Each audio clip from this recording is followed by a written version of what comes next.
Hello guys, welcome back to another live stream. How are you guys doing? Hope you guys can hear me fine. Welcome back today. Today is supposed to be 83, I believe, of our live streams, and today we have a different flight than usual. We are supposedly going to be doing a whatchamacallit, event flight on VATSIM in a jet airplane, as opposed to the Twin Otter, as it probably says at the bottom left of your screen right now. I'm just going to change that, if you just bear with me. And hey there, Al, good morning to you. How you doing? Hope your Saturday is going well. Just trying to fix a few things before I start showing you guys my screen. And then we'll go ahead with the flight planning today, and then we'll load in the airplane, get it on VATSIM, and go ahead with the event flying. First things first though, let me just make a few changes.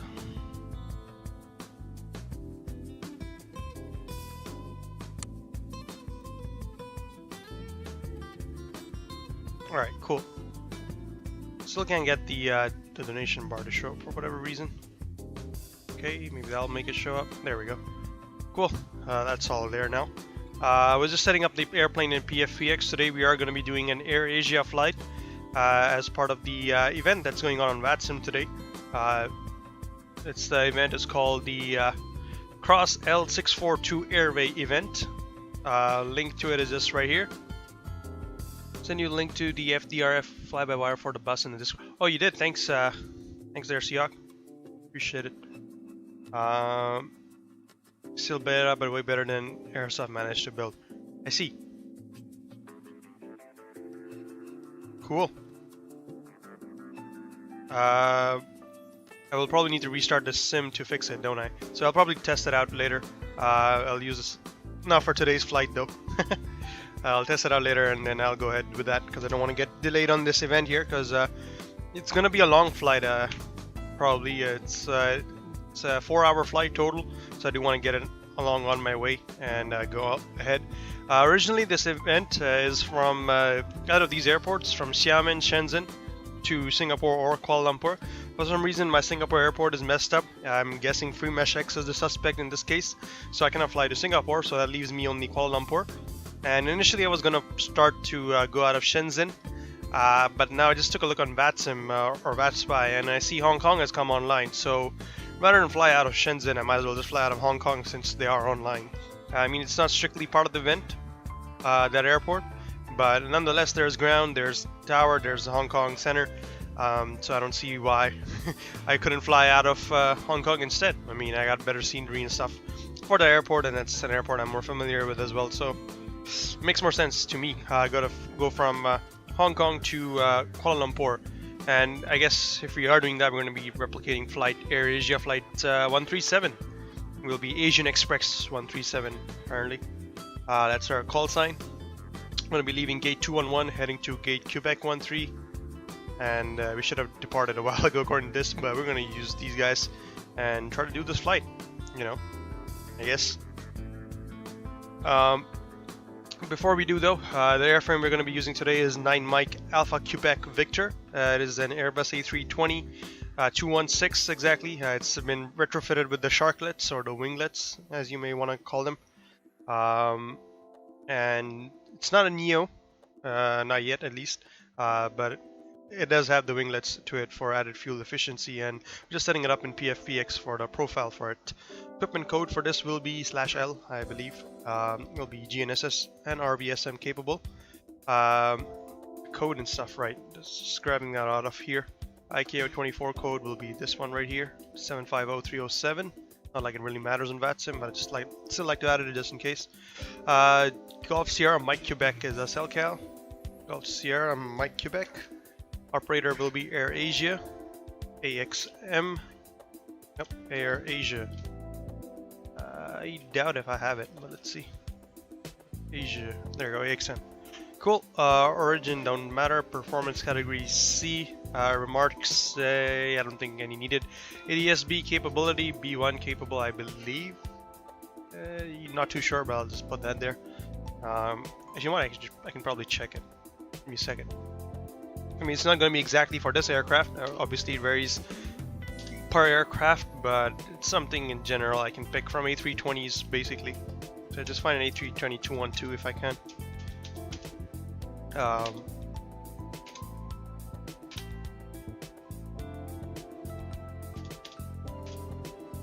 Nope, can't find it. But A320 232, 232, 232. I guess I'll take this, whatever.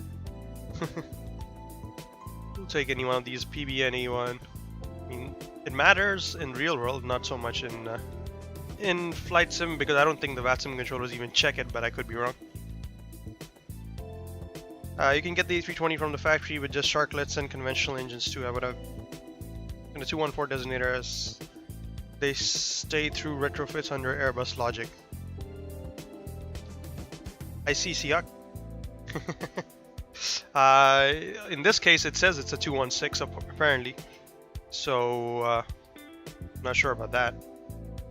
RNAV D12E1, STS doesn't matter. ADS-B B1 is fine, I guess.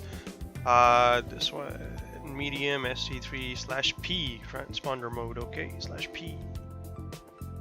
At that end, cool. It's good enough for me. Just using the Airbus 320-214 template from PFPX for that. Gonna go the 5B4 engines. I don't know what the /P is for. Long range cruise, that's fine. And I'm just going to save that profile, save the aircraft, and we're going to apply it and use it right now. And use it for our flight. So load in the weather from active sky. Oh, I see, Seahawk. Okay, makes sense then. 216. So, okay, got it. Got it. So, new flight will be flight AXM 137, unless someone has already filed that on VATSIM. Let me just check to make sure.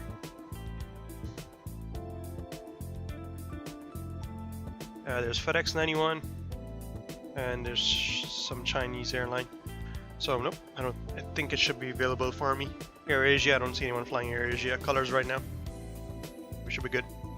XM 137 from Hong Kong to Kuala Lumpur, Sepang International Airport. Also remarks from the real flight, PBN, A1, nav, ABAS, COM. Oh, wow, how did he get that? The hell? How do you get that, Seahawk? But okay, cool. Let me add that then. Aircraft database update 9M AQV. Edit.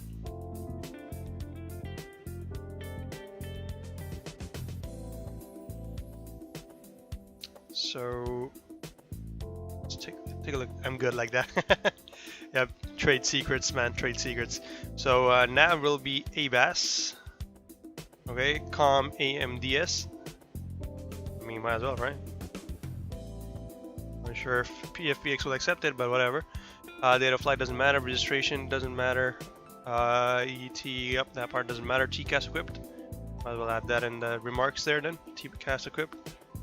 Oops, wrong one. Real world flight plan date. Ah, nice. Bookmark that one. VATSIM can come in handy. Obviously, you need a username and password for it, but I could register for the access. Pretty cool though. Pretty darn cool. Okay. From category C, TCAS equipped, PMT, DGC, VON doesn't matter. A1, C1, the O1, PBN. Okay. It's AirAsia flights for us.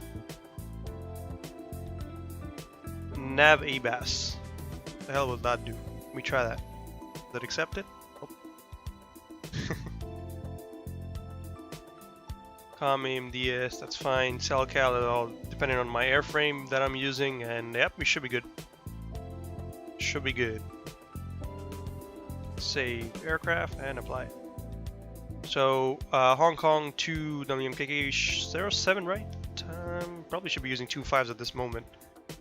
Wind 040 at 6 knots. Yeah, probably still be using 2.5 given the time of day, but I can confirm on VATSIM. Through ATIS.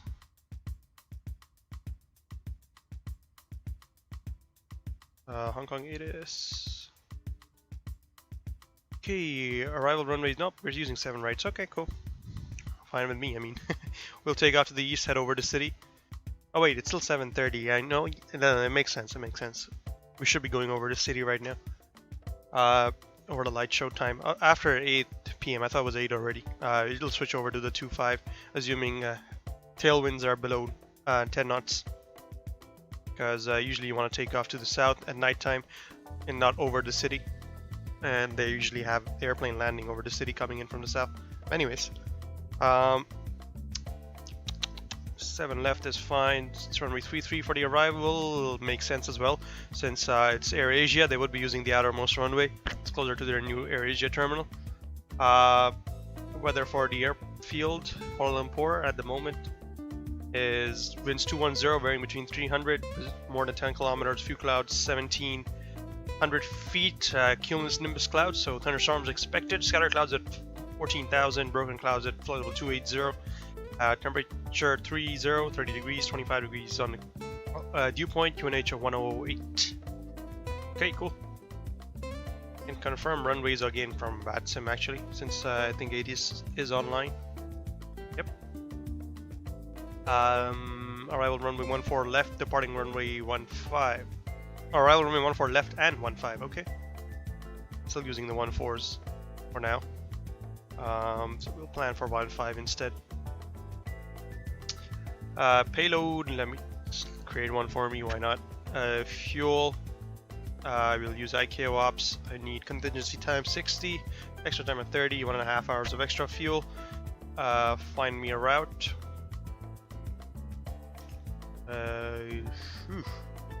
Back in. Basically avoiding Singaporean airspace right there. Even though I want to be in it, technically. But I guess I'll take the flight plan unless I get advice one differently. L642 is the event name today, and we're still crossing the L642 for a bit there on our flight plan. So this part right here from EPDOS. So at this point we're joining the L642, so that's the event route after that, and pretty much till Kuala Lumpur actually. It's more or less the same, so take it. Find me an alternate. What are the alternates? I would probably take this airport. What is this? Malacca. WKMK, yep, it's the second one it's given me. WMSA, WMKM, let's go with that. Cool.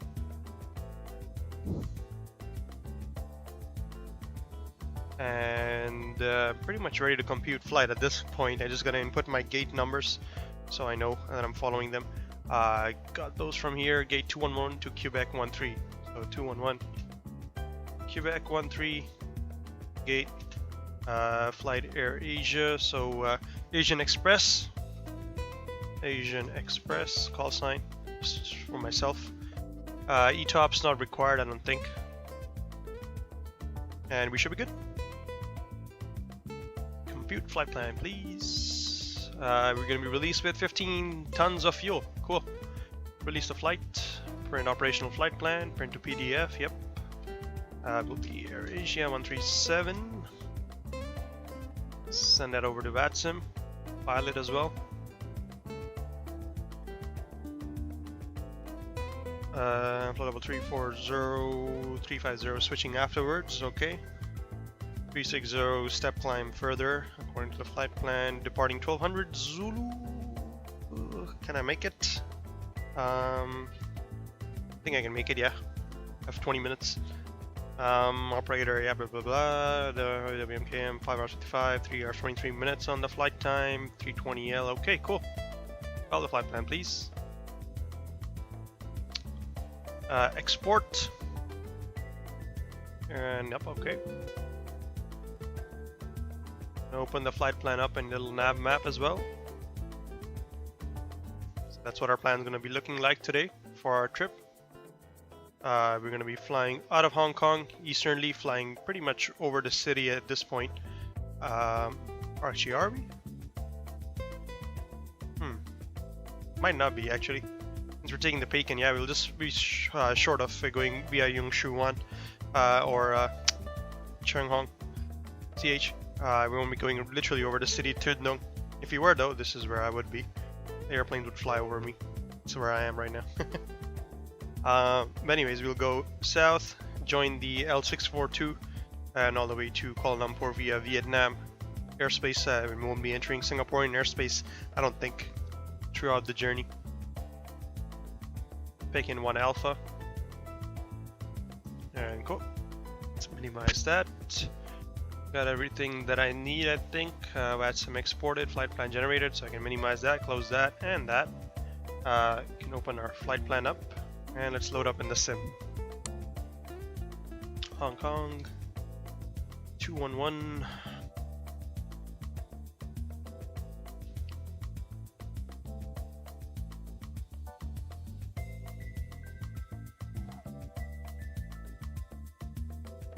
Alright, 211 may not exist yet. That's part of the new terminal. I don't think it has it. I have it in the scenery right now. Let me open that up. Just 1 second. And hey, awesome lurk. Hey man, happy Saturday. Just in time. And while that's happening, give me a second. Let me just fix something.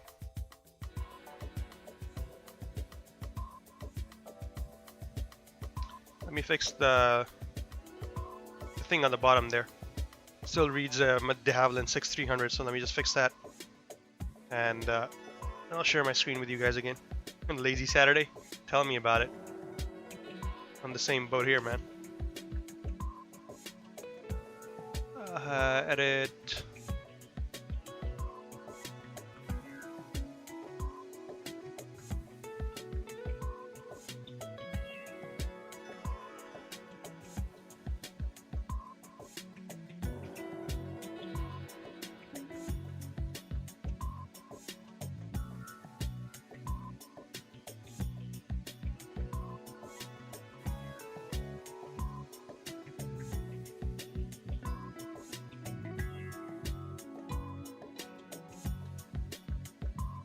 DDSPNG. Okay, it should update.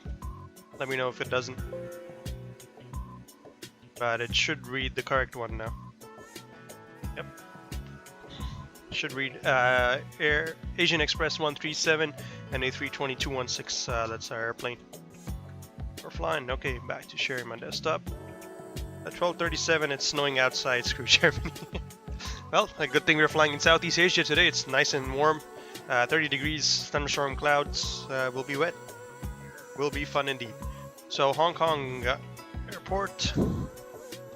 Gate 211. I think it might be the new terminal gates, but I can't be too sure. 211. You know what? Yeah, it is. It is. 211 is right here. This terminal does not exist in the taxi to gate version of this airport. So I'm gonna have to improvise and take the some other gates that are available, the Delta other gates. I have 202 to 204. Let's take 204.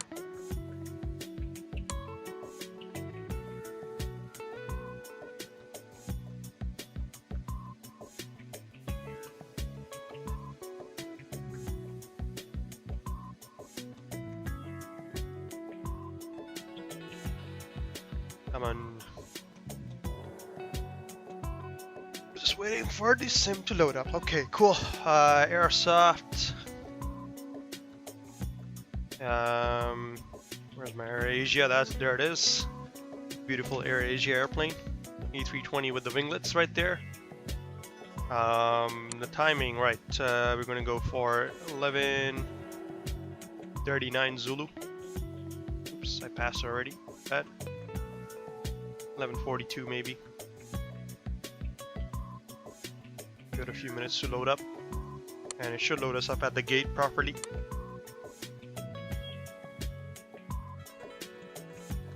Hey Alf, how you doing, man? Let's say people are struggling, just that I find it annoying. I have no idea about those struggles. I don't live somewhere where snow is an issue. So really, I cannot relate to any of that. I haven't yet lived anywhere that snow has been an issue either. So AXM 137 type A320 at gate 204.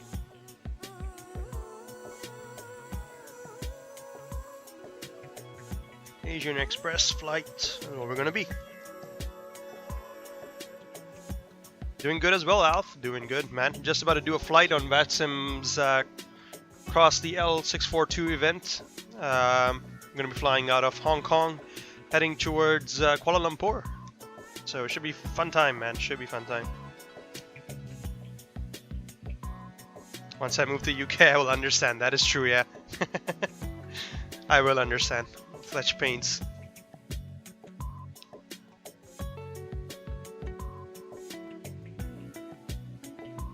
Lol Jarko, thanks for dropping, man. Thanks for dropping in. Doing good, bro. Doing good. We had storm last night. The gust 210 kilometers per hour. Ouch. Luckily, the weather has been pretty good so far in 2017. It has rained a few times, but nothing more than that. UK already shuts down. There's a snowflake spotted. Oh no, that's not gonna be nice. That's not gonna be nice then. I'm gonna have a bad time. So what I take out of that is don't drive, right? But if the city completely shuts down, then yeah. There's that too.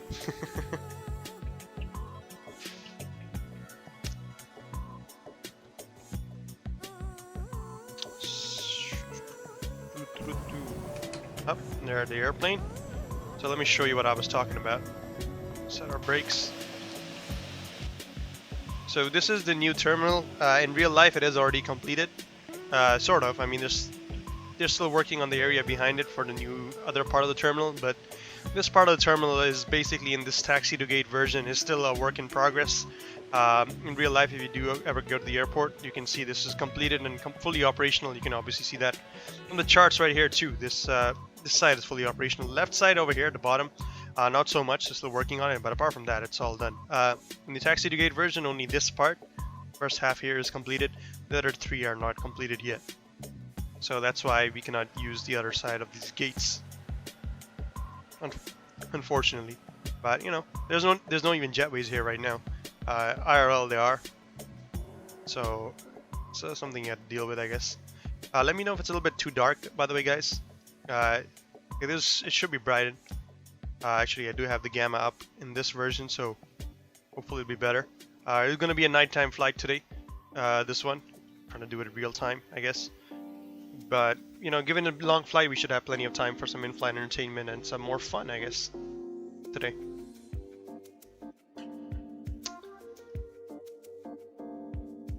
The UK is dreadful with snow. Ah, man. Sounds comforting.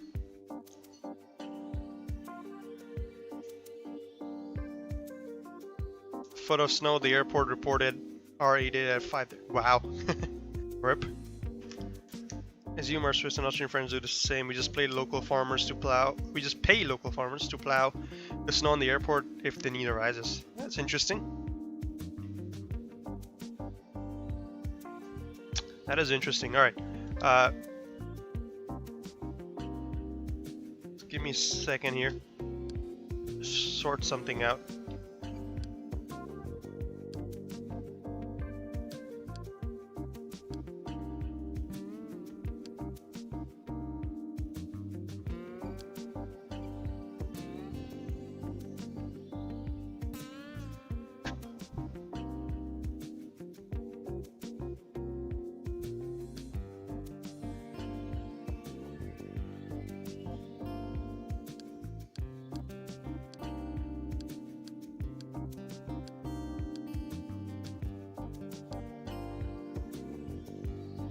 Just trying to load in my camera preset from the thing, Easy Dock. It seems to be a little bit messed up, or after the reinstall thing that I did with Chase Plane not working.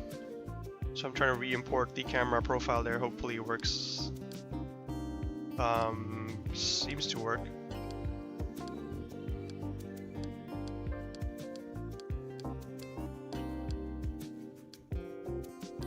Yep, seems to work. Alright, cool. That's good to know. It's all working. Lunchtime BRB. Alright, cool, man. Coolio. So before I leave it on FSX mode right there, you can go back to desktop because we're going to do a few things while we're setting this up. The aircraft should have been in cold and dark. Let me just make sure it is. Aircraft state, turnaround state, load that in. My brakes. Yep, it's connected on external power, which is good. Load in fuel, I gotta set that up first, and then I'm gonna connect them to GSX and have them load onto us. Actually, before I do that, let me just connect on VATSIM. Pilot, it's the important bit, and turn some light on because it is dark in here. Here we go. Put the lights on now. Okay, pilot, right. Connect. We're going to be as XM137 and type Airbus A320. SalCal is going to be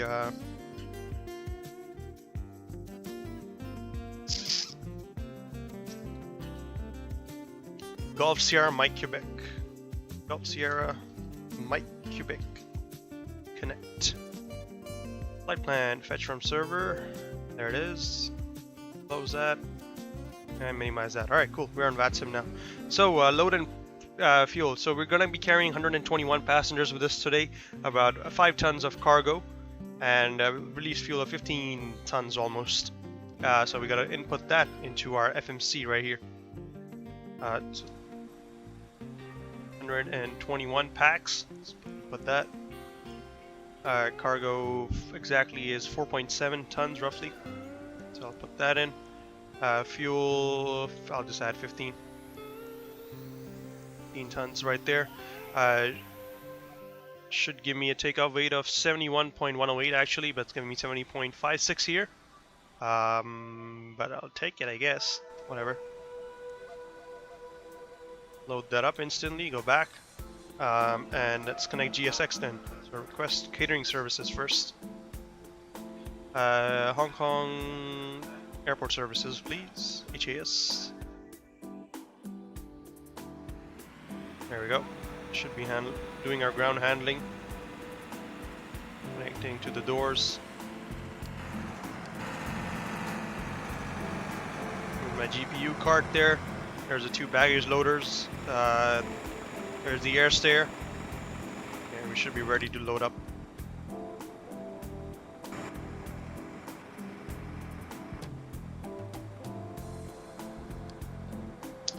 Okay, loading fuel is done.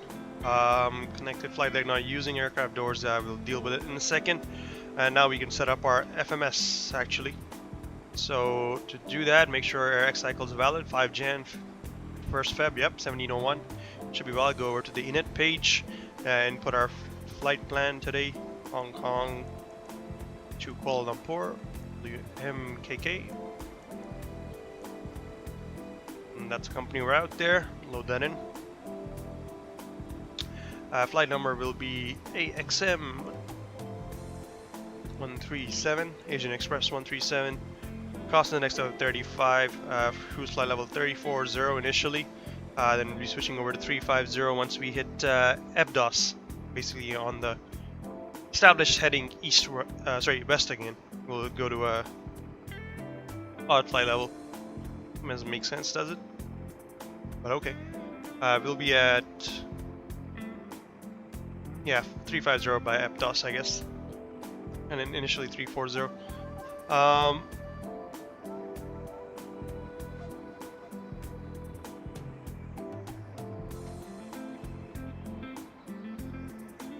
Probably should be heading, given my flight plan. Let me take a look actually.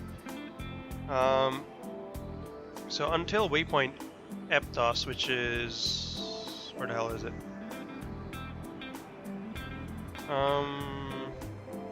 Right, still heading east, I guess. That's why it has me climb. Okay. Because it's interesting how it has me going 350, and then immediately going to 360 after at waypoint Igumu. But I'm guessing it's part of the leg there. If it's not, though, the controller will obviously advise me otherwise. But I'll go for 340 initially. At cruise flight level 340, we should have temperatures off about minus 30 mm. I'll take minus 40. I mean, that should be the average temperature throughout the flight. Minus 40, minus 40, minus 41, minus 41, minus 41. Yep. Roughly. That's what I'll go with. Gonna ask me to open my aft right door and front right door. Okay. That's for the loading and unloading of catering. There's someone just taking off. FedEx. Nice. It's caught him in time. MD-11 looks like leaving Hong Kong. Ciao.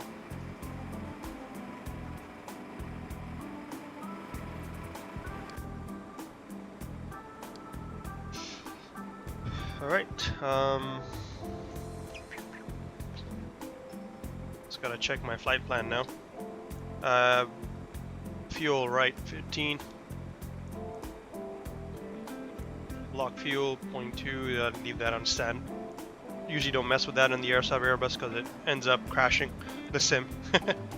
So, flight plan, right. So we should be at first waypoint Pecan to Limon. Pecan Victor 12 to FDOS. So Victor 12 to FDOS, yep.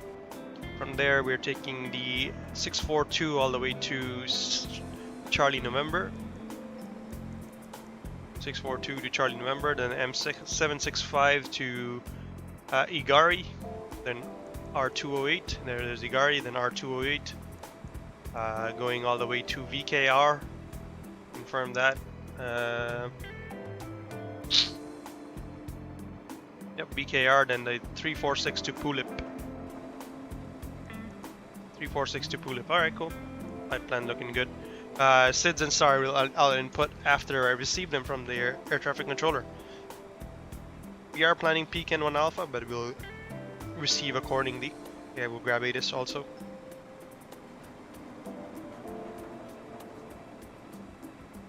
Instead, the runway time.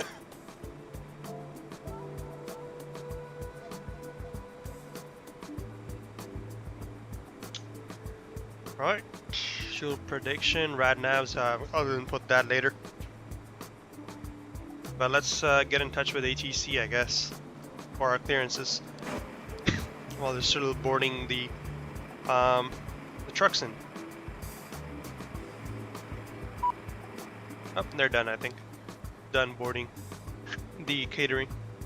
Close aft right and front right as well. And I'll request boarding now.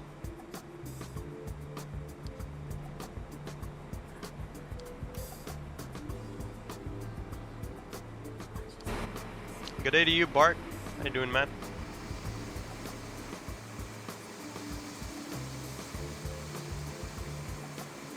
And good morning to you as well, Don. Wow. All these people coming saying good morning while here I am, you know, like 8 p.m. in Hong Kong. We're just about to take off from Hong Kong, heading over to Kuala Lumpur. And the truck's reversing out, so they should be done now. Cathay Pacific Catering Services, very accurate. I'm back in the plane, so first person we're gonna have to contact is ATIS.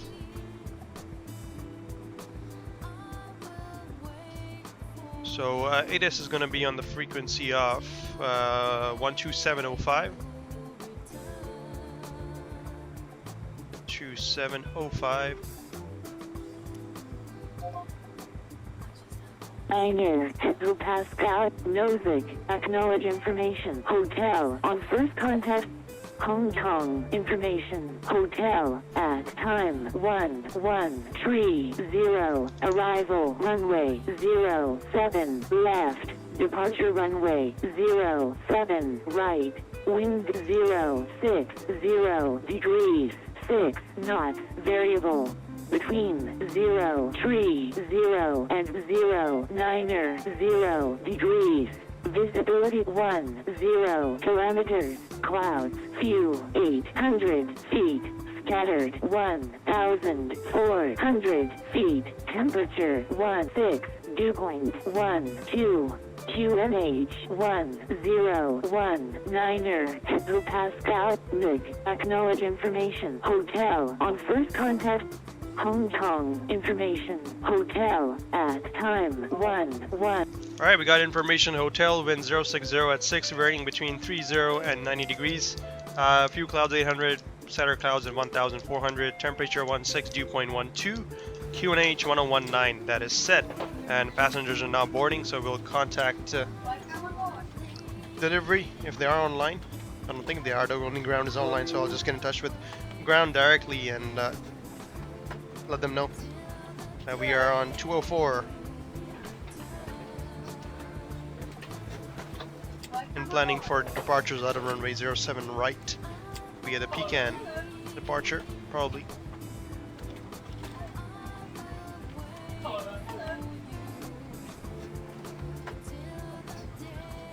Morning. Hello. Hello. Just trying to see who's online right now. Yeah, and this is ground 12255. Hello. Visibility 10 kilometers. Clouds. View 800 feet.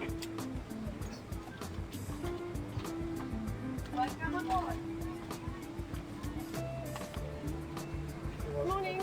Thank you. Yep, 122550, that's ground south. Although technically I should be with ground midfield at this point, but whatever. Hello. What is Delta 204 is our stand.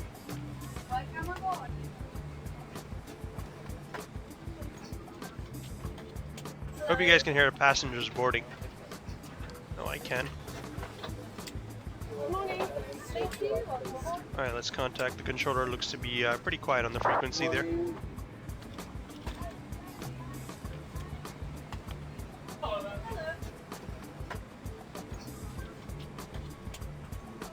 Morning. Thank you. Hello.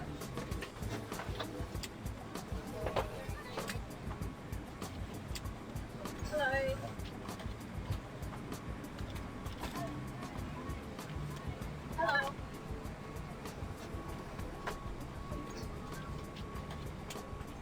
Welcome aboard. Alright, so on first... Oops. Hi, morning. Welcome aboard. Hello.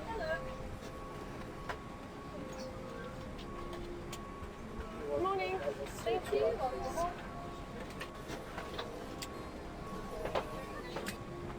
Hello. Hello.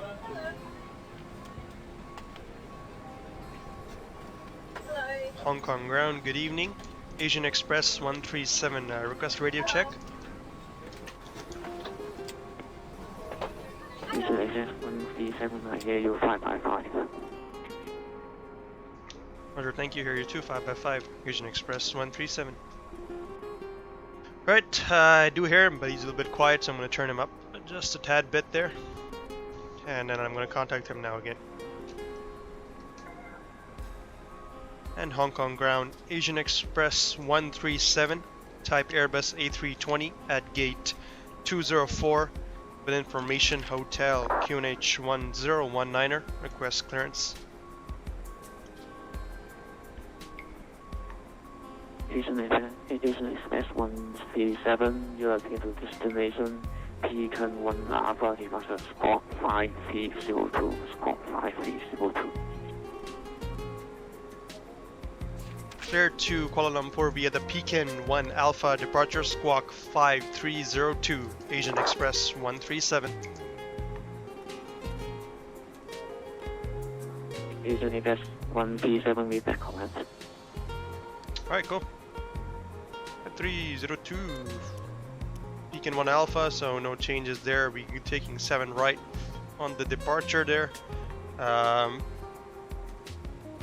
just gotta open up the procedure for 1 right. Oh, sorry, Pekin 1 Alpha.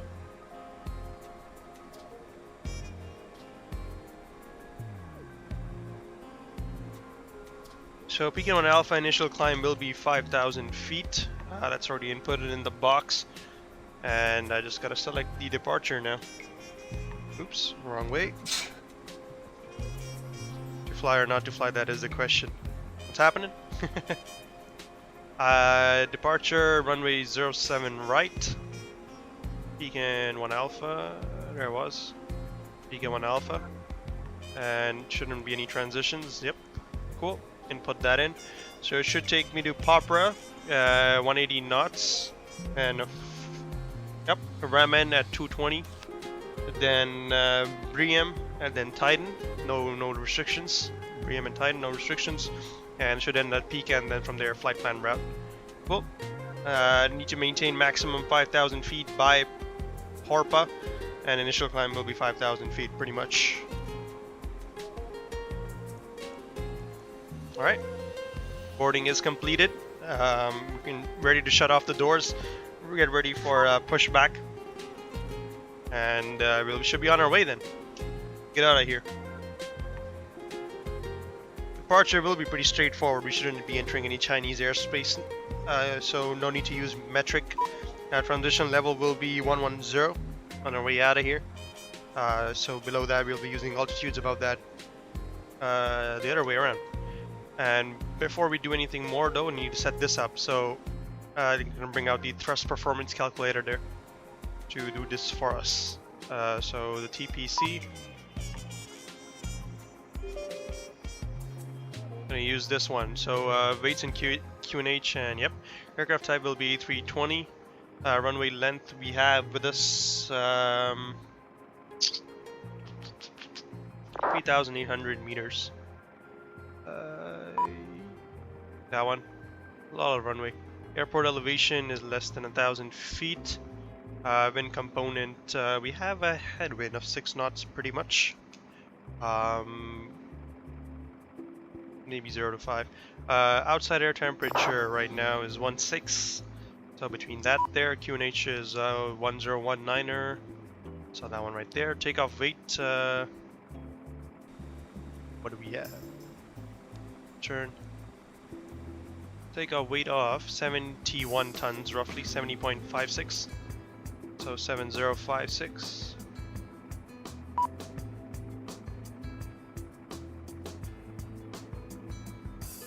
Wait, what did I do? Yeah, 70560. Flap setting, we'll use flaps 2, any ice not required. Runway condition is dry.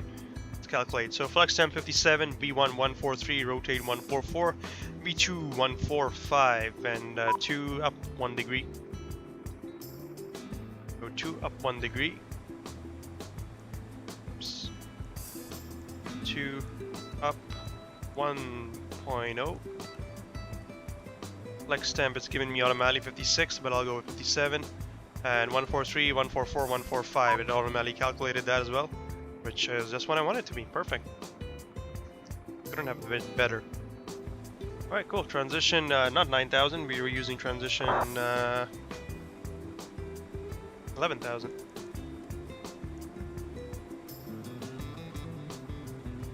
And we should be good there. Thrust reduction 1528. Yep. Acceleration okay. No shift, not at the moment at least. We're not getting an intersection departure at the moment, so we should be good. Let's return that. Close the doors.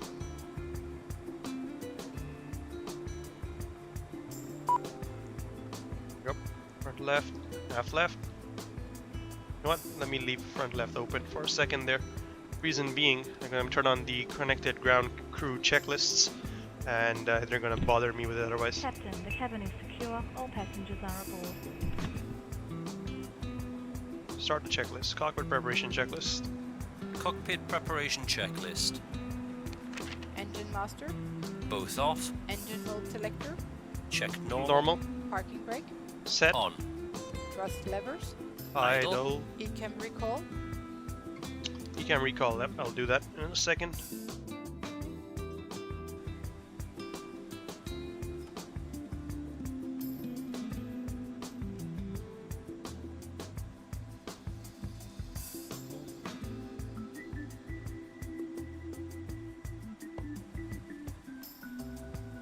Alright, ECAM recall. Nope, not that one. Where'd it go? Recall that one. Checked. anti-skid, On. emergency lights, Checked and armed. no smoking signs, On. air condition, Checked. ventilation panel, Is checked. fuel pumps, Are on. Set on. adheres, Checked. checklist complete.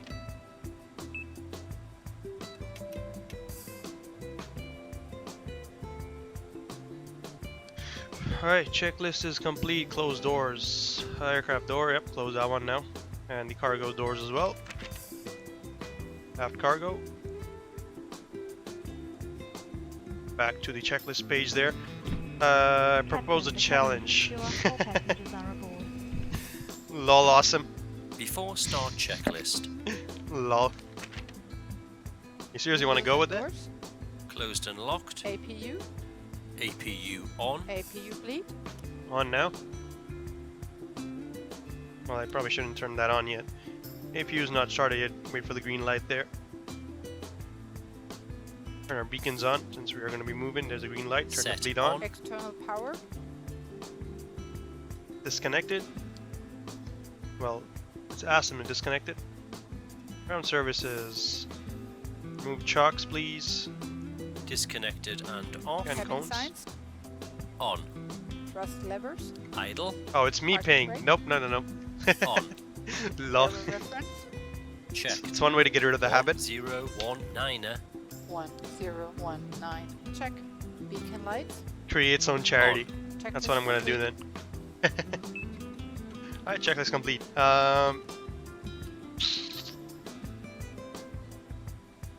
So it wants me to follow GSX instructions for the pushback there, so I will contact ground and let them know we're ready.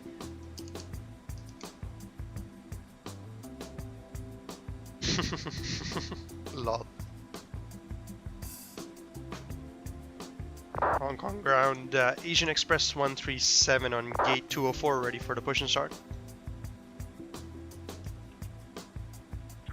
Asian Express 137 process R2 face north. Push and start approved, face north, Asian Express 137. Right, face north, so to the left. Let's let GSX know, prepare for pushback and departure. How come it only has straight pushbacks, but whatever. We'll take that. You want to start engine before pushback? Nope. We need to be facing north, but we'll turn ourselves, I guess. We shall turn ourselves. There's a truck. I'm going to connect the gear. And there's us, ready to go. Looking all spick and span. Hello, Captain. We are ready for pushback. Right, he's ready for the pushback.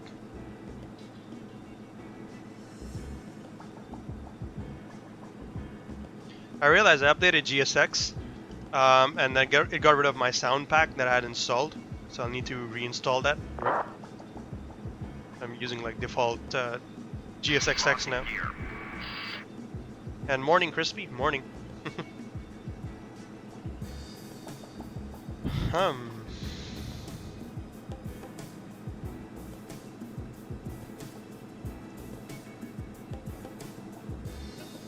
CH and SMT. Yep. Departure check completed. Bypass bit inserted. Release parking brakes. 112.3, that one. Cheng Chao, okay. That's what I want in there. Release parking brakes, right. Release parking brakes. Alright, brakes released. Brakes released. All engines clear. Start that wheel. Engines clear, start at Ville. Okay, will do. Will do, ground service guy.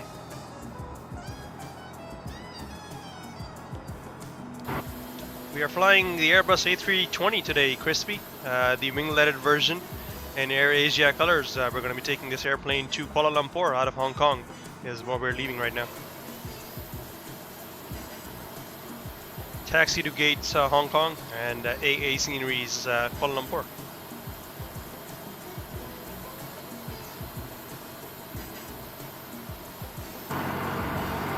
The truck view of the pushback.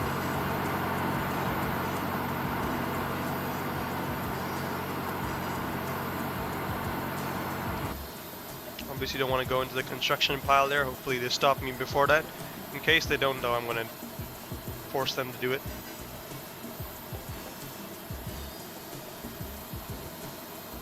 Nice to see a jet. Yep. Sure thing. I'm sure a lot of people have been wanting to see a jet for a while.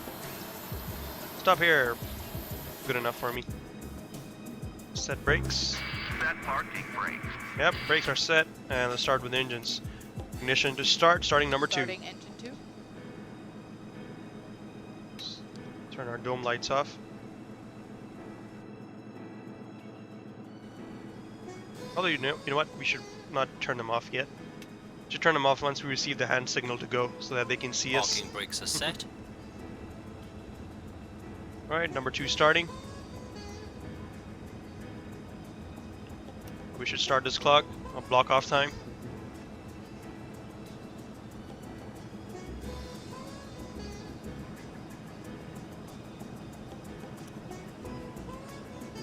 Engine 2 is stabilized. Starting number 1. Starting number 1.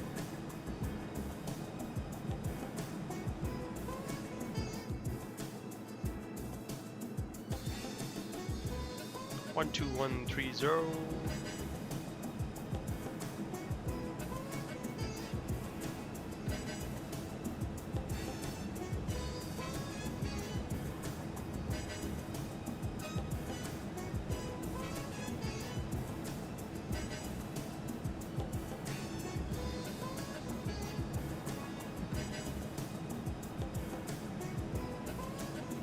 Engine 1 is stabilized. Alright, both engines stabilized. Ground in position. Please set parking brakes. Yep, they're set. Brakes are set, bro.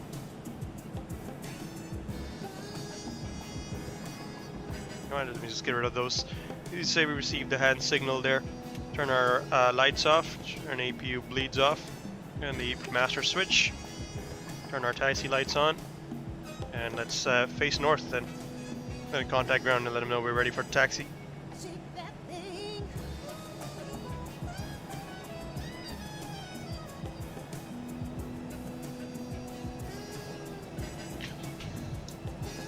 After start checklist. Engine mode selector. Stand by, lady. Do it in a second there. And we'll let them know we are on taxiway Tango, I believe. What we should be at. Set our brakes again. What does she want me to do? Start Set. switch. Normal. APU bleed. Off. APU master. Off. It's off. Ground spoilers. Spoilers. Let's arm those. Set. Rudder trim. Ruler Check 3. zero. Check 0. Pitch trim. Pitch trim 1.0. I'll set that up. Go to the flight controls page.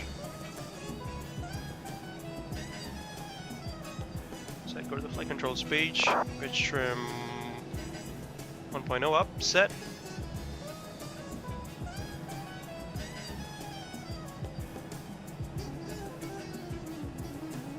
Pitch trim.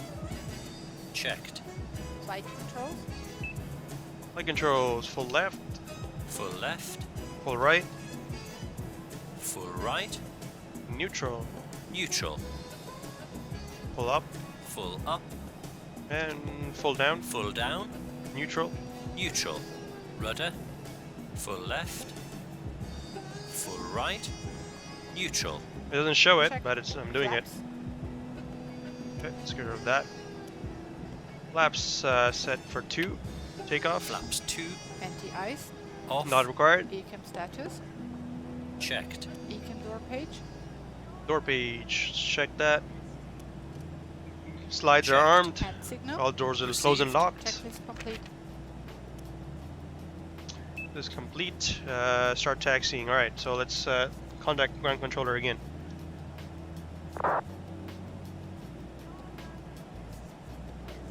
Hong Kong ground. Asian Express 137 on Tango, ready for taxi.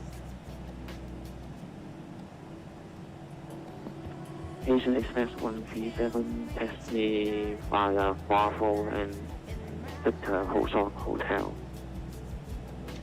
Taxi via Bravo, Victor, Hold Short Hotel.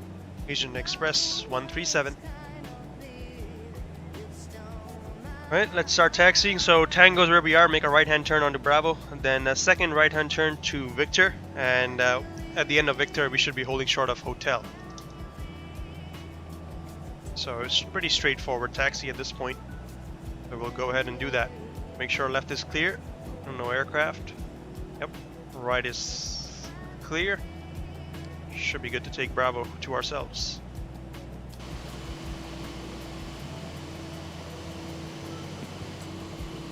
What normally you'd be seeing as a passenger.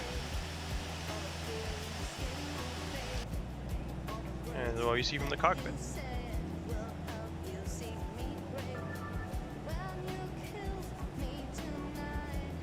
Taxiing checklist. No slide. Taxi. Brake check. Brake check. Pedal pressed. Check 0. Checked 0. Check. Auto brakes. Max. Takeoff data. Viewed. FCU. Checked. Flight instruments. Checked. Checked. TO config. TO config tested. Set. Checklist complete. Right, just before takeoff checklist to do. So off to my right now should be uniform. Next one should be Victor. That's what I'll take. I watched another streamer play P3D version of FS Labs A320 yesterday. Ah, nice, awesome. Yep, that thing is totally another level. It is. And I'm guessing you watched Matt yesterday. I think he was showing it off on P3D. Matt Davies or Beelins. It's pretty cool, man. The FS Labs Airbus. It's just sometimes it doesn't work, which is unfortunate. Nope, I'm not on P3D. I'm on FSX and I'm using the Aerosoft Airbus right now. Alright, there's Victor. And there's Hong Kong's air traffic control tower.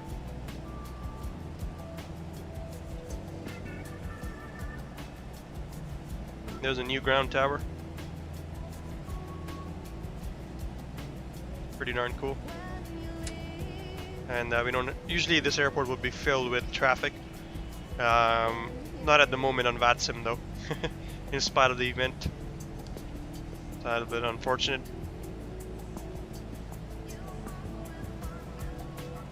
It is true, yeah, awesome. That plane is mind-boggling for sure. Not even PMDGM managed that yet. Let's see what they do with the 747. Yeah, true. That airplane is definitely good if you're an Airbus fan and want to learn the Airbus systems and the way they do stuff. Definitely need a plane to get. Alright, we are holding short hotel now.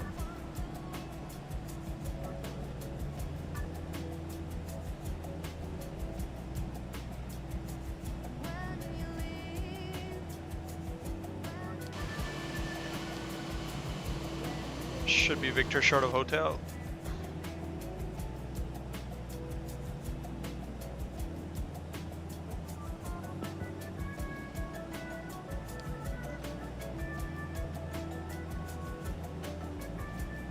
Hong Kong ground, Asian Express 137, Victor short of hotel. Asian Express 137, continue taxi to holding point Junior 1 via Juliet. Holding point Juliet 1 via Juliet, Asian Express 137. Alright, via Juliet, so next one over. And Juliet 1 holding point, so pretty much right at the end of the runway. Make sure hotel is clear. Nothing on the left, nothing on the right. There's another airplane taxiing onto my right there. That's, I'm gonna guess, gonna be the China Airlines 78785 or Air China 7875. Sorry. And we're just gonna go behind him via Juliet to Juliet 1. It looks to be a 737 of some sorts. Probably joining in on the event as well.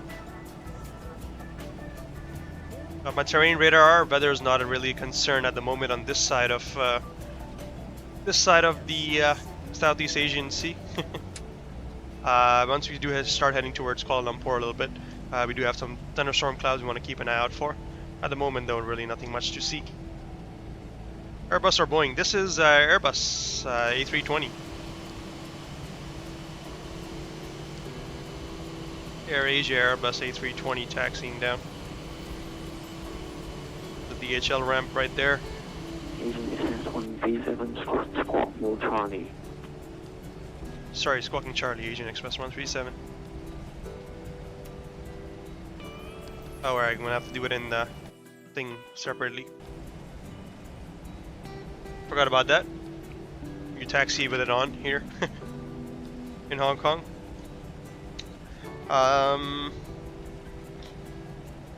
So yeah, it's going to be pretty straightforward. Takeoff 7 right, head to Popra, 5,000 feet below, minimum of 180 knots, and make a right hand turn at maximum 220 knots to Ramen, and then from there pretty much you're on your own way. I like the 737-800, nice done. I prefer, can't say for sure. Right now I've been flying the Airbus a lot more than the Boeing, so there is that. But in terms of airplanes, really, I can't say. They're both different in their own ways. Asking for a preference from you in chat, yeah. Again, they're different airplanes in both in their own regard. It's really hard to choose between the two, you know. It's not like choosing between Coke and Pepsi. You're asking me to choose between Coke and Fanta, you know. They're both airplanes. That's what they have in common. But what everything apart from that, they're different altogether in their philosophy and everything, and the way they work. There's traffic arriving onto 7 right. No, actually, you know what? It's not a 737. It's an A330. One ahead of me. We got a Air China A330.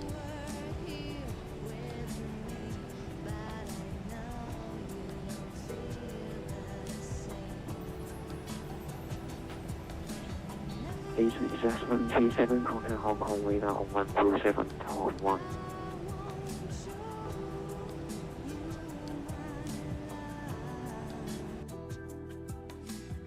Over to radar 1271, Asian Express 137. Good day. Okay. Alright, 1271. Tower signed off, looks like. Let's go direct to it. Single 187, maintain level 3.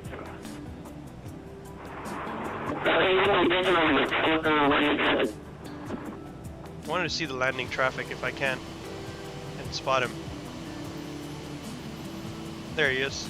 What is he? Cathay 777 looks like.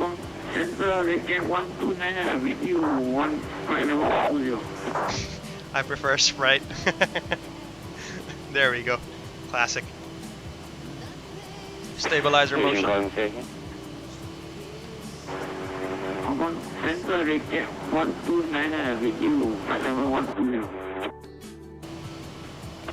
Rocket 129 Hong Kong radar, identify climb level 3. Actually, Rocket 129 climb level 360 for now.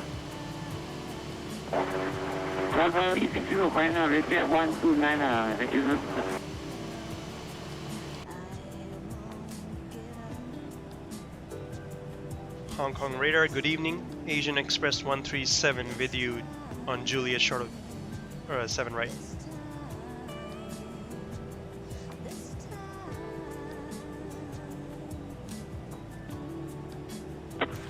I said with you. Damn it. 137, Roger. Behind the departing Air China 330. A330. Yep. Line up and wait from a 07 right. Behind departing A330, line up and wait 7 right. Behind Asian Express 137. $5, there you go. Negative already on the donation bar right there. Rip. Asian Express 934 Hong Kong. Alright, before takeoff checklist, please. To the line. Or below the line, sorry. Before takeoff. Hong Kong Control, C-K 620 back. Before takeoff checklist. Still clear 961 Right Roger. temperature. Checked. Singapore 187, contact 1. Present contact Sanya 120.5 today. TCAS. TARA, tilt above. Exterior. Set on. Sliding tables. Stowed. Stowed. Checklist complete. Cathay 475, welcome to Hong Kong. Hold short Alpha Connect ground 122.55, good night. 122.55, On runway 07 right. Yep, confirmed. 17 right. Just waiting for the departing traffic to leave us now.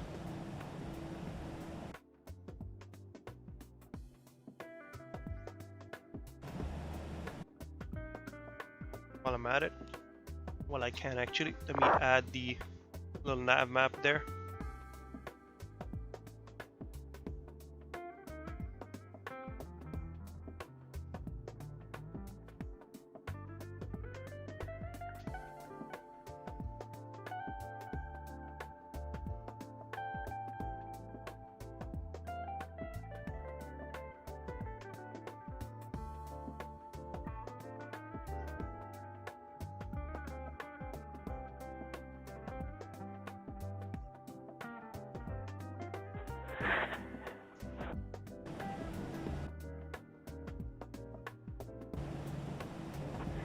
Asian Express 129 Hong Kong.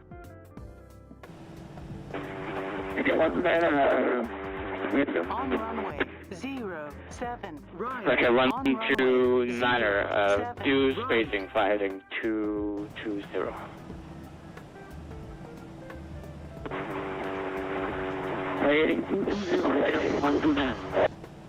Still waiting for instructions.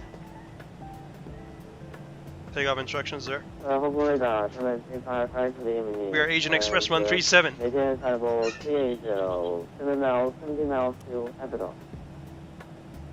On runway China 07 5643 right. Hong On Kong runway radar, good evening, 07 identify time to right. 380.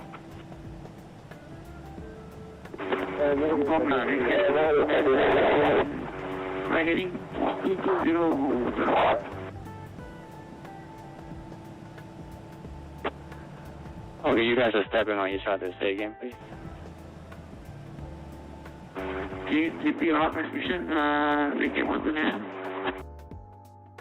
Lucky 129, continue heading 220. Stop climb level 320. Heading out 220, climb flight level 320, then get 129. Rocket 137, service wind 060 degrees at 6 knots, runway 07 right, 11 takeoff. Asian Express 137, clear takeoff 7 right. On runway 07 right. On runway Right. 07 right. Alright, we're clear for takeoff. Set the clocks now. Turn on the chrono. Nose forward. Add power. Man flex, SRS, runway. Takeoff. Man, flex, SRS and runway. Check. Rolling. German 855 Hong Kong. Here's the live. Let's go, boys. FedEx. 100 knots. Checked. Checked. Release nose back pressure there.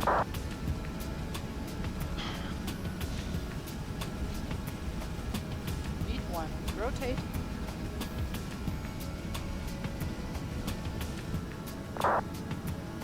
Positive climb. Gear up.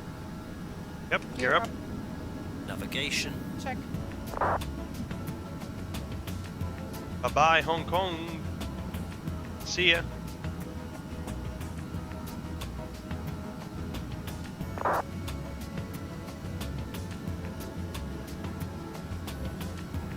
Gears up. Lights off. Want to be below 5,000 and below 180 knots until the next waypoint, or a minimum 180 knots, so I need to accelerate actually.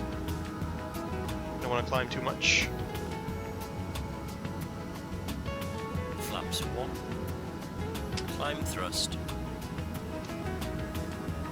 Speed check. Flaps 1.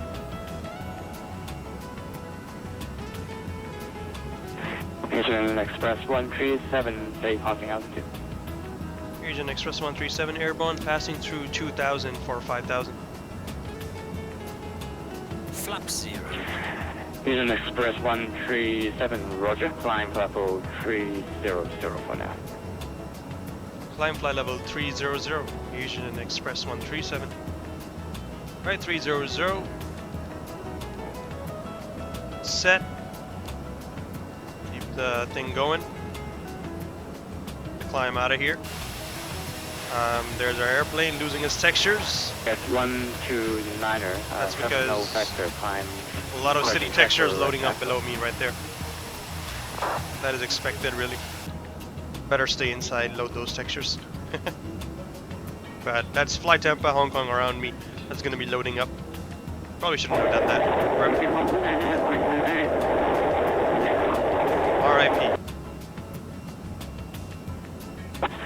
129 from Don't know what's happening. Rip. Should not have done that. I knew that was gonna happen, but I still did it, lol. And now the sim is not responding. No! The hell?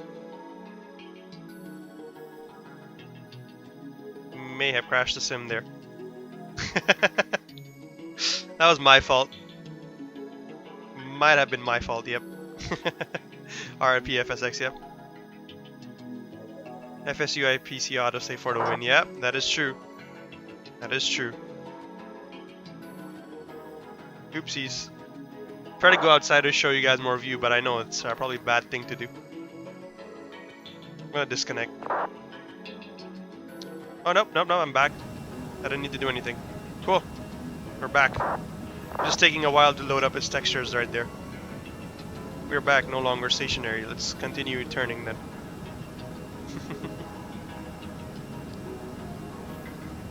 Nothing to be worried about.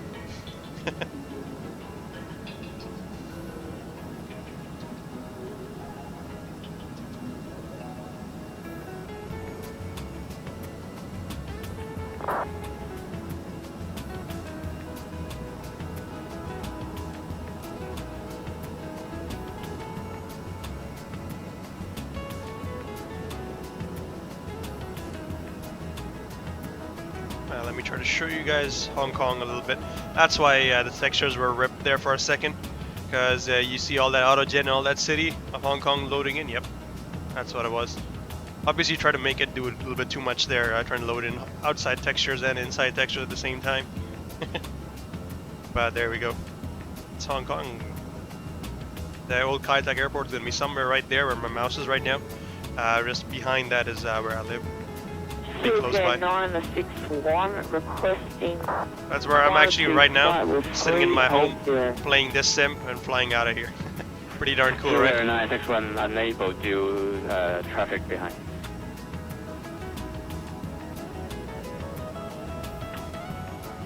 There's the airport behind us, where we left. This is Disneyland, RL. Actually, all this area, this here, is going to be Disneyland. This is the island of Lantau. That's the Hong Kong International Airport. This side will be Tsuen Wan. Look around. This is Hong Kong Island proper, the original Hong Kong. That's Kowloon. Up there is China further north.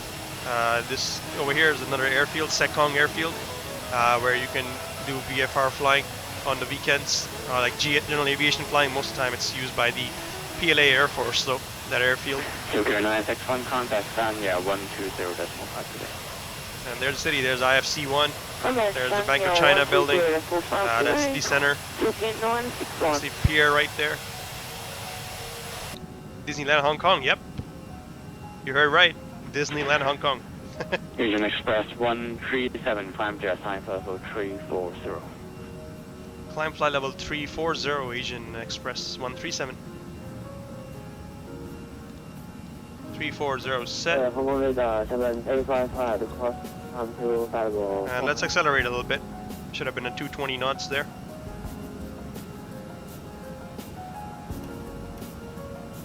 I was there a week ago. Yeah, nice, Samuel. Then you must recognize this.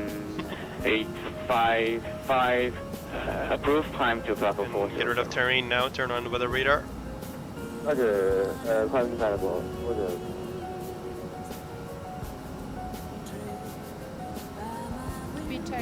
And German 855, please complete the climb before EDCO.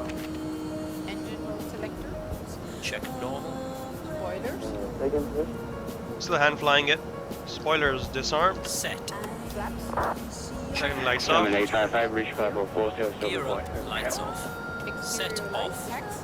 Both on. Anti-ice. Off. T-class. Checked. Altimeter. 1019er. 1019. Checked. Checklist complete. Alright, checklist complete. Back to airports there. Move this to 80 nautical miles, or no, leave it at 40 for now. That is set. 340 is set. We're accelerating now to 323 knots out of flight level 100. Heading further up. Since we are almost Asian Express reaching 137, any chance you can take level 360? Use sequencing. yes, affirmative. We'll take flight level 360, Asian Express 137. Yes, it is, Crispy. Asian Express 137, climb level 360. Set bearer reference. climb, fly level 360, Asian Express 137. 360 set, that's our new cruise altitude, and we are standard Power pull. reference set and cross check. Check. Lights off. Autopilot on. Alright, let the autopilot take control there, and we can now tune into the other Hong Kong center Singapore 12, contact Sanya 1213. 1213. in case we do need to get in touch with him.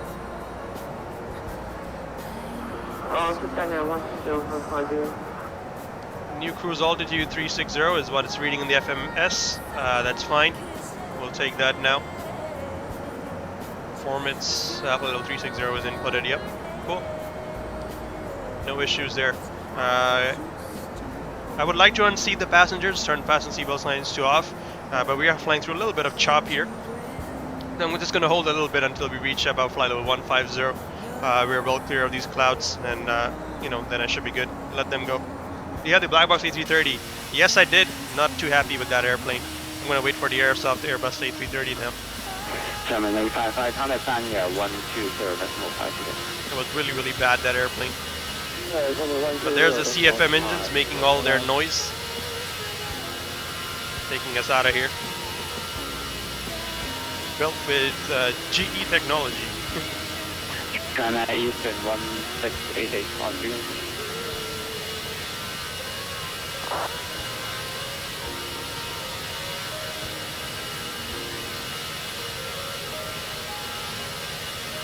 Hong Kong's gone way behind us now, and we head out further into the sea, into oblivion pretty much.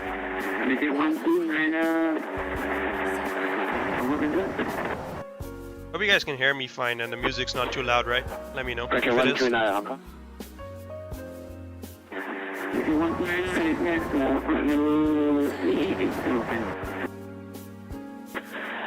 Okay, 129, unable level 380, are you able level 360?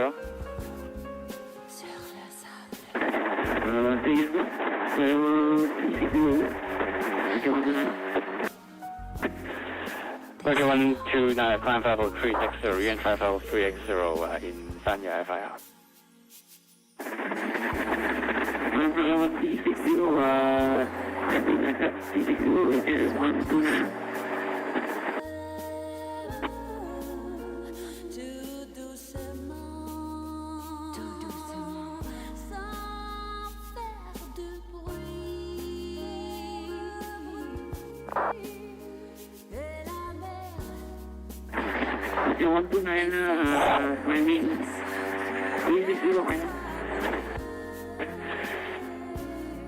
Okay, 129 from level 360.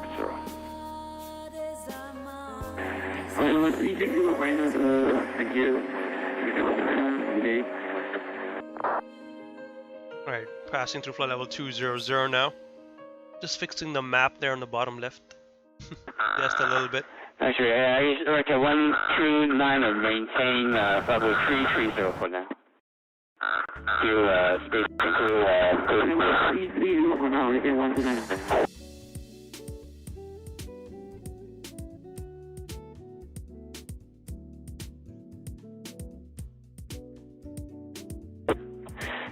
record 129, if trying to find a way to squeeze you in.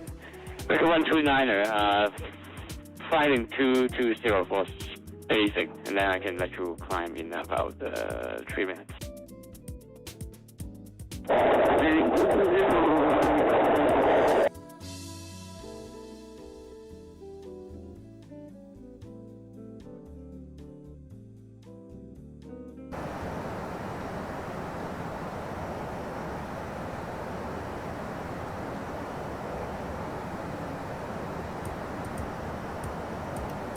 Alright, we're reaching Pecan, so we're pretty much out of our SID now.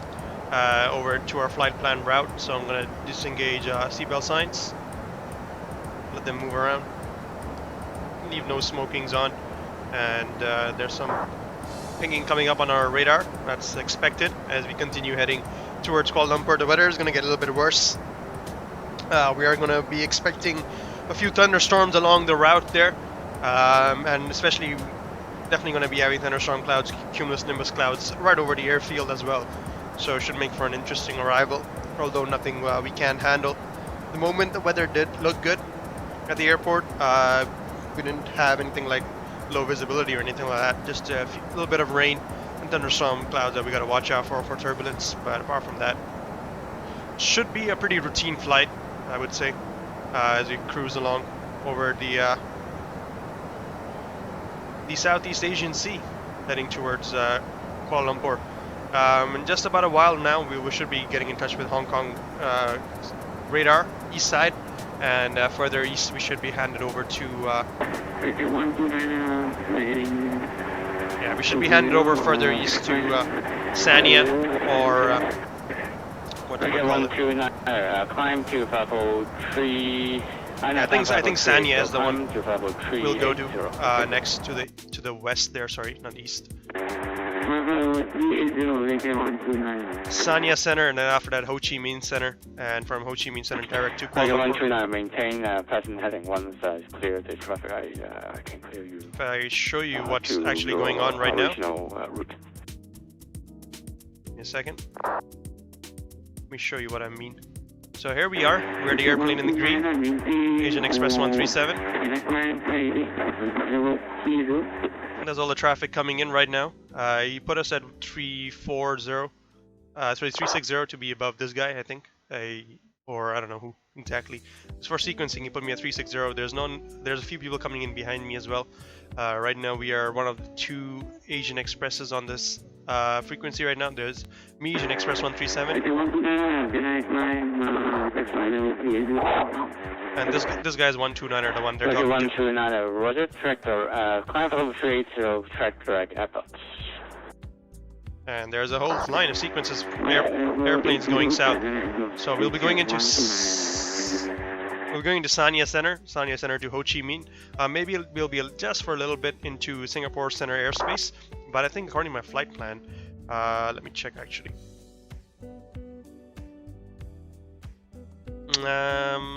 Just a little bit we might be entering Thai airspace instead actually.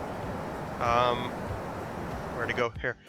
From here we might be a little bit into Singaporean airspace or Thai airspace, so we're just coming in that way, coming in from the north to Kuala Lumpur, so can be for sure either one of these 3 airspaces. We might get handed over directly to Kuala Lumpur as well, who knows, from Ho Chi Minh. So, but pretty much that's our plan. Once we are over Sanya, heading over to Ho Chi Minh, we'll go ahead with serving the dinner for tonight's flight, and also we'll go ahead and put on in-flight entertainment for you guys to sit back, relax, and enjoy today's flight. Once again, thank you for choosing RichBoy2307 for your streams, and we just hope you have a pleasant one.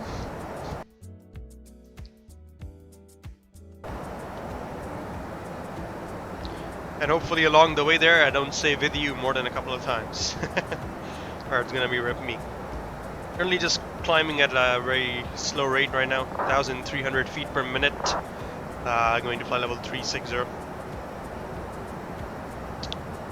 A little bit of weather in and around, but nothing too much to be concerned about. It's about 1,000, 2,000 feet below me right now, not at my current flight level, so not a concern for me at the moment. You can see that's where this is. That's what's being picked up by the weather radar there.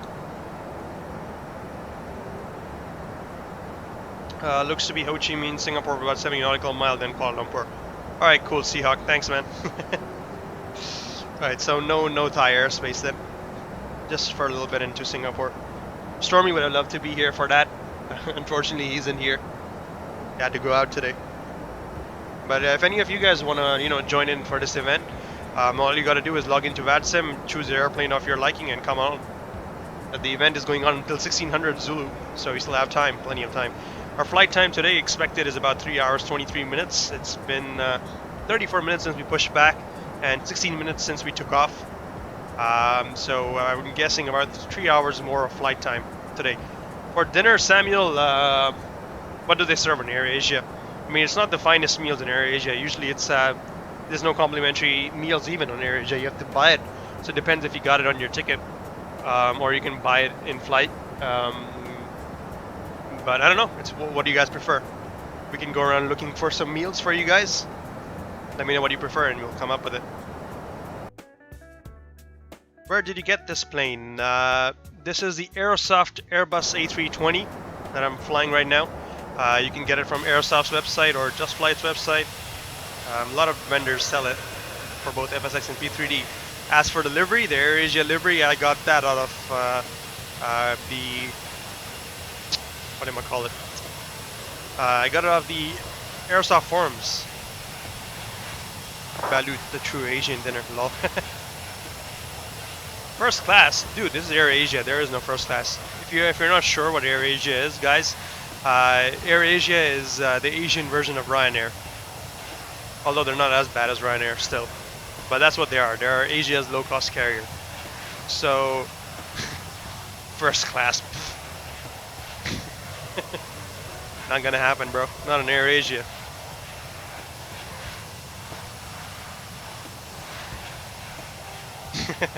Why bother flying? Because you need to get somewhere. Peasantry, yep, exactly. This is Peasantry Airlines, man.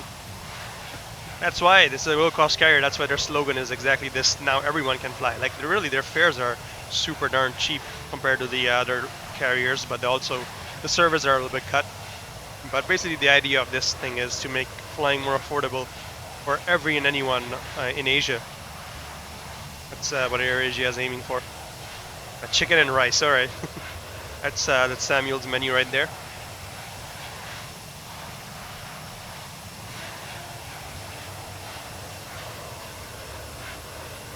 That's what I call my R2V. Peasantry Airlines. Runway WA, evening, Bravo 527, hold shot, kilo 1, 0. Pleb cargo. I like that better. Hey look, there's the moon. Hong Kong. There's the moon.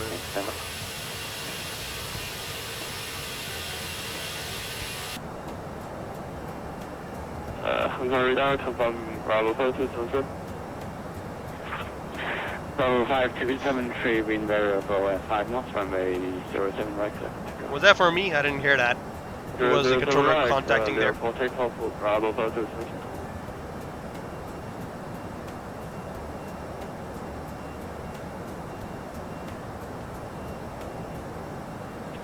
Bravo 5273, report airborne. The report airborne, Bravo 5273. Okay, I don't know if that was for me. I didn't hear it. If it was, he'll contact me again, I guess.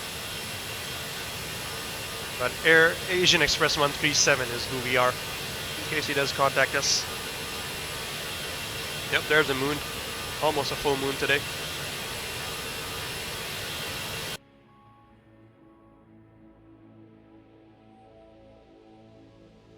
Still climbing right now, just out of 345, or yeah, flight level 340 roughly, heading over to 360, so just 2,000 more feet to go, and then we should be in cruise.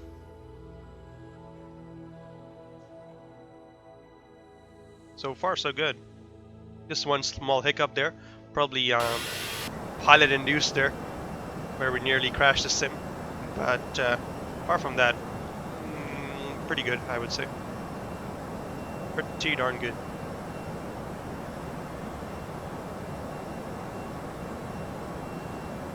Also, let me know if it's a little bit too dark, guys, on stream.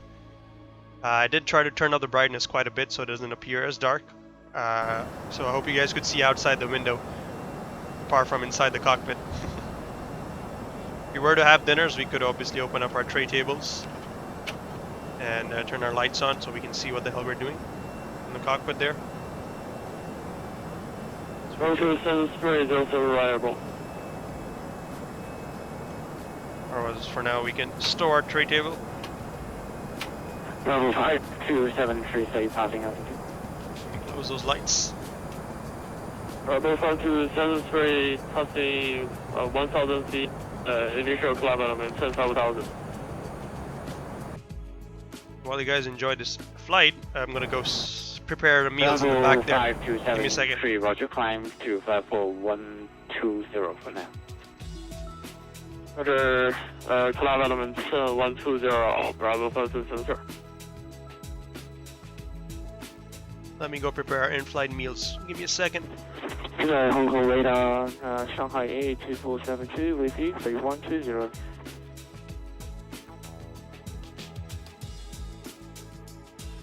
Confirm calling Shanghai 2472. Affirmative. Shanghai 2472, Roger. Identify climb to level 360. I climb to level 360, Shanghai A2472.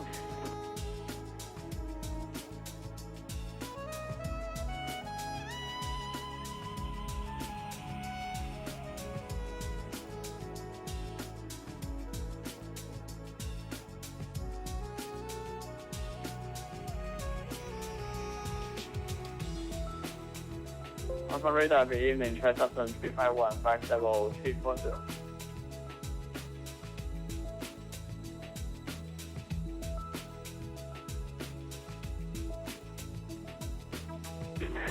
Station calling CE again, call sign.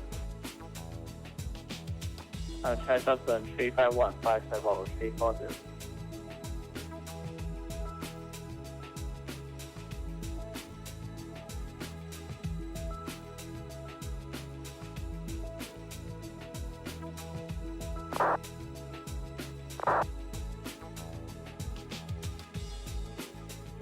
China Southern 351, Hong Kong radar, good evening, identify. 50340. 340, China Southern 351.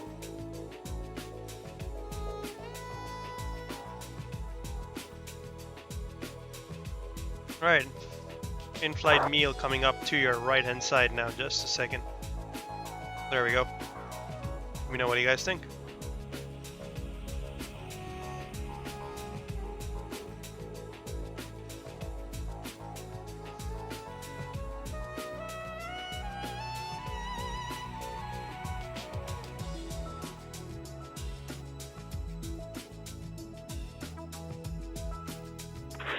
Sherman 851, Hong Kong. There's your in-flight meal. Sherman Chicken 851. rice, a little bit of seafood there, shrimp action, Sherman 851, with Hong some Kong bread. radar, good evening, identify 50320.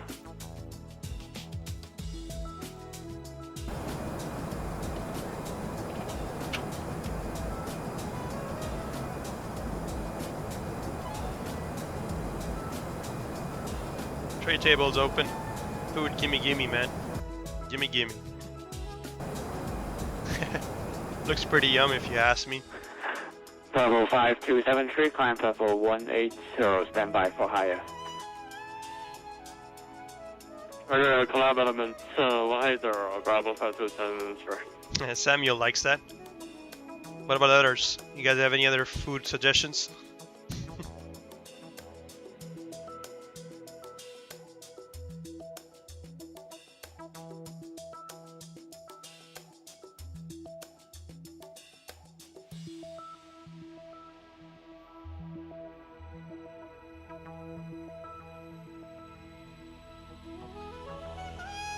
Still trying to look for some nice yummy meals here also. Those of you prefer a little bit different, I guess, meal. Got another one coming up for you right now.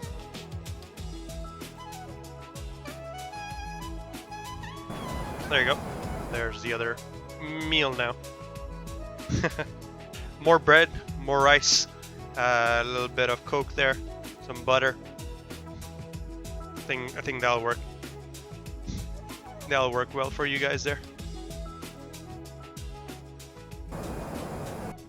Hey Kangaroo, what do I have to do to fly on VATSIM or IVAO? What do you mean in terms of how do you get in touch with the controllers, all that stuff? Is that what you're asking me?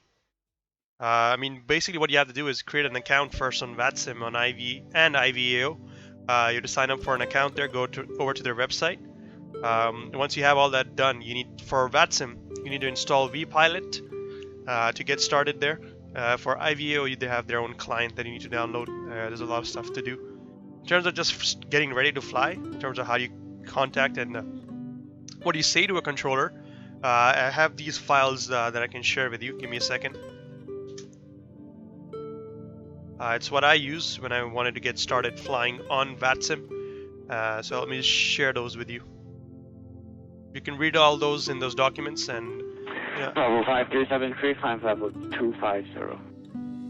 if you do that, you should have Continue climbing. a good idea of what you need to do. Bravo 5. There you go. There's a link. There should be a few documents in there, learn ATC, and then test instructions and stuff like that, that you can use to figure out what you all need to say to a controller, what you expect to hear, and yeah. Virginia 135, medical departure.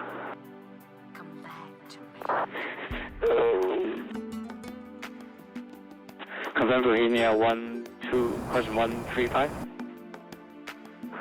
Virginia 135.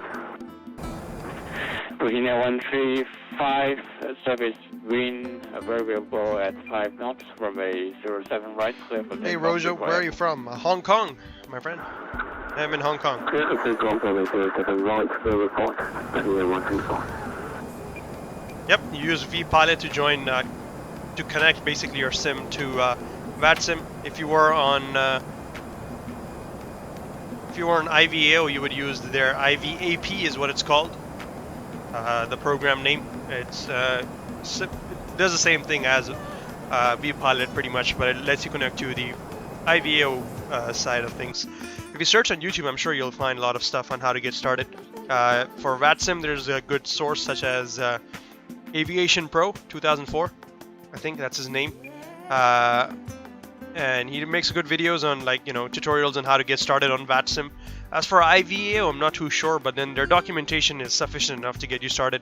It does involve a little bit of reading, but if you can do that reading, you should be fine. And is it just me, or did it just suddenly turn brighter in my cockpit? Then suddenly the moon decided it wanted to reflect inside my cockpit right there. And it got brighter, interestingly enough.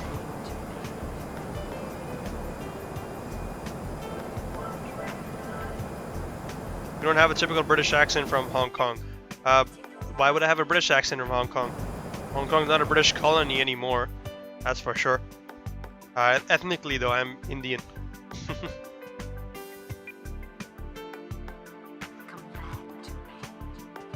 I mean, I'm not too sad about not having a British accent, but I would be sad if I had a Chinese accent. Because I have a feeling no one would understand what I'm saying. And yes, I am a student there, Rojo. Very much so I am. Doing my last year of law, that is. Yeah, it is. If the British are to be believed, law seem legit.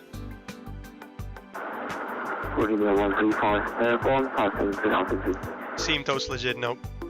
Hong Kong has long since been and has been Chinese, and right now they're trying hard to get that into the heads of people as well, getting brainwashed about it. Virginia 135, Hong Kong, radar identifies climb to level 250. Contact 250, Virginia 135. Yes, I did, Rojo. Doing my LLB, Bachelor of Laws, and currently in my last year. Almost about to be done with it in a couple of months. So glad for that. So once I'm done with my LLB, the plan is to apply in UK and continue my studies there to get my LPC. Pretty much. Are you going to stay there? Probably not, Samuel. Probably not. I'd want to get out of here as soon as I can. Hong Kong is not somewhere you want to be permanently, because eventually it will become China. Once it does, there are some negative things that are going to happen, and you don't want to happen, so yeah. Nope. Over to UK, the United Kingdom. Because currently I'm doing my studies. I decided not to do Hong Kong law or Chinese law. Instead I'm doing English and Welsh law. Good evening, Hong Kong radar, Singapore 711. So what that allows me to do basically is Singapore 711, Hong Kong radar, good evening, identified. go over to UK directly as soon as I'm done with my degree right here. Singapore 711, climb to level 360. Under flight level 360, Singapore 711.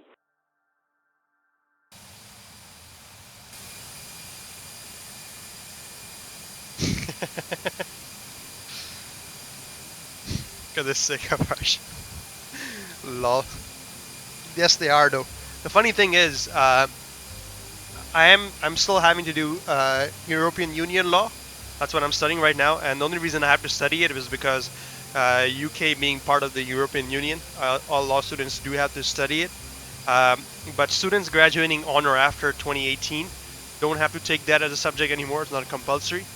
So I'm in that transitionary phase where I'm screwed right now. I have to study it, but it's going to be practically useless for me after a while. It's because, you know, the UK leaving the European Union. I'm not sure how useful it will be for me. Thanks, Rojo. Appreciate it. Hope so too, man. Hope so too. Pseudo part of the EU. Yep. Level 5273, climb to level 340 for now, standby. They're rather torn on the matter. That is true, yeah. It was a close vote after all.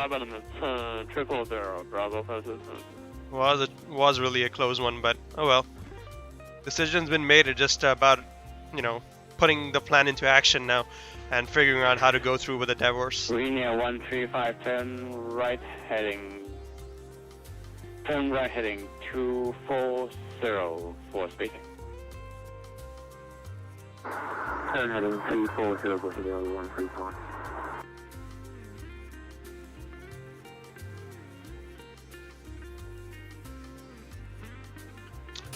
Interestingly, I haven't received a call from him yet. I should be transitioning into Sanya airspace right about now. So hopefully he'll contact me soon and ask me to move over. And Linear 135, track direct C code.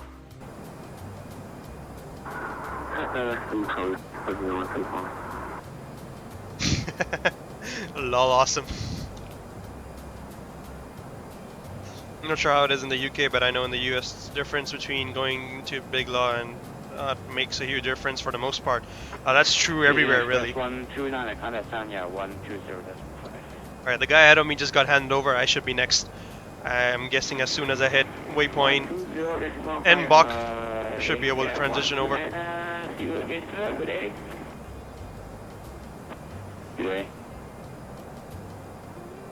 Here's the traffic ahead of me.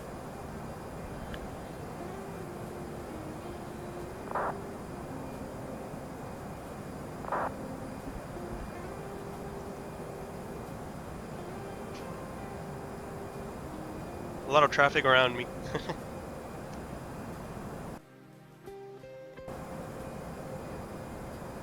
But basically, yeah, I mean, it's a little bit different than in the US. Because in the US, you study law as a postgraduate subject. In the UK, the way it works, you started doing it as an undergrad thing, and then you also do 3 years of postgrad in it, 2 to 3 years, to get your legal practice course. That is if you want to be a solicitor. And then, you know, once you have the license, basically you're able to practice law per se. Without it, you'll just be a paralegal at most. So that's basically the way it works. But yeah, I mean, obviously, you know, if you can get into big law, obviously it helps you big time. If you want to make it big, you know, want to earn big money, want to be famous, obviously it helps you. But to do that also, especially in the UK, you have to be coming from the Oxbridge community, really, pretty much. So you must be studying in Oxford or Cambridge for it to work, really. UK is a little bit more backwards like that. All regions of the world are more volatile at the moment. Not sure what's going to happen on the 28th in the US. Lol, done. Oh yeah, Trump's taking over, right? That Trump takeover. Don't know, man. Can't say for sure. Nobody knows what will happen.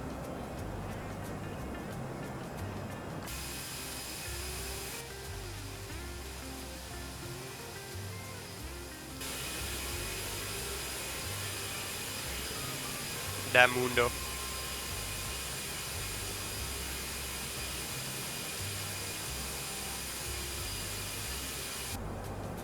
Alright, since in-flight meal is now being served and we're just cruising along but nothing much to do, Singapore 711, track correct, airport.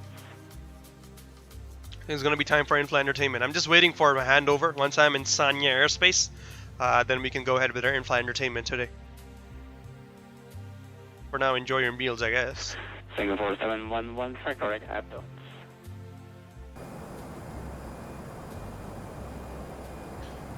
54 minutes since we left the gate, and 37 minutes since we took off right now. Singapore 711, track correct, airport.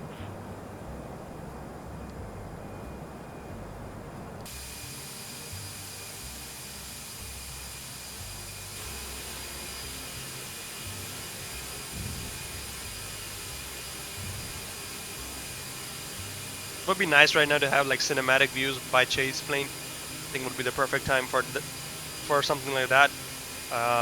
But unfortunately not working for me on my end.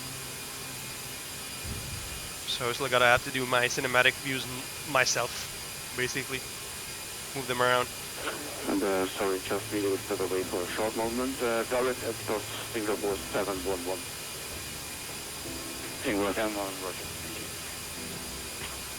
7851, contact Sanya 120.5. Well, yeah, I did decide to uninstall it. It's because it wasn't working yet, and I haven't received a reply from the makers yet. So there's that.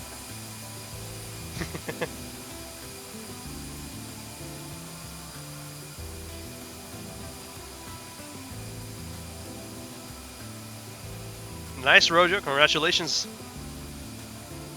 His abilities amazes me. I mean, that's pretty much what we do, really. We like to throw around big words to impress people. Nobody really knows what they mean. We ourselves sometimes don't know what it means. We just like to throw them around just to make sure, like, make it look like we know what we're doing. Singapore 5121, contact Sanya 120.5. Tell us what the food is. The food right now, as you can see on your screens right now, off to the right there is a little bit of congee. It's basically a broth of sorts mixed in with beans, I guess. What are you gonna call it? A little bit to the above it. I'm talking from the right hand side over. So the yellow thing you see there in the white bowl, that's actually sauce of some sorts. I can't really say what. In the bowl you have what appears to be sushi of some sorts, boiled vegetables and alike, maybe some seafood there. Served there on the left hand side with some tofu and what looks to be pork. I can't say for sure. And that's a really, really Japanese-ish meal right there for you guys. Pretty much awesome. That is pretty much what we do. Talk to get paid. The more you talk, the better you talk, the more you get paid. It's pretty much how it goes. It's part of the reason why, I don't know if you guys notice, like I talk a little bit fast sometimes. Sort of a bad habit I developed due to all the public speaking that I end up doing, debating. Because usually, you know, you have to time yourselves. And you have like 3 minutes or 6 minutes if you're doing world-style debates, or mooting, as they call it.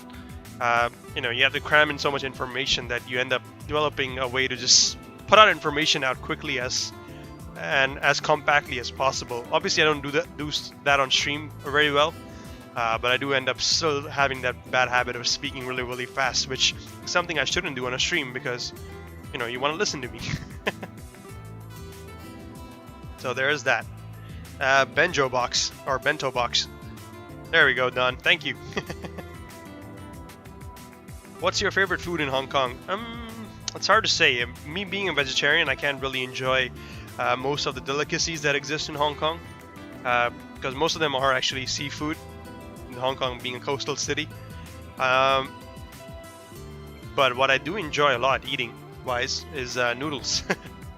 Now, this shouldn't be surprising, but I do like eating noodles quite a lot here. Fried noodles, some of the best I've ever had, with soy sauce and boiled vegetables, so yeah.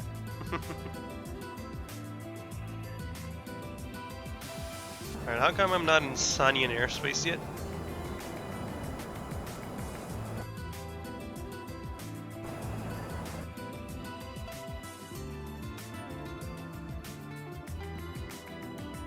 Singapore 1521 was handed over. Let me see. Okay, I should be next for the handover, next in line. In about 5 or 6 more nautical miles, I should be handed over through the next controller. The capital city, Don, New Delhi.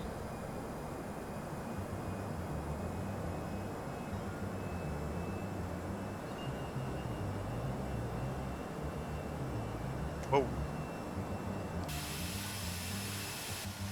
A lot of oscillations and vibrations on today's flight. So you can see if you're sitting in the cockpit there, jittering about. So not smooth air, definitely. Not too turbulent, but it's definitely annoying just a little bit. Do you like egg waffles? I haven't had them, so I can't say for sure. Samuel, I haven't eaten them. Cool, me from Bombay. Nice, Don. Awesome. I've been there only once in my entire life, or maybe twice. And I was really young when I went there, so don't remember much of it. Financial capital city, yep, there we go. And also the entertainment capital, you know, Bollywood being there.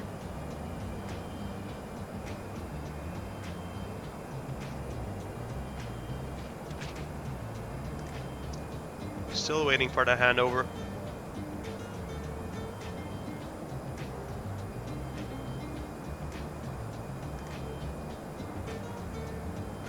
"45 minutes into the flight roughly now. 1 hour since we left the gates.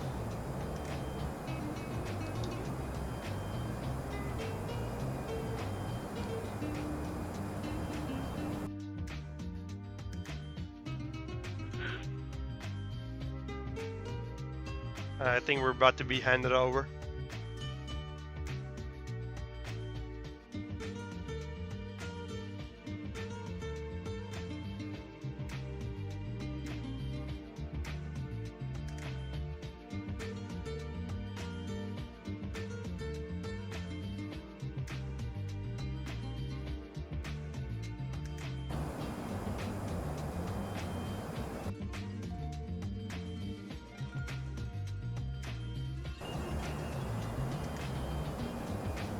There you go. Different meal once again. This time we got I looked it up what it is. We got beef curry with rice there, some broccoli, carrots. We got egg salad there, bread, and what appears to be some kind of sweet dish, but I can't say what it is. Looks pineapple-y. That's what our in-flight meal we got going on today. But obviously a drink of water. Anyone want to guess what airline it's from? It's literally right there. Hey pizza, speak of food and look who appears. How you doing, man? Just really had a big lunch, lol. What did you eat, pizza? Have you always wanted to go into law, or was it in aviation or banking or something else before? Asian Express 137, contact Sanya 120.5. Over to Sanya 1205, Asian Express 137, good day. Alright, we got handed over, perfect. Give me a second, I'll get back to you. Let's contact Sanya and hopefully I don't stay with you.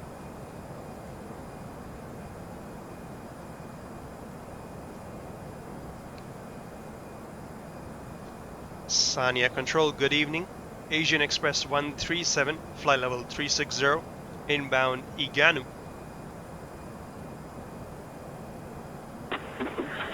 Could you please say again your call sign? Asian Express 137. Asian Express 137, good evening. Sanya Control, radar contact. Maintain flight level 360, plan road. Roger, maintain flight level 360. Asian Express 137. Cool. Right, so let me get back to you, Rojo, now. Yes, it's something that I wanted to do. Obviously not something you think about when you're really young, but it's sort of in the family a little bit. Is part of the reason why I'm doing it, and also because like since my early days in school, really, I've been really into public speaking and stuff like that. You know, in multiple languages too, English and French, and so it sort of felt natural that I would go into it. Aviation for me is more of a hobby, not a career path. I don't intend to make it one, at least not at the moment. I really don't feel like it. I do want to get myself a PPL at some point, and you know, just to fly around general aviation aircraft for fun, for the heck of it, you know. Not so much to become a pilot to fly airliners for a living. Not really my ambition there. So ideally I want to move it up to a point there where, you know, have enough money so that I can just aviate for fun, as and when I please. Because that would be epic, wouldn't it?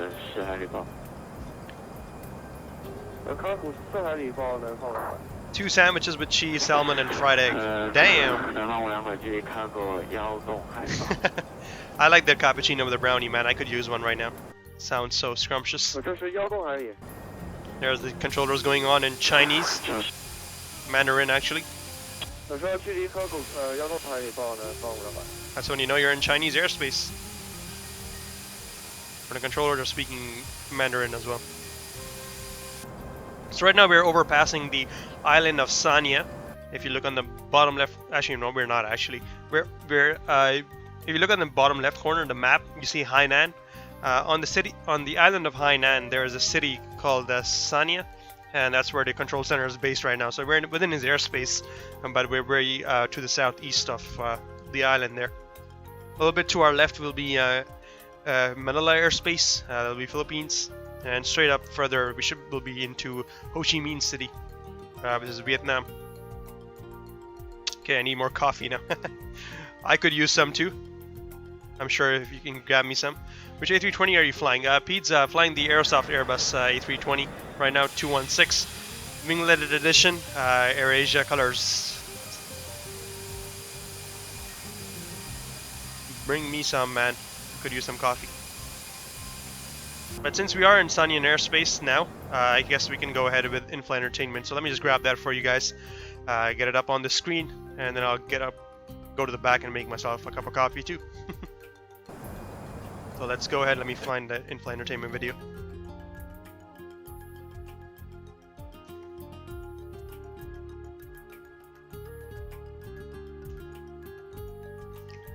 And here's the last meal that I'm going to change over to before we take away your meals and go ahead with desserts there.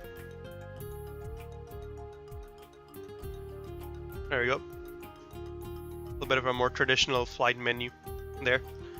Bread, vegetables, looks like a sausage there, and some water, coffee, and more bread. Because you can never have enough of bread.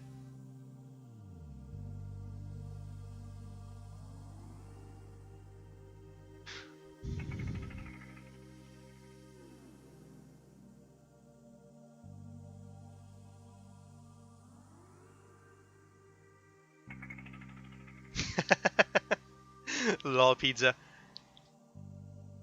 You could probably, if you have the Airbus imported into Air Hauler 2, you could probably do a ferry flight in it. That's one way to go around flying jets within Air Hauler 2 without actually buying them. The other way I can think of is if you make enough money in Twitch Air, we should be able to buy one, and then anyone within Twitch Air who's a virtual pilot there can use that, you know, to fly around, which will be pretty cool, right?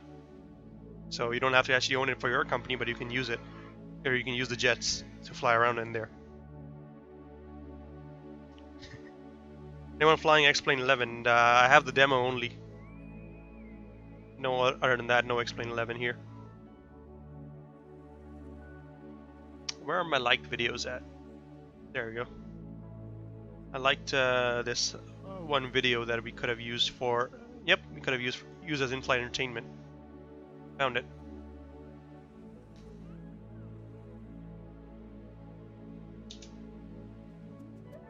So it's about the Learjet factory in this video, and how they build Learjets pretty much.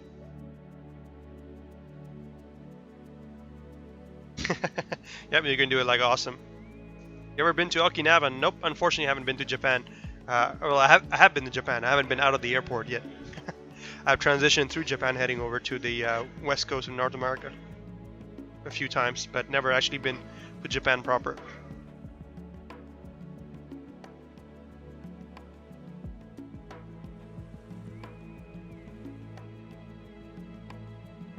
Alright, nope, the video doesn't want to work. Damn it! Hate it when that happens. Picked a nice video out, but looks like it doesn't want to work. Down.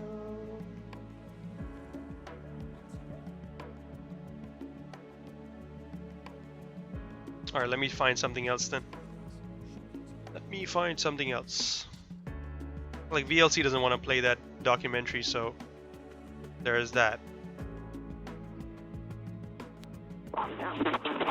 Shalom 34, contact Ho Chi Minh Control on 120.10. Have a nice flight, bye bye. 120.10, Charlotte, Freeport, bye.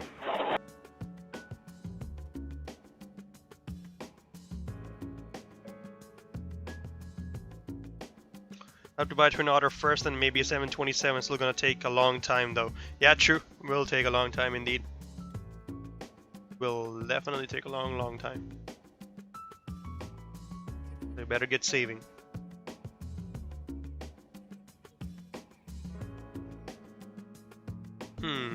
There goes my plan in-flight entertainment. Let me find something else for us to watch then.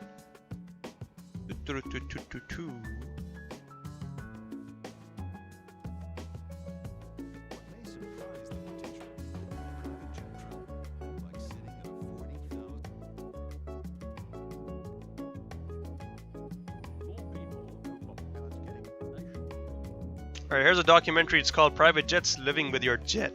Hopefully it's a good one. I haven't pre-screened it at all. So hopefully it is good. So in-flight entertainment, let me get that up.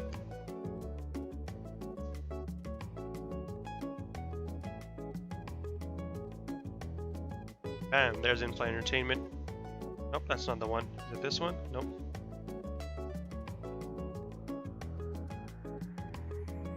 There we go. In-flight entertainment. You guys like that? Let me know also as well. If you enjoyed this new up-screen thingy. And let's go ahead and watch this video now. We turn the music down and turn the video up.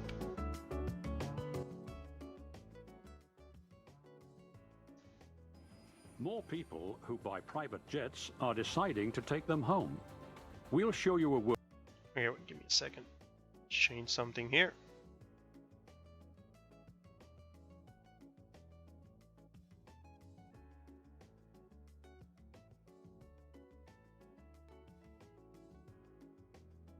Every garage.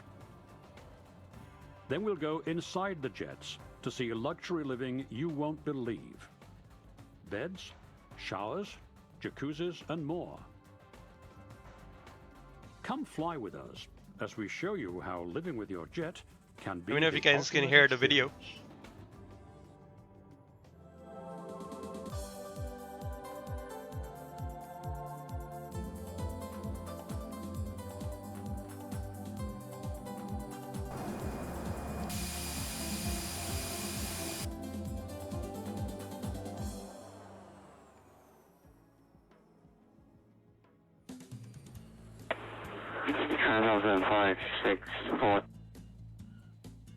Most people don't want to live anywhere near an airport. Unless I'll shut off the ATC so you can't hear him either. Plane, you don't ever want to leave it.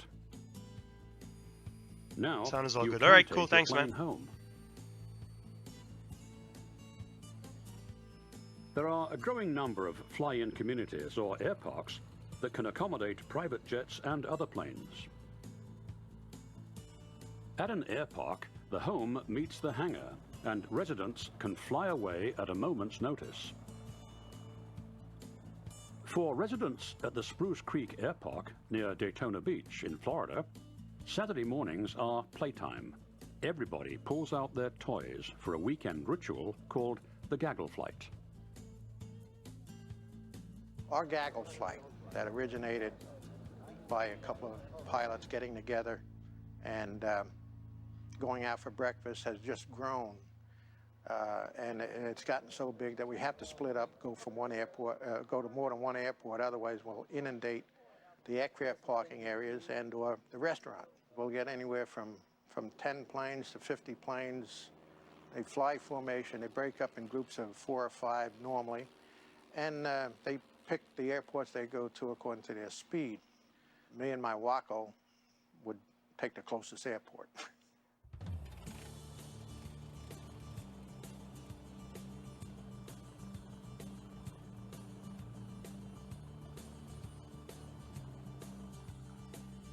These neighbors all live at the Spruce Creek Fly-In. It's considered one of the premier airparks in the nation.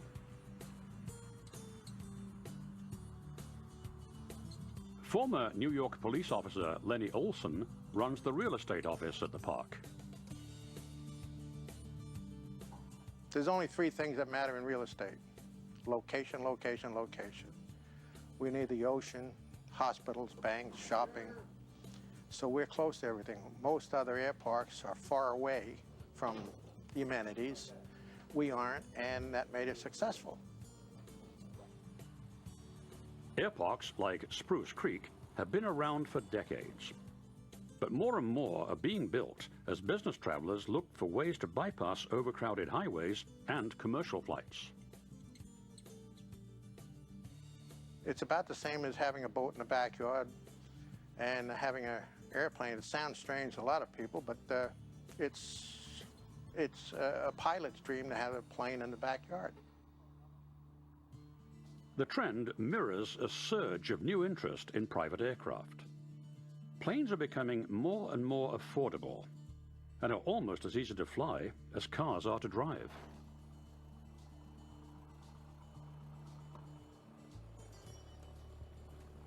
Right now, there's nearly 500 fly-in communities in the United States.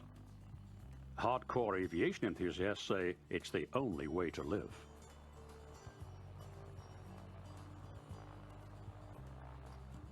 Of course, it's a lot nicer to hop in your plane right from here and in about an hour and a half go over to the Bahamas for lunch and come back, be home for supper and put your feet up. But what about all the noise? To those who live here, it's sweet music. Airplane noise is wonderful. Lawnmowers bother me. Neighbor comes out with the lawnmower and he's out there making noise for a couple hours. The plane passes by, it's like 20, 25 seconds. Airplane noise is great, keeps the pilots cool. If it stops, the pilot sweats.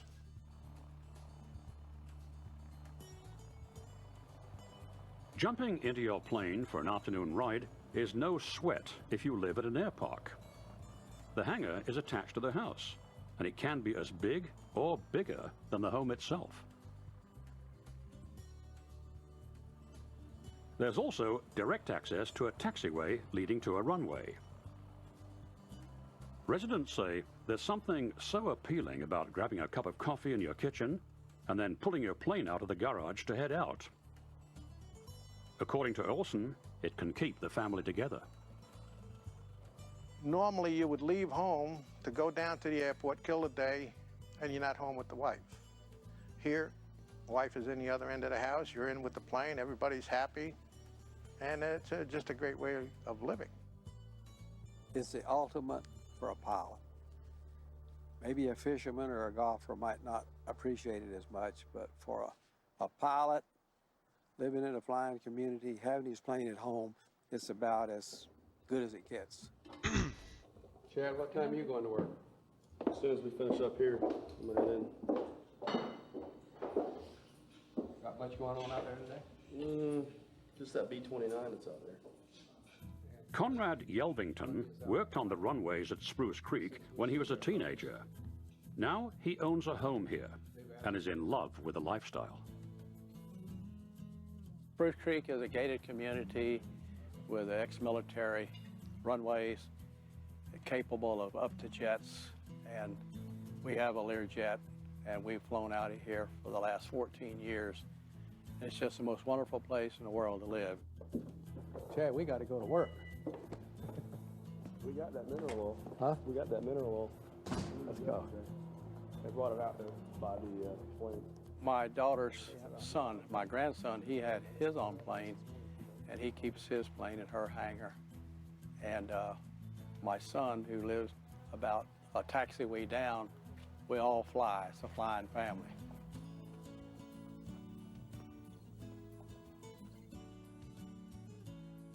Yelvington has breakfast with his family and then hops in his Learjet for a flight. Alright, bye Samuel, thanks for dropping by, man. Catch you later. Daytona approach jet length 2918, 6.2 descending 4,000. Good morning, heading 210 down to 2,000 back to visual. It's just a matter of getting in an airplane and taking off is not much different than getting in your car and taking off. It is a little bit different, a little bit more procedure, but you get used to it. You check the weather and you go. 99376, tunnel approach, radar contact, I'm a maintain 3,000, control and Victor 3.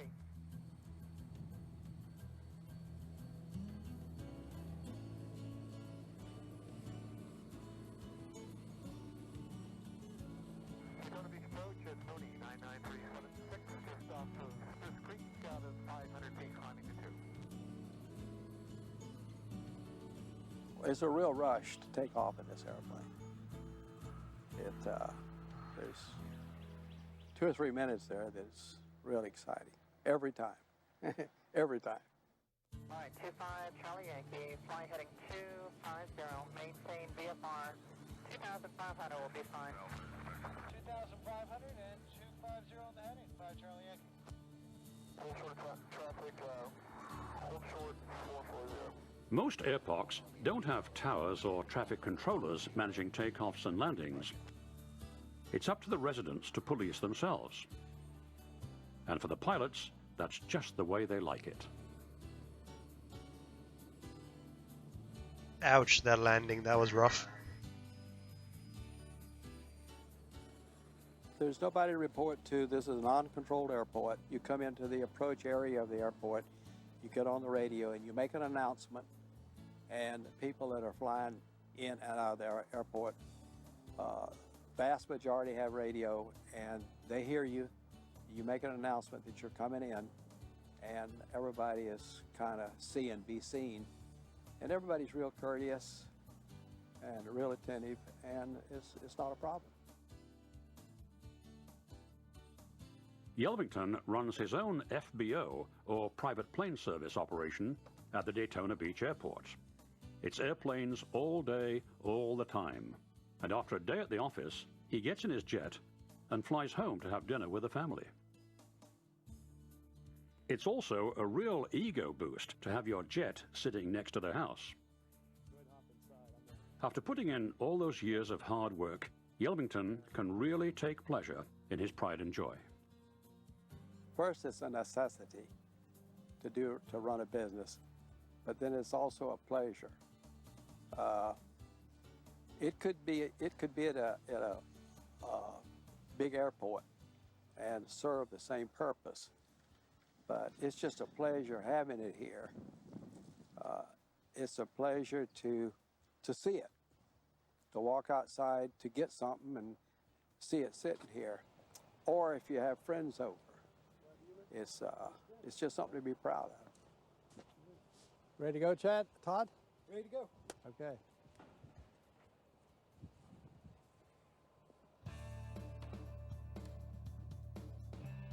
Conrad's grandson, Chad, grew up around planes and airparks. His mom lives around the corner from Conrad, and Grandpa gave Chad his first taste of flying. My first recollection was when my grandfather Conrad took me up in the Piper Cub. I couldn't have been but about, I don't know, 2 or so, maybe 3. And I liked it. It was a Piper Cub because the door was low. So you got to kind of get the sensation like you were going to halfway fall out. I like that too. But he told me to grab the stick and hold on, keep it level.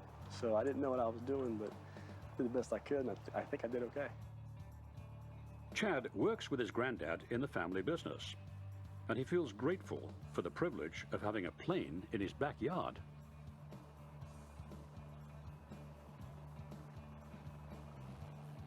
It makes it pretty cool. aside from the ease and the convenience of keeping your certifications current, if you want to, you know, take off and fly to South Florida for the weekend and go get something to eat or whatnot, I mean, it's a tool there that is at my fingertips if I need to use it or want to use it, and it's a real luxury to have, and I feel very fortunate. Lots of families have children that grow up in fly-in communities. They ride their bikes and play beneath the planes. Lenny Olson says these kids have air park smarts. We've been asked a question about safety and the children that live here and running around between the planes and everything else. Most of the kids here were born here and they grew up with the knowledge that, you know, taxiways and aircraft run up and down taxiways. And even though they play on the taxiways, they get out of the way. They understand it's like city kids playing ball in the street. What makes me laugh a little bit is the kids growing up here, when they move out of this community to a normal type community and asking their friends, hey, where do you keep your planes? We have our own security, and we have kids out here driving golf carts on the road and on the taxiway. Some of them are only 6 and 8 years old. You can never do this on a city street. There's airplanes taxiing down a taxiway, and then somebody will come along on a bicycle. Then some Alright guys, 6-year-old kid will come along. sorry on if I've a been a golf little bit cart, quiet. and I've we just been all dealing with the share controllers. We've just the been handed over to Ho streets Chi and Minh City. taxiways together. Unbelievable. My neighbor lives So right we're next dealing door with to them me. now. Don't ever lock his house. He told me he didn't even have a key And to his front door. continuing to That's- fly now. That's really being confident. People from all walks of life are drawn to an air park. They're a close-knit community because they almost all have one thing in common: the love of flying. And being able to walk out your front door So we just got radar and step contact into one of the things you're established most with the passionate controller about there. makes for happy campers. The people in air parks, you never met a downbeat pilot. Pilots are upbeat. We have 500 aircraft or better here. The pilots make the community. They're very happy, very upbeat, and always willing to help someone. Okay, this morning we have a commitment at Port Orange to do a flyby for the opening of the Little League Baseball. Mayor's there throwing a ball out, and Roofman's over there right now. The residents look for any excuse to go flying, even the opening of their children's Little League baseball season. There's no And apparently I've been informed by the controller there that your space and your time with people who have the same the call sign hobbies or, for avocation that you do. AirAsia has been So it's changed very to educational. You can always find somebody that'll come out and help you if you have a Red problem. Cap now. It's no longer Asian Express as it used to be. So it's going to be Red Cap from now on, all rip. So I've got to change my call sign. I have to say that most of the people, I don't know when that just about happened. all of the people who come here have been But top we're going to be Red Cap. If they work for an airline, they were Must be captains. recent. If, I they're didn't know about an it. engineer, they own their Call own sign Red Cap. engineering company. They're all mostly type A personalities and hard workers. I mean, I've been Asian Express everywhere else, so yeah. Can they do that? Yeah, you can change your call sign. All you got to do is apply to the ICAO and get that changed. So obviously up to the airline to pick a call sign. Well, Spruce Creek is a very active community. You know, people who live there. But apparently they have changed their call sign. There's always And something going on. This as morning far as we were I getting could ready to tell, come over it was here, still Asian the, Express, but the people who controller's ride telling me their, otherwise now. a motorcycle So I guess every I'll take that. Sunday. We're out, 30 or 40 bikes. People are playing golf, tennis. There's always something going on there. It's just a fantastic place to live. People here work hard and they play hard. A lot of these folks have more than one plane in their hangar. People that own jets also own a smaller aircraft. The jets mainly to go point A to point B. To have fun, you get in a smaller plane, you go out and you turn Multiple it upside airlines down, called or AirAsia with different call signs. the Could be. hamburger's only $100 instead of $3,000. People at the But airport Air say Asia you don't Malaysia have to be rich privilege to live this life. The one that I'm using, their Some call planes sign is now cost red cap. less than an SUV. But talk to any pilot, And they'll tell you, flying they have high in the completely sky abolished the gives you a call peace of sign mind Asian Express, money as far as I can't can buy. tell.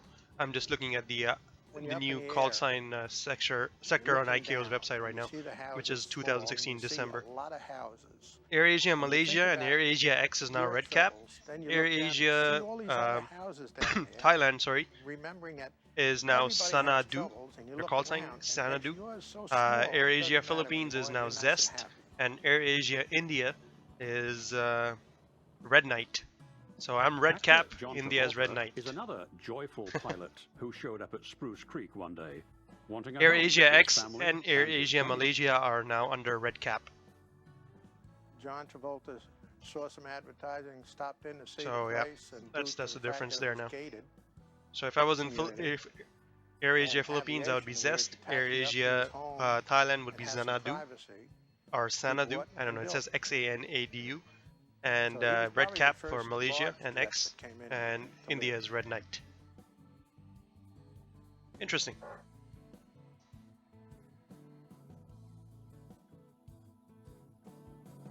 Travolta needed more room and moved to a new fly-in community at Jumbo Air Aviation Estates just outside Ocala, Florida. It has the nation's longest private runway at 7,550 feet. That's perfect for large planes like Travolta's refurbished 707.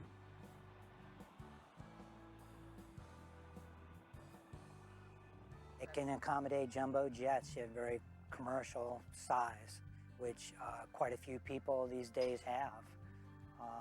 But also jets in I know, right, Captain? and stuff, and that would need a little more runway, or older military aircraft. A lot of That's people what that happens used when to you're a fly big, today would need well, more you runway were than, a small low-cost airline that's suddenly experiencing large amounts of growth, and you have multiple subsidiaries opening up in multiple areas, and you cannot all share the same call sign due to some regulatory requirements or whatever. I'm sure for some tax reasons, their airlines are considered separate. So since their airlines are separate, they cannot all have the same call sign, so they're ending up having the different call sign for every one of them.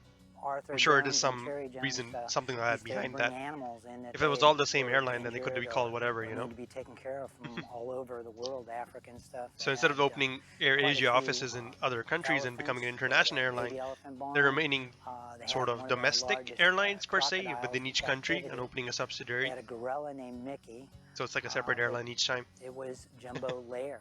And So that's different what call it was, it was signs. their lair That's of what we're taking. animals. We are red cap.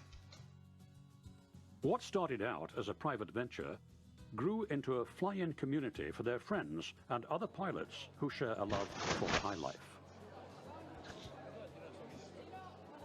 I think the idea of an air park is fantastic.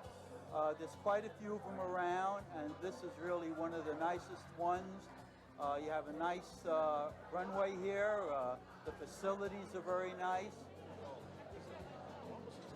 The type of people that would move into a community like this would be people that had planes that flew all over, you know, for their job, or they could be recreational. Old It age just home would for mainly pilots? be people that were pilots and really enjoy. And I'm sure there's going to be some people that move in that aren't pilots but enjoy aviation. I mean, I don't think the criteria would be that you have to have a hangar in an airplane. In this lush estate, horses roam as the planes fly by. And also here at the end, one of the amenities we have are horseback riding. We have a stable where we have horses on site where you're able to horseback ride. There's over 400 acres here. And also, if you stay at the inn, you can bring your horses with you. We do have accommodations for your own horse. There's also a well-equipped fitness center, swimming pools, tennis courts, and lots of room for airplanes. It's really convenient living in an air park because you've got your airplane right there. You save the time and the hassle of loading everything up, taking it to the airport, loading the airplane up. We just carry everything right out there and leave from home.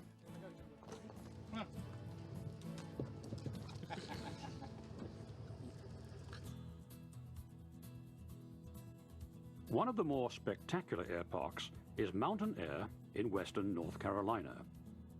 It has the highest runway east of the Mississippi, sitting 4,400 feet above sea level. You're actually looking down at a beautiful valley of clouds. One heck of a sight to fly into. Oh, it's fabulous. I mean, when you go off the end of the runway, you're already flying 2,000 feet because it just drops off so sharply at the end. And the drama is just incredible. You look off and you see all the major mountain ranges in the southeastern United States. You see the little town of Burnsville down the valley. You see just beautiful blue sky for 100 miles. So it's just the most exhilarating thing I think I've ever done. Two families, the Banks and the Youngs, developed the area. They grew up in the region explain 12 and Alpha. have a great love for the mountains. Where the and American everything trees are living different there. from the European trees. Mountain Air came into being about They worked so hard on those. 1985, plus or minus, and began in a very limited manner with a small amount of acreage, and was going to be made into an airstrip and a golf course and a development of that type, and then evolved.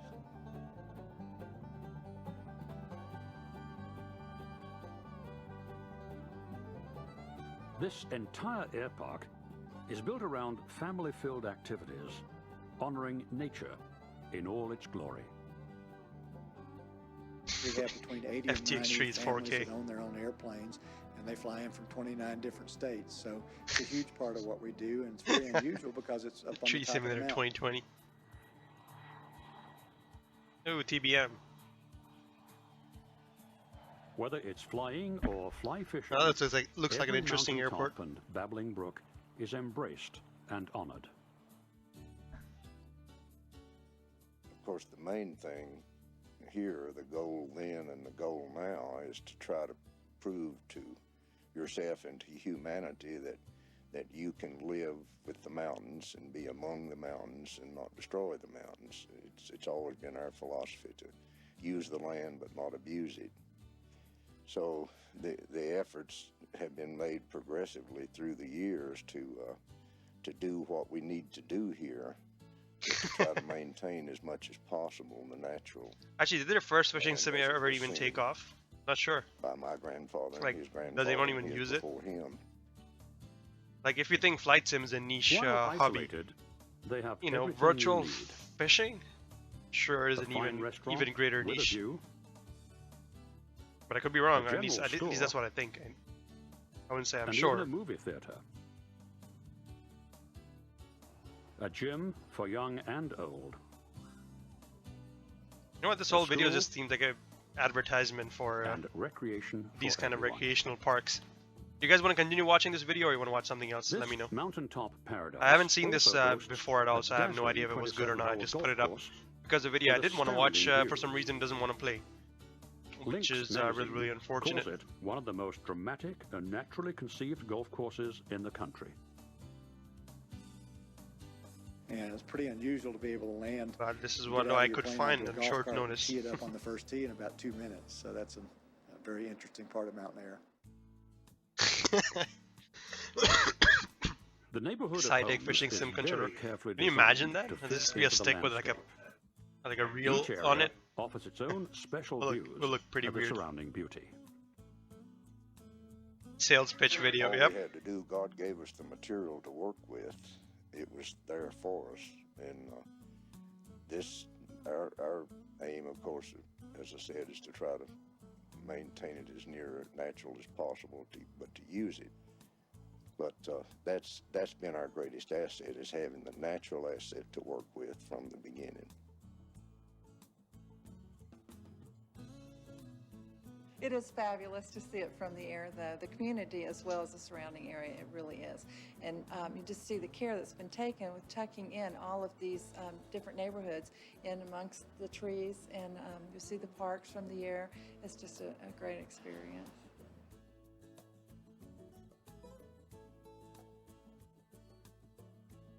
The enthusiasm pilots have for their community their homes and their planes doesn't stop there. Sorry while I was taking off. They also want the feeling. It was comfort, supposed to and be a security of documentary home about inside their owning an airplane. You know, the life that entails or that follows behind. That's what it was supposed to be about. I mean, obviously it's gone way far beyond that. I don't know what the hell it's become Once now. you've bought So your I guess plane, we'll switch up to you can something a little bit more customize it different. to What fit your initially I wanted to taste watch. and your needs. Hopefully this video works. To do though. this, you It's hire like a Mega special Factory's Learjet. That's the one I was watching earlier, and I found it pretty cool. More people Okay, this version who of it fly works. private jets Let's watch this are instead. deciding to take them home. We'll show you a world where there's a plane in every garage. Nope, that isn't it. Copied the wrong one there. Just replayed the same damn video. Give me a second.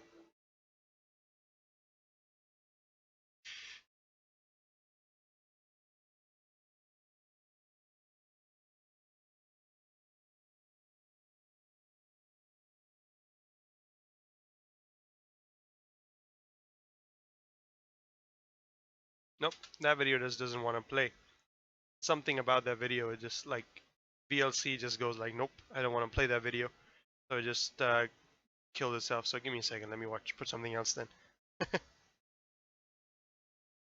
I'd love a garage with or without a plane. Lol.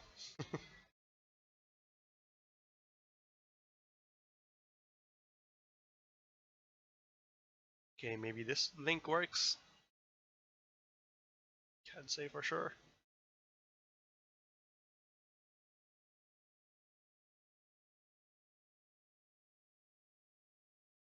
Nope, they all seem to be suffering from... Oh no, this one might work. L'uomo d'affari multimilionario David Morgan e sua moglie Pally sono giunti nel Kansas dalla California, Stati Uniti, per spendere 14 milioni di dollari. Languages that even... Che emozione! It's the same documentary that I wanted to put, but it's not in English. Sono qui per portarsi a casa il loro Learjet 60 XR. Per David è l'avverarsi di un sogno. Mi sono detto, sta succedendo davvero. Per rendere David felice occorrono 2500 tecnici per l'assemblaggio, il collaudo, la verniciatura e la consegna. Ed ecco puntuale il jet al completo. Wow.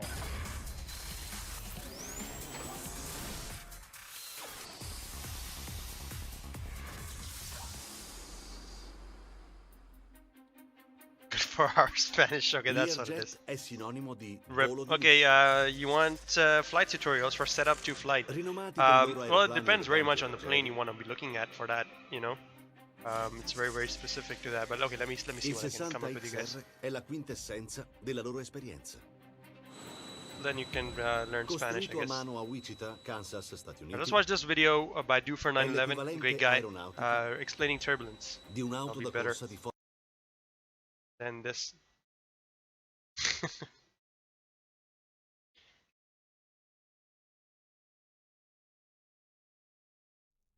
Hello. So today we're going to be taking a look at turbulence to understand what it is, how it works, and why it's significant to flying planes. So turbulence can be described as being chaotic changes in flow, pressure, and velocity. Now that does sound complicated, but allow me to demonstrate what that means using this small Java game. So let's imagine that we're in space and we're looking down towards the Earth, Yep, which is this black box. Do for 911. What we're going to do is draw some lines. Now imagine that these lines are generating currents of air on the Earth's surface. Now as I draw these lines, you can see these blue and green colours. The blue represents low air pressure and the green represents high air pressure. Now notice how these colours are constantly moving, how they warp and change shape and size and how they move about. This is chaotic airflow, and this essentially creates turbulence. In addition to that, air is constantly moving in a vertical sense as well. As air heats up near the surface of the planet, it rises up into the atmosphere where it cools down. This cool air then begins to descend back towards the surface, so air is not only moving across the surface, it's also moving vertically. So with these forces at work, you can see how the sky above us is constantly churning and moving around, and it's this constant change which causes turbulence. By the way, if anyone is interested in that Java game, I've put a link in the description. It's an amazing little physics-based game and you might get addicted to it. That's a game? So how does this turbulent airflow affect aircraft? Well, pilots can define turbulence as one of 4 categories. These categories are very subjective. By that, I mean that they're based on the pilot's judgment of the turbulence. So the first category is light turbulence. So passengers may feel a gentle vibration or an occasional shake within the plane. Also, any unsecured items will remain in place. For example, if you had a bottle of water on the table in front of you, it will easily remain standing and in the same place on the table. In these conditions, the plane will continue to fly normally. Next, you have moderate turbulence. At this point, passengers may feel stronger or more frequent shaking in their seats. This will also cause people difficulty walking around the plane, as the shakes may throw them off balance, for example.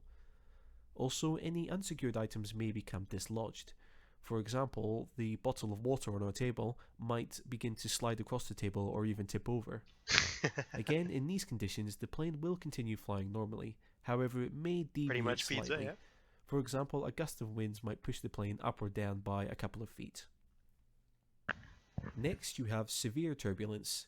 In these conditions, passengers will begin to feel like they're being thrown about violently in their seats, and walking around the plane becomes nearly impossible. Unsecured items are also thrown about the plane. For example, the bottle of water might get launched completely off the table. At this stage, pilots may also begin to experience an occasional loss of control. For example, a strong gust of wind may roll the plane unexpectedly. And then finally, you have you should make a video about that then. At which point the aircraft becomes very difficult to control and structural damage may occur. In these circumstances, you can imagine the typical Hollywood horror flight where pilots are straining and fighting with the controls of the aircraft, trying to keep it steady. Now, before I go any further, I do want to say that aircraft almost never experience extreme turbulence nowadays, and I'll explain why in a moment.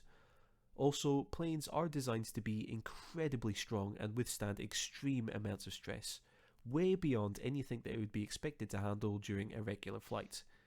Take a look at this picture, for example. This frame around the plane is a test rig, which is designed to pull on the wings. And here are the wings, which have been pulled up into this position and they have still not broken. Yeah, that's a wing stress test. While planes can withstand a lot of turbulence, pilots do everything they can to avoid it. Mainly because this puts unnecessary stress on the plane, and it's also uncomfortable and unsettling for passengers. Now, extreme forms of turbulence or weather disturbance can be identified before a flight. Pilots and flight planners will use weather reports to see if there's any major weather event occurring along the flight path. They can use weather reports called a SIGMET, which stands for Significant Meteorological Information. These can be used to advise of large areas of severely bad weather, such as hurricanes, thunderstorms, snowstorms, sandstorms, and other significant bad weather, which poses an increased risk to aircraft.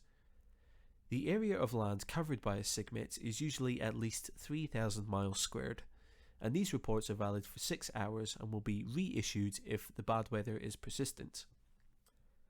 They can also use a second weather report called an AirMet, which stands for Airmen's Meteorological Information. This is very similar to a SIGMET, however the weather is not as severe, but it still poses a risk to aircraft. There are 3 types of AirMet reports which may be issued. You have AirMet Sierra, which indicates widespread IFR conditions or mountains obscured by low visibility. You have AirMet Tango, which indicates moderate levels of turbulence over a wide area. And AirMet Zulu, which indicates icing conditions over a large area. Like SIGMETs, AirMets cover an area at least 3,000 miles squared in size and are valid for 6 hours. Now, SIGMETs and AirMets are forecasts or predictions of bad weather.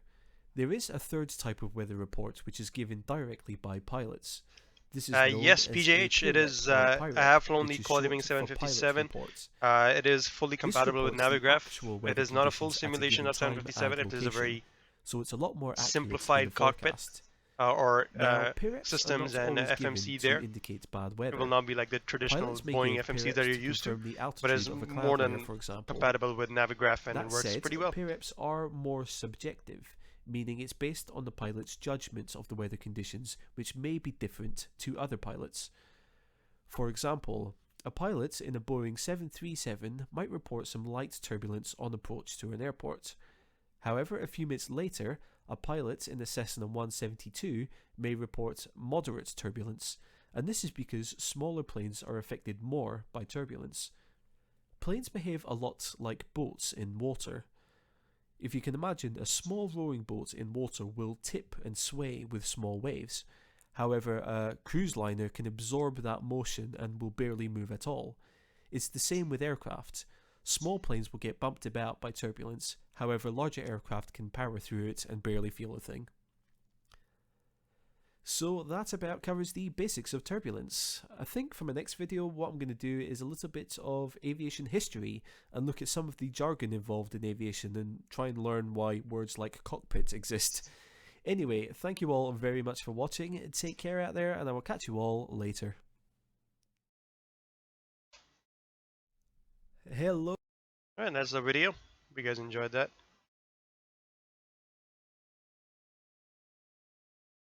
Just watching myself on VATSIM before I get in, put another in-flight entertainment video for you guys. Just taking a look at where I am. Right now in Ho Chi Minh City, pretty much right in the center of it.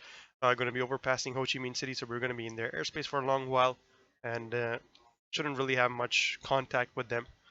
There was a Singapore Airlines aircraft up ahead of me. Apparently he diverted to Ho Chi Minh City instead of going all the way to Singapore, with some unruly passengers on board is what his reason was. He declared a non-serious emergency. I don't know what the hell was that. He actually said that. That's his words. And the controller gave him priority to land to Ho Chi Minh, and they're directing him to do that. I think he's already down already now. As far as I can tell, like, he's out of my airspace is what I mean. But yeah, that's what happened in the background there. And we're just cruising along, still heading to Kuala Lumpur. So while all that's happening, let's go ahead and watch some more in-flight entertainment videos. I like my version more. I like yours more too, Pizza, not gonna lie. Was definitely better. Now here's MD-11 flying into Hong Kong. Bangladesh 7035, report NEPAD. Report NEPAD, Bangladesh 7035. Addis Ababa to Hong Kong, Delta 599, position Lima Sierra Oscar at 0250. Flight level 410, estimating lead, so 0257, next Golf Mike Alpha. Ethiopian 3718 is bound, flight level 410, where did it all go? Alpha 599. I'm Captain Tadela of Ethiopian Airlines. I'm the chief pilot on the MD-11. Ethiopian Airlines owns 2 MD-11s, and they operate to Hong Kong, Liège, that is in Belgium.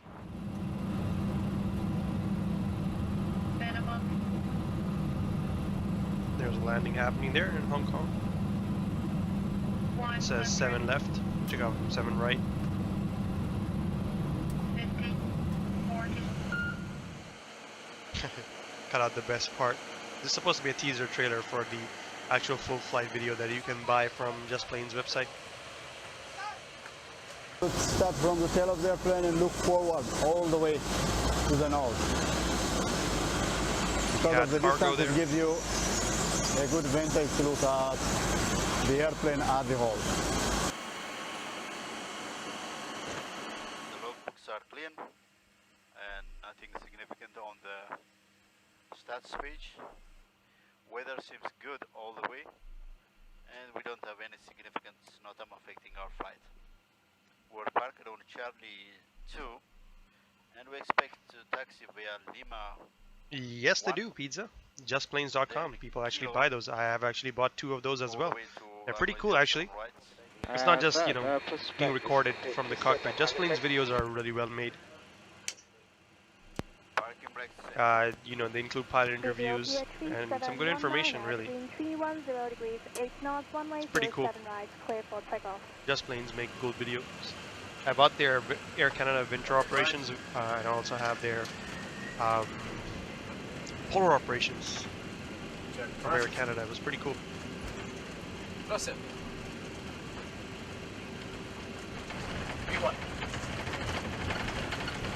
There's 7 right, which is runway we also use to take off. Just now.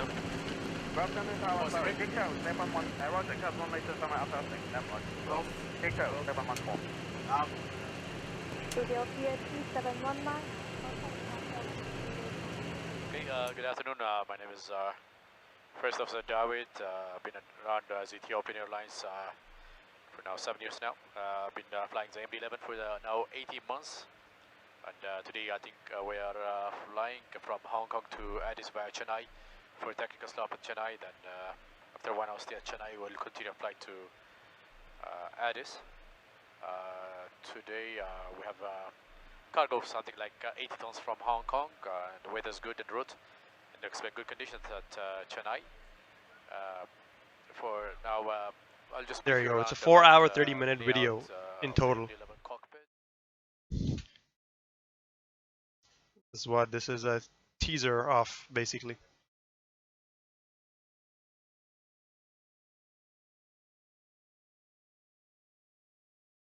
Alright, let me find something else for us to watch.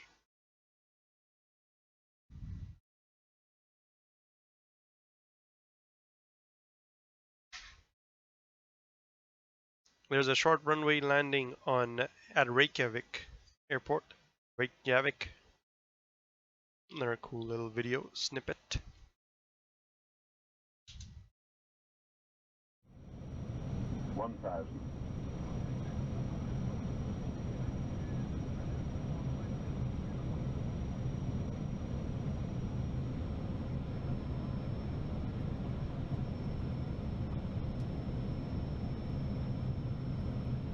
Tower Fairdown 400 above. Turning fine now on the 012 metro.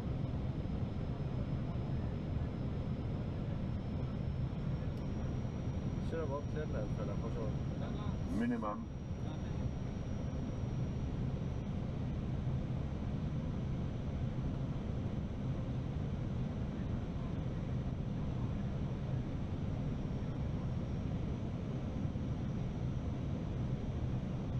By the way, guys, I hope the video is big enough, you know.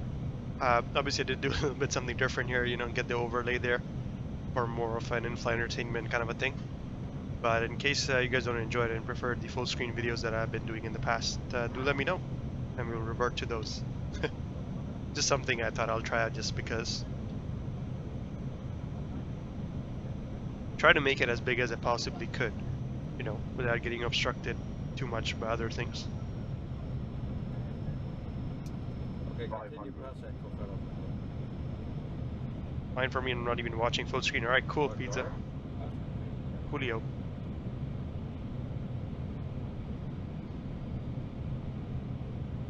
Wow, that looks like a really short runway indeed. Vertical speed 800. I'm gonna have to be hard on the brakes there. It is fine. Alright, thanks Al. Plus 9. 800. Plus 8. Streaming on portrait display with Chinese and it's still fine. Alright, cool. That's good to hear. 20. Retard. Retard. Retard. This is exactly what's going to happen to us. Well, at least I hope is going to happen to us on our landing too. Airplane's going to call us a retard. We'll retard the throttles. Make a smooth touchdown, vacate the runway, and end the flight.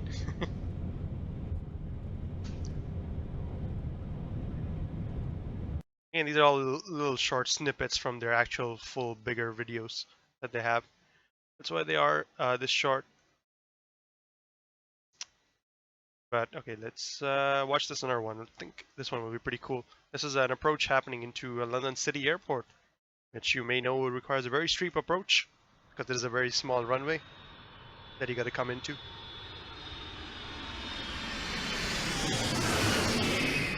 And this one, they're doing it in a Dornier 328 jet. Hello everyone, and welcome to Billund.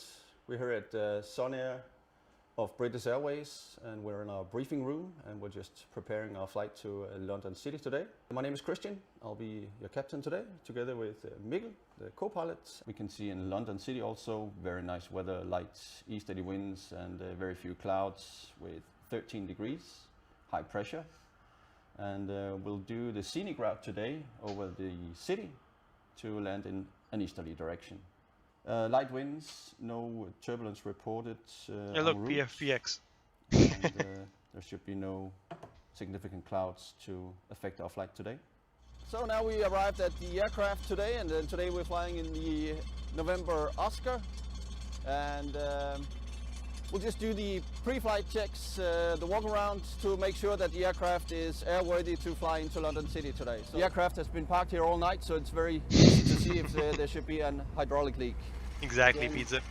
the lift engine probes, not easy to see when it's spinning that much, but everything looks as it should. Any malfunctions prior V1, either pilot call stop. I will stop the aircraft, you advise ATC.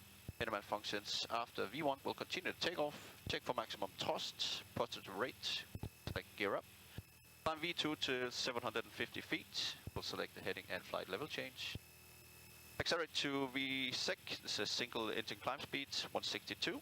Sunscan 09, Billund Tower, good morning, information Juliet, QNH 1022, correct, time 34.5, clear to London City, Micro 2 Bravo, departure score 2704. Rotate. Copy, 26 from F51. What's the rate? Gear up, select. Now here's a jet you don't see very often. It looks like an ATR converted into a just to jet. Give you a like in terms of the cockpit? Explanation on the steep approach concept.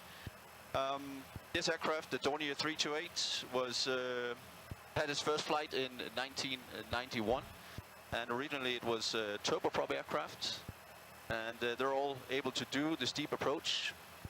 Steep approach is well, a normal ILS approach is approximately 3 degrees of descent.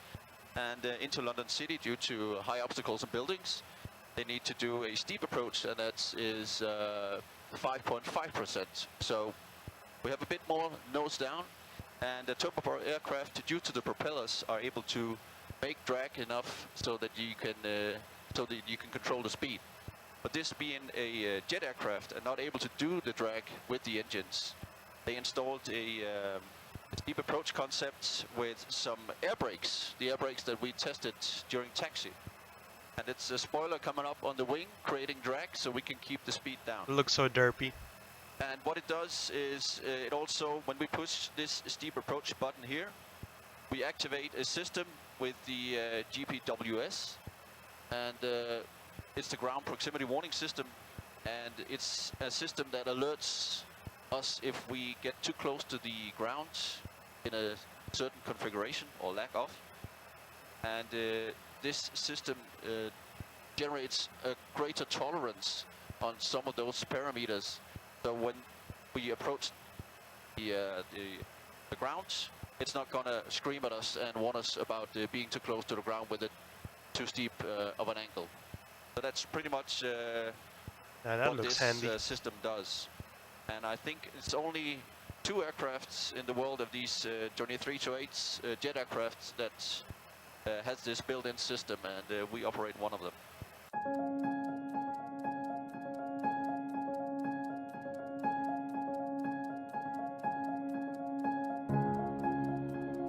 I really wonder, why did they still bother using London City Airport? Why don't they just shut it down? Because like, how limited it is in terms of traffic capacity and what all, like, why is it still an airport with scheduled operations out of it?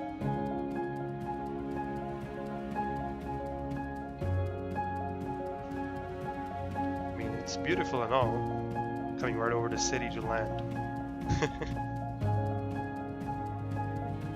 But why do you still use it nowadays?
other DVDs that you can buy. British Airways is operated by Sun Air of Scandinavia.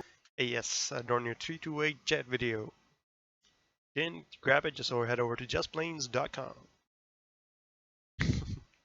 Interesting the way to do it. Obviously didn't show off too much of it on the airport. Sorry, on this video here because obviously he wanted you to check it out on the purchase there.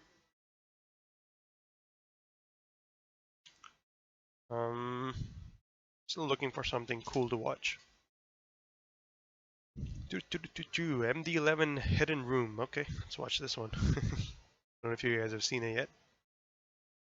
It's MD-11F Hidden Room under the cockpit discovered by Captain is what the video description is. So let's see what the hell it's all about.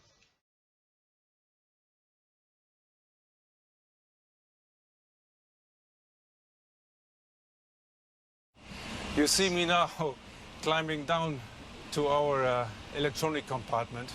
It's right below the cockpit, and you will be astonished to see what happens there.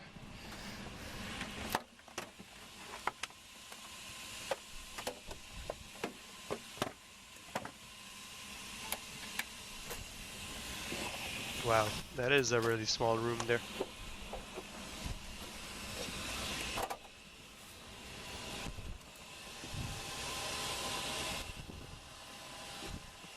Bye-bye. Well, as you can see, we have a lot of boxes here with all the computers. Let's say, for example, here for the windshield radar system or for the normal radar system, we have all the boxes here for the navigation and, well, you name it, autopilot, whatever. It's all located here. And also we have this green bottles here with the oxygen.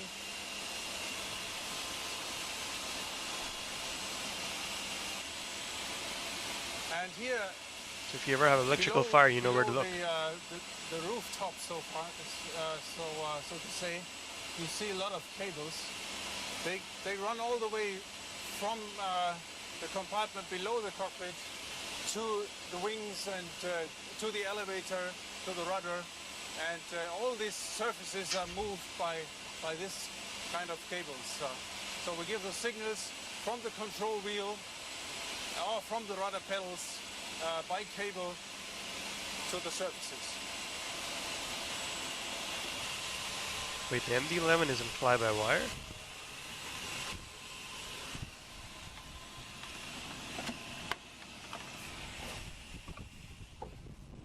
That's news to me.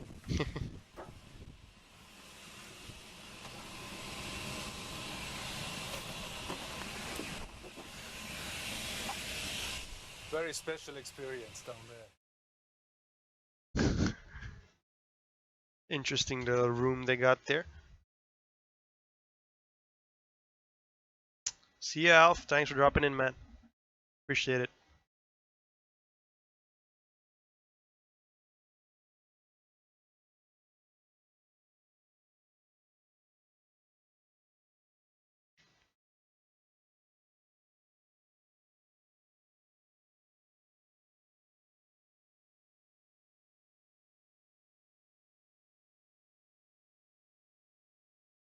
Here's a video of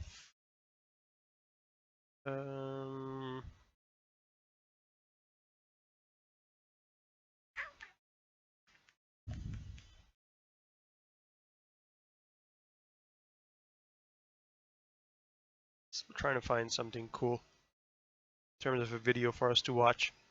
The Eclipse.d can't really find much there right now.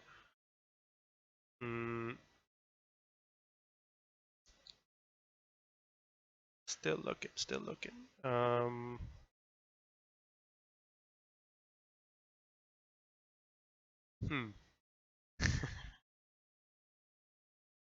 Gee.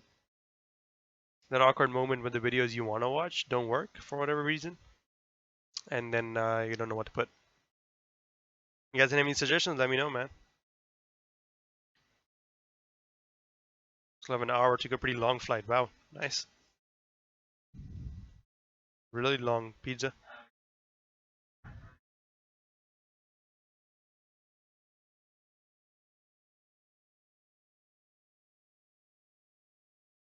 Navigating between the hills. Let's watch this little clip then.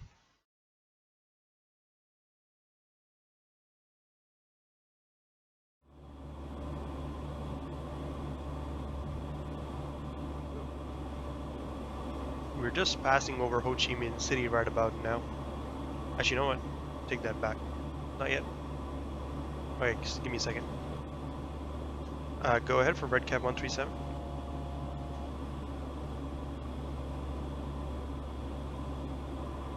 Descending flight level 350, red cap 137, thank you.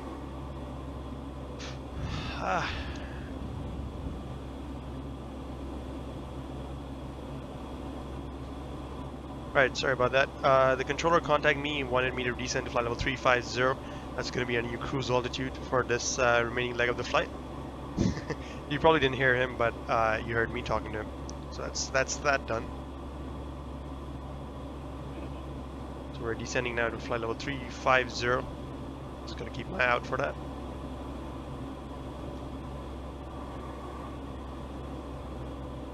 And we got Vietnam below. So if any of you guys in the crowd here have any Nam stories to share, go ahead, I guess. Yep, they're not here, indeed. Yep, that's because the way I have it set up right now, it's showing you, or it's I have the audio separated so that you don't constantly hear controllers going on while you're watching in-flight entertainment. So I didn't have time to unmute it. I just had to respond to the controller quickly. That's what I did. But anyways, he asked me to descend to flight level 350, and that's what I did. Because it's part of our leg now that we should have been at 350. I wasn't paying attention like I should have been. It's right about now at over waypoint EPDOS is where I should have been. Good morning, Bangladesh 7035. Anyways, the video is done. Get rid of the queue there. Okay, let's watch something else in in-flight entertainment. Just confirming. Yep, cool. Coolio. Trying to find a little bit of a longer video now. I think we have like 25-30 more minutes before we are actually descending. So trying to put something for us to watch during that time. Not having too much luck with it at the moment.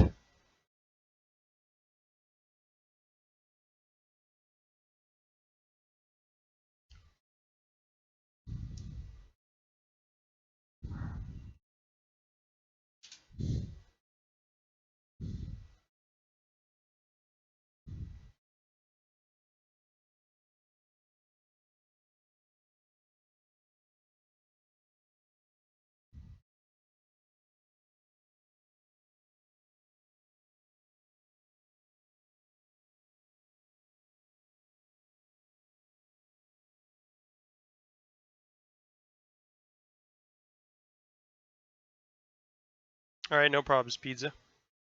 Alright,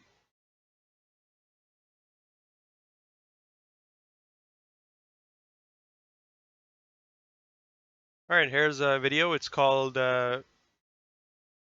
Hurghada, a Pusher's Life. That's what the video is called. Watch this from Pilot's ITV. Pilot's ITV, sorry.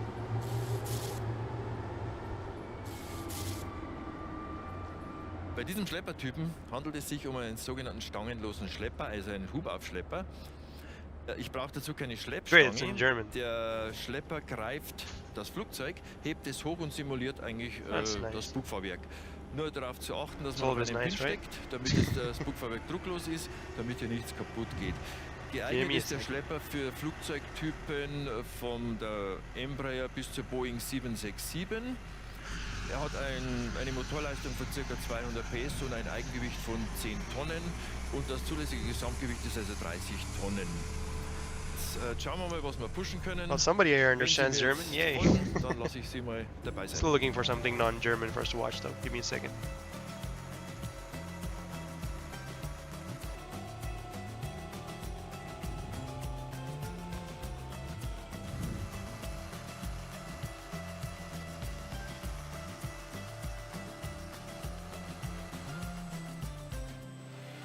Schauen wir mal, ob wir ihn finden. Das sind jetzt hier die 190er Positionen. Vorne sind die 180er. Jetzt schauen wir mal.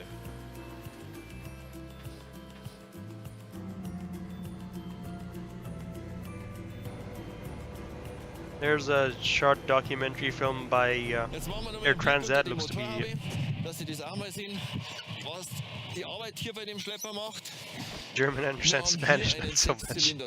Alright, so how many people in chat actually understand? There's two, I think, right now, Kangaroo and Captain. Probably Pizza can understand a little bit. Wir betreiben ja hiermit nur eine Hydraulikanlage und die Hydraulikanlage ist für den Antrieb und für die Aufnahme zuständig. Es gibt natürlich auch Schlepper mit wesentlich größeren Motoren, die haben 700 PS und 14 Liter Hubraum, aber wie gesagt, hier reicht es völlig und wir sind auch ganz zufrieden damit. I have no idea what's being said though. It looks pretty cool though.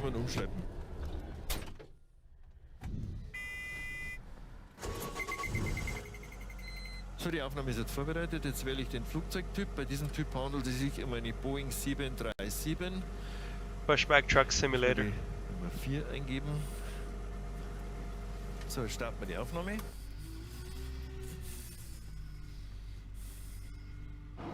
Da muss man versuchen, dass man I understand all of it. Scumbag. Um eine Beschädigung vom Bugfahrwerk zu vermeiden. Mit dem Peilstab sehen wir, ob wir mittig an das Gerät rankommen. So, der Schlepper ist jetzt positioniert. Dann schließen wir die Greifer. Das Fahrwerk wird dann an den Schlepper herangezogen. That's pretty cool. Dann kommen die Niederhalter in die Höhe. Pushes the wheels like literally onto the tug there and lifts it up. Nicht aus der Aufnahme rausspringen kann. Wait, do they actually lift up the A380 nose wheel as well? Holy crap, that tug. Beziehungsweise die Fahrwerksklappen, die offenen, dass die vom Schlepper nicht beschädigt werden können. I'm based in a lot of places, man. Der Schlepper dreht. Can't be learning it all. I know French, it's one European language. Actually, you know English too, there's two. Good enough. Ja, hallo, da ist die Position 133 mit der Delta Alpha Hotel X Golf für die 153. Gut, Emirates, holt jetzt gleich ab, dann legt doch ab, machen Südblau. Südblau genehmigt für die X Golf nach der Emirate. Ja, jetzt rollt er.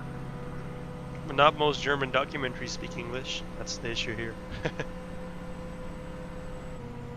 This one they're pushing back an actual A380, there you go, okay, no, they don't lift the wheel off that thing. I was wondering, like, that's gonna be too much. They just push it back.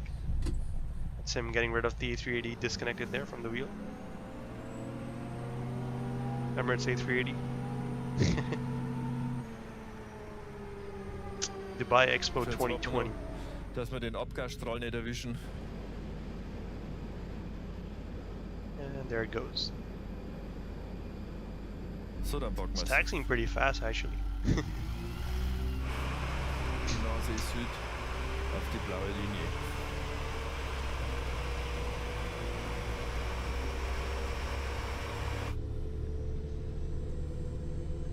They can lift an A380. Wow. Okay. Yeah.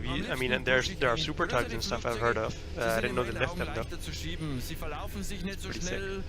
Es ist einfach angenehmer zu machen. Also ein 380er pushen ist also nicht. So this is basically what your GSX guy does. Boeing oder einen kleinen Airbus zu pushen. All day, every day.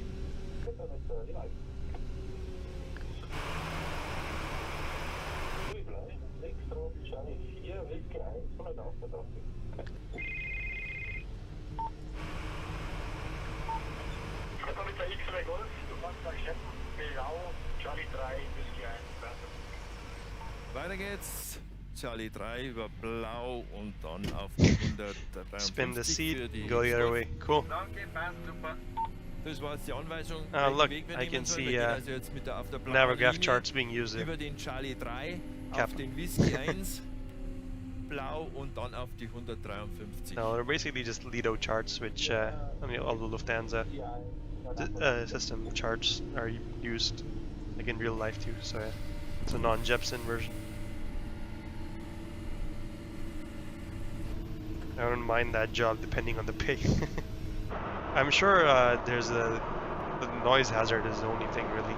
That's the job hazard here in this case. Höchstgeschwindigkeit. Da sind wir jetzt ungefähr bei 20 km/h. Wenn man natürlich RIP auf einen here, längeren because Umschlepp the hat, dann engines geht man and hier schon auf the die machines being pretty Geschwindigkeit loud und as das well, wäre I dann would ca. imagine. 130, da hätten wir Abhebegeschwindigkeit.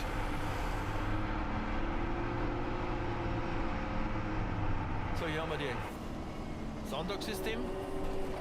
Das sagt mir, wann ich abbremsen muss, beziehungsweise wenn ich stehen bleiben muss. Das zählt mir die Meter runter, ist genau dasselbe wie der Pilot auch sieht. Und wir haben noch They have noise 15 cancelling. Meter. Yeah, true, true. Very true. But I'm thinking of like what's the downside of working at this job. Apart from that, really looks So, das pretty fun, Flugzeug yeah. wird jetzt abgelassen, die Greifer werden wieder Working at an geöffnet. airport, Man muss es halt immer im Auge behalten. definitely a lot more fun than a Es baggage kann ja auch mal loader. sein, dass der Schlepper Fehlfunktion hat und dann eine Beschädigung erfolgt. Wir fahren also jetzt ein Stück raus, dass die Reifen frei sind. Dann gehe ich wieder nach vorne und nimm meinen Fahrwerkspin See the wieder gear mit. pins, Das ist remove sehr before wichtig, flight weil wenn labels. der vergessen wird, dann merkt der Pilot bei der ersten Kurve, dass er ein Problem hat und nicht steuern kann.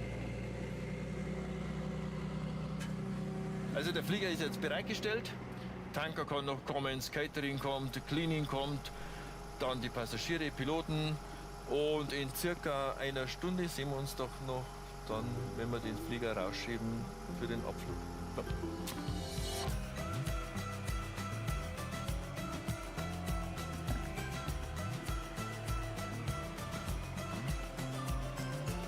Sick. Unser Chef genehmigt es, dass wir auch ab und zu mal Kinder mit reinnehmen, beziehungsweise war ein Kind, das hat ein Preisausschreiben gewonnen und durfte hier einen Pushback mitmachen. Und so habe ich also mein Patenkind auch mal dabei gehabt und das war für den natürlich das Höchste. Yeah, Und PJs, that would be fliegt pretty mich cool immer if wieder we an, created wann like darf a ich das Google nächste Mal Docs wieder mit auf den Flughafen. Und dann schauen price wir, wenn list. ich heuer Urlaub habe, dass wir The thing dann is, the noch price mal can change depending on what wieder rauffahren. configuration information you put in for each airplane. Großen It's Flieger, totally dependent on wenn that, man I mal think. raufgeht zu einem Piloten, mit einem Piloten spricht, das At the ist end of the natürlich day. für Kinder oder auch manchmal für Erwachsene ein großes Erlebnis.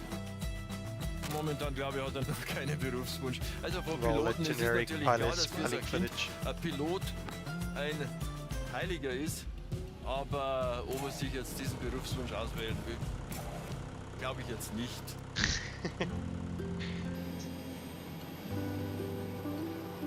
That's true, PJH, yeah. I can see that being useful.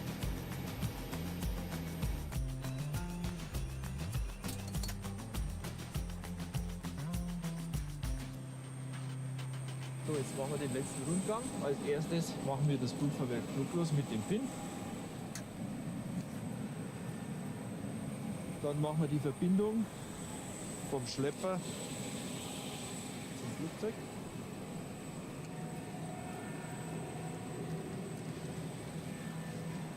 Weil dann mache ich den Rundgang gleich.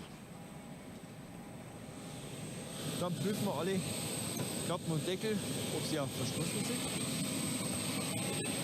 Machen wir einen visuellen Check von den Cockpit-Türen, aber auch die Steering-Pins, keine Gegenstände im Triebwerk einlassen. Dann prüfen wir noch, ob wir Flüssigkeit verlieren, also sprich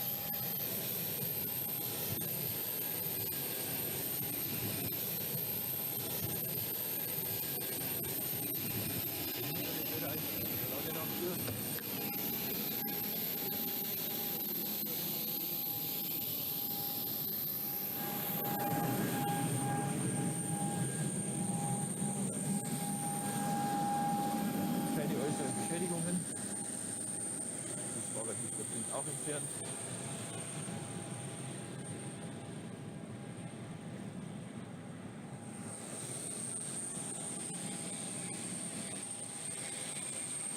Head-mounted GoPro. Alles ist zu. Dann kann es auch schon losgehen. Wir sind in der Zeit. Boden von Brücke schon da? Cockpit verboten. Ja, da bin ich. So, das 1er Triebwerk ist frei zum Start. Also wenn Sie wollen, können Sie loslegen. Bremse ist gesetzt und die Anlassfreigabe haben wir schon. Wir fragen dann gleich nach. Ich melde mich.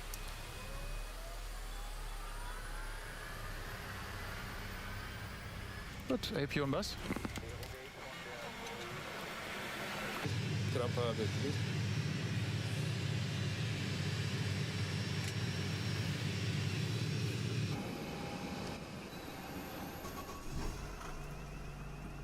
Yep, exactly. You can do ferry missions in it, but you just can't outright own it.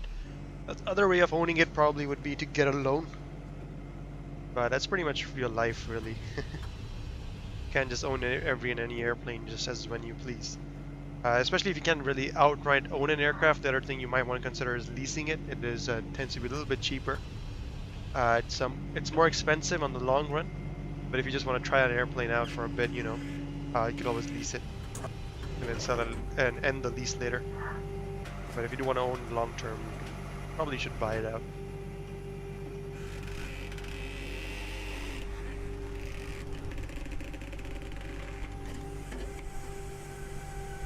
Oh, the creaky sounds.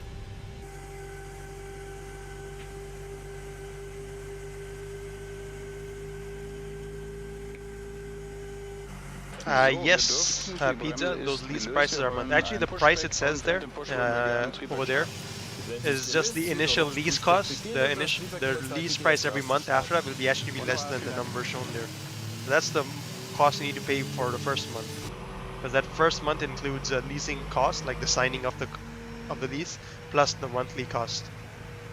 So when you're selecting that over there in the menu, it'll tell you like, oh, the first month's cost will be this, and every month afterwards will be this amount. So yeah, but basically it's like a monthly cost. Your lease you pay out every month.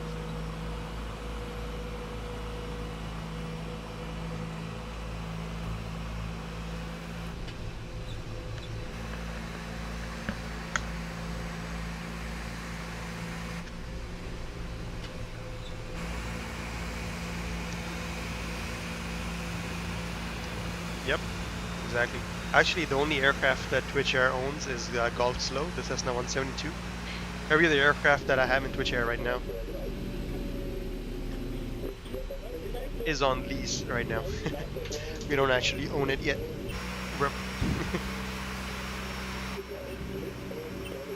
The good thing about it is, like, if I really wanted, I could sell those aircraft out, get my money back. Oh, not sell it. I could end the lease there, still not have spent too much money, and then, you know, get another airplane I want. I think there is also a deposit amount that you pay when you take the lease, and then you get that money back when you end the lease also. Start engine number 2. 737.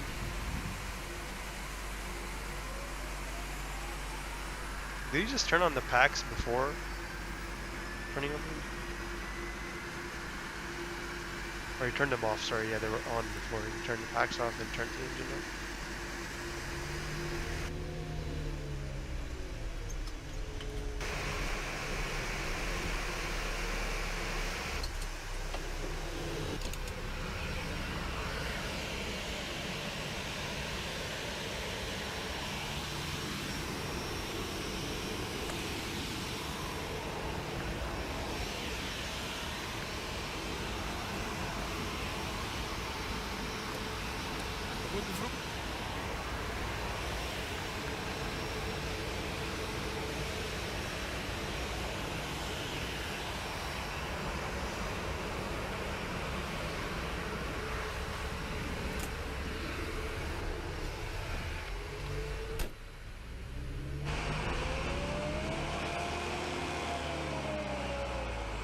So they don't have two guys do this in at that airport here.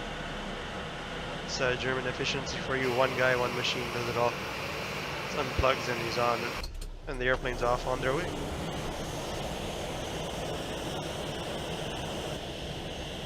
Yep, there's a hand signal. Handsignal erhalten, left side clear. To request taxi. So I wonder what they do with these pins. Just leave it there and then you put it on the next plane, I guess.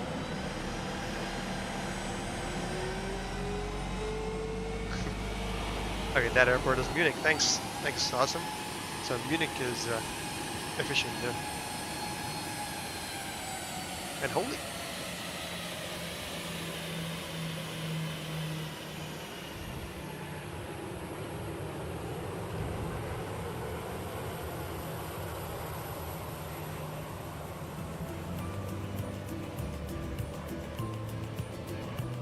werde sie vermissen, unsere 737. Oh, I'm in RBSM airspace. I got traffic to the left of me, 1,000 feet above me. Ich wollte schon But immer he's mit heading off a Motoren different direction. Looks like. machen. Und dann habe ich mir immer die Schlepperfahrer angeschaut und das hat mir eigentlich sehr gut gefallen. Und dann habe ich mir gedacht, da bewirbst du jetzt mal. Wir werden also die Flugzeuge schleppen, pushen, also die ganze Bewegung am Boden machen wir. Und im Winter machen wir noch diese Flugzeugenteisung mit. Die Flugzeuge werden wieder größer. Wir haben also jetzt bis zum A380, natürlich nicht mit diesem Schlepper, da haben wir doch noch größere Modelle. Also wenn ich es mir aussuchen könnte hier am Flughafen, diesen Job würde ich gerne wieder machen. Ich bin also als Vormann hier in dieser Firma, Dienstplangestaltung und so weiter und andere administrative Aufgaben halt auch noch. Aber das Schleppen und Pushen kommt also nicht zu kurz.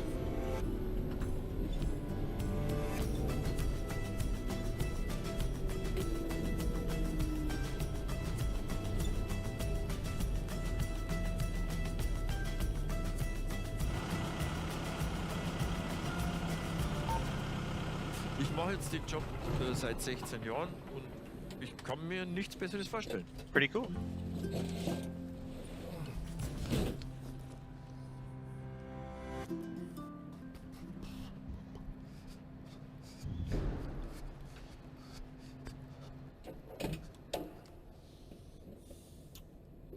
Es ist mal warm da drin.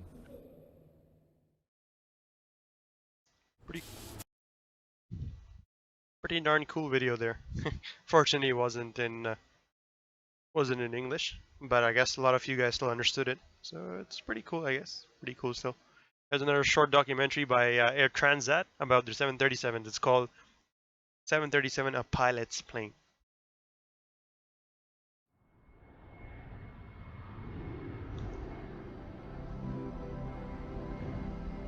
Always a dream of mine to fly an airplane, and that first flight was just absolutely magical and wonderful. At the minute that nose of the aircraft came off the runway, and I realized that I was actually airborne, it was just a feeling that went through me that was overwhelming, and I remember even chuckling to myself while we were taking off.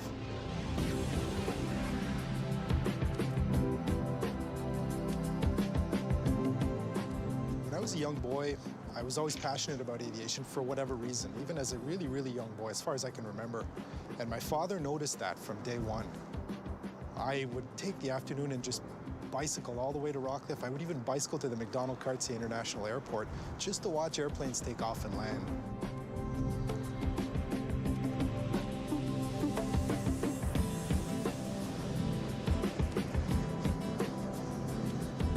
My father and uncle both were in the Air Force. They were Air Force pilots. So I spent my whole childhood basically in this airport.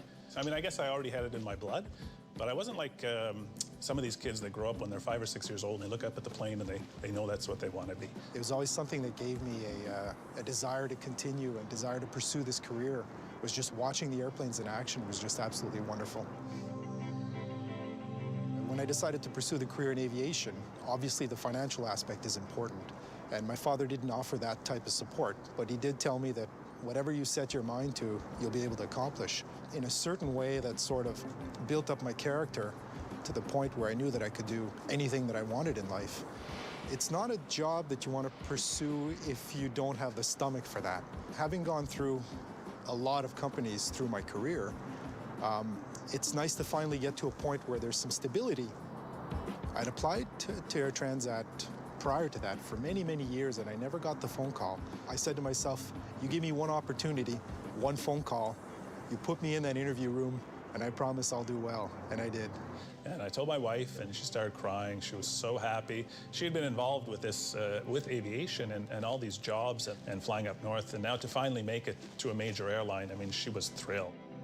When I found out they were getting Boeings, I was really happy because I've always wanted to fly a Boeing. It's an airplane that's made for pilots. In other airplanes, you put the autopilot on quite early in the flight. And with the Boeing, it's such a fun aircraft to fly that you actually don't want to put the autopilot on. You want to hand fly it for as long as you can. For me personally, the 737 is the natural next step forward in the company.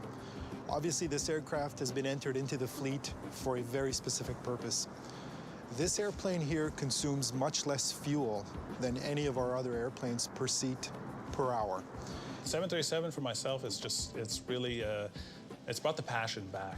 Even though I have to get up at 3 in the morning to go do a 6 o'clock flight, it's not a problem. I just love going to work. It's a great airplane to fly. It's good for the passengers. It's good for the company. And from a pilot point of view, it's just it's an all-around fun airplane to fly. The other airplane. The one you're not supposed to name. 275 kilometers per hour, 41,000 cruise altitude, 6,000 feet.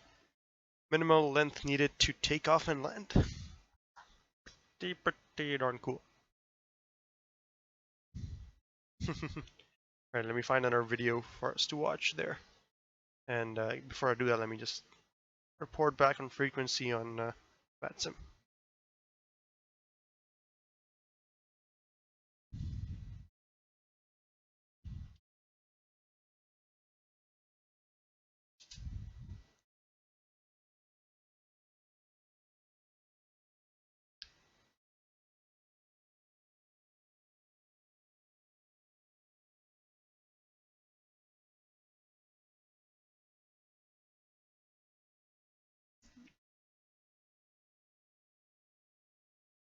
This is a short documentary by Cathay Pacific, A Day in the Life of a Cathay Pacific Pilot. Yes, you can watch this short video as well.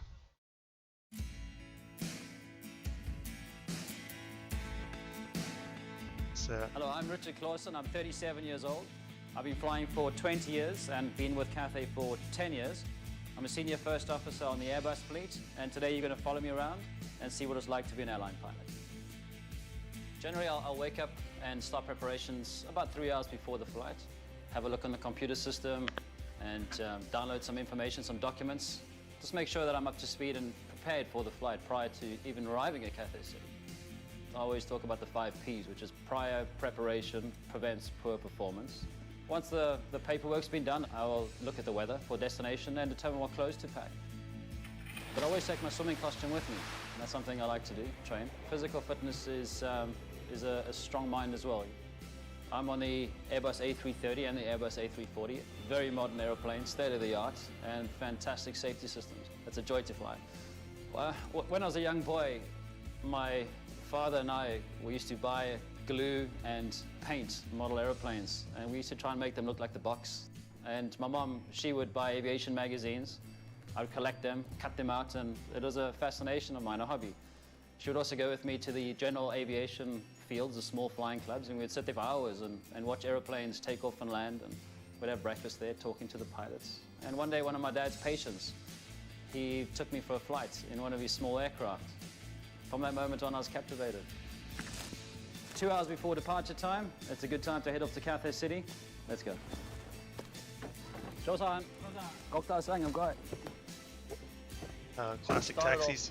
When I was young, my father bought me a radio control car, and a friend of mine had a motorbike, a beautiful yellow motorbike. And I really wanted it, but we couldn't afford it. So I sold my model car and I bought his motorbike from him. And after maybe 6 months, someone offered me some more money than I bought it for. So I thought, this was clever, I can make some extra money. And I started buying and selling motorbikes. That's how I ended up paying for my flying. You need to be determined, and you've got to drive for perfection, and everything always has to be done as well as you can do. And you've got to be a bit of a go-getter in aviation.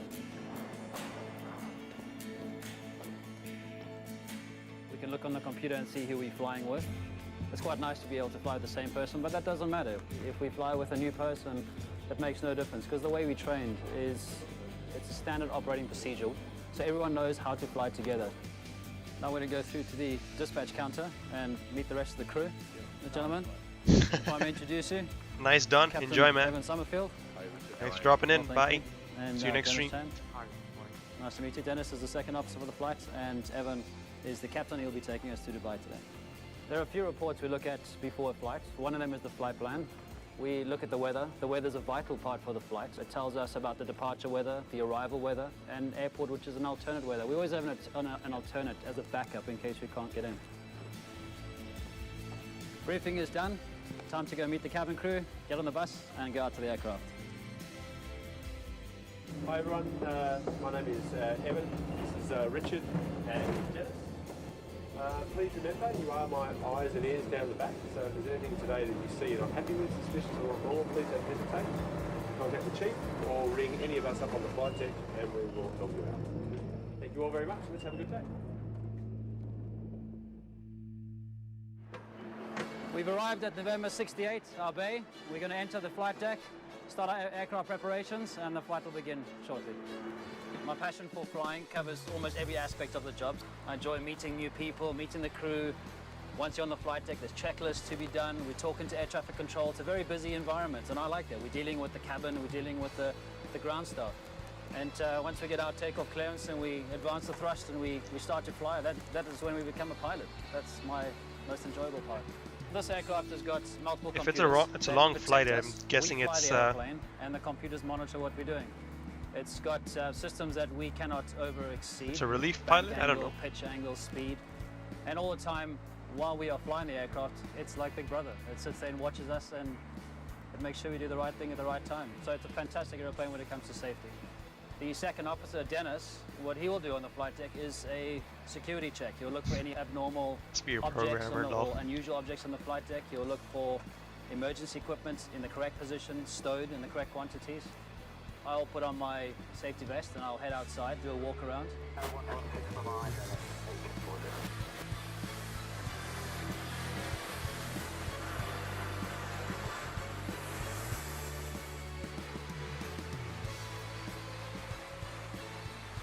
Fantastic. Okay. Thank you very much. At Cathay, to deal with emergencies and failures, we always go into the simulator and we train continuously. So in the unlikely event that we do have one of these in flight, we've seen it, we've dealt with it, we can handle it in a calm and efficient manner. The passengers are on board, the checks have been done, we're about to close the flight deck door and say goodbye to you. I hope you've enjoyed the day of my life as a pilot, and we hope to see you on board our aircraft in the future. Thank you.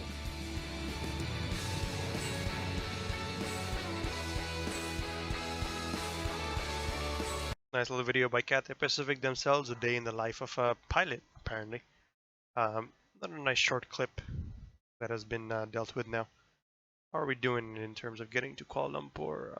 We're almost out of Ho Chi Minh airspace and going to be entering Singaporean airspace for just a little bit before we transition over to Malaysian airspace yet again, where we will be more than likely beginning our descent into the airport.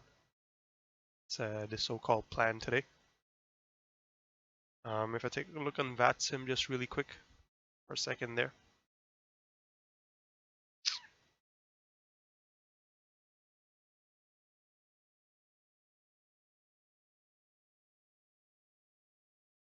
Here.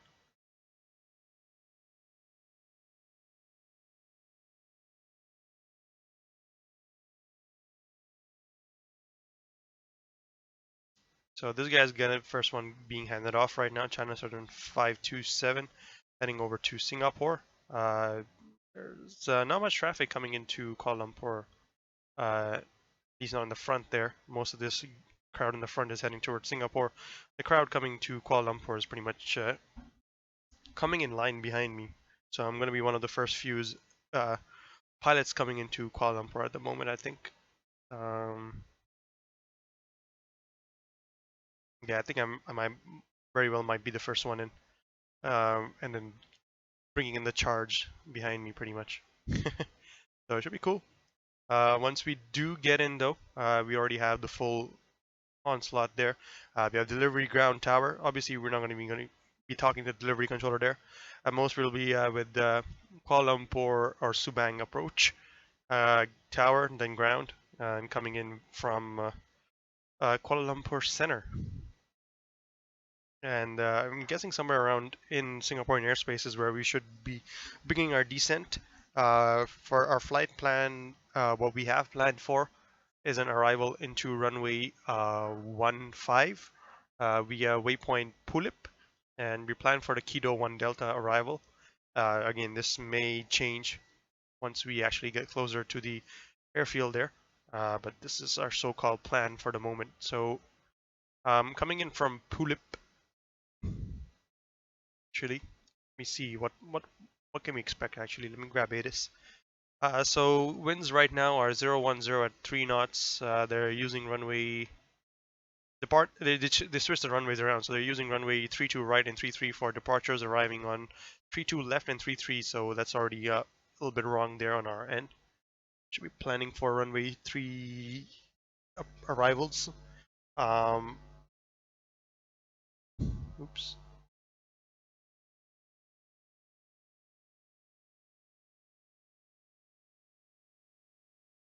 If I open up my chart here, I guess I can do it on screen right in front of you guys instead of doing it on my tablet. If you open up WMKK charts, Kuala Lumpur. So if I take a look at the ground chart right here, you can see the overview of the airport there. We should have 3 runways.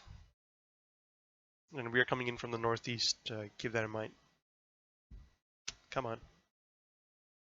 Come on, Chalet. Okay, there it is. So we're coming in from the northeast side right now. And these are the 3 runways. There's 32 right, 32 left, and 33. Terminal 2 is where most of AirAsia flights are going to be parked here. It's either this one or this one, out of these 2. I'm guessing. Actually, I actually have the exact gate that I need for my flight. Actually, double check that. I'm going to gate Quebec 13. So let's open up the parking charts and see where it is. Pretty sure it's going to be in Terminal 2, but I could be wrong. Let's see.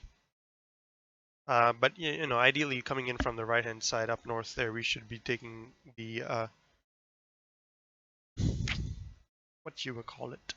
We should be taking 32 right or 32 left for the arrival there, but we also have the option of 33 if need be.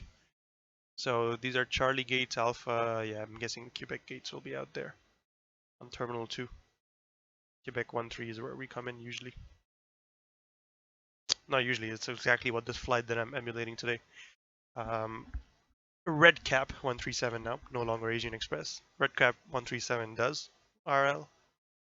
They took off from gate 211 and heading to Quebec 13. So Quebec, right there you go. Quebec 13. So this one right here on the Terminal 2 satellite building is where it is at. So basically, if I show you the ground chart, I can show you an overview of where exactly it is.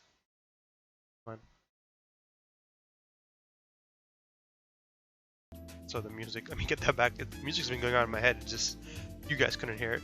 But okay, so this is where we're going to be roughly on this side for the parking.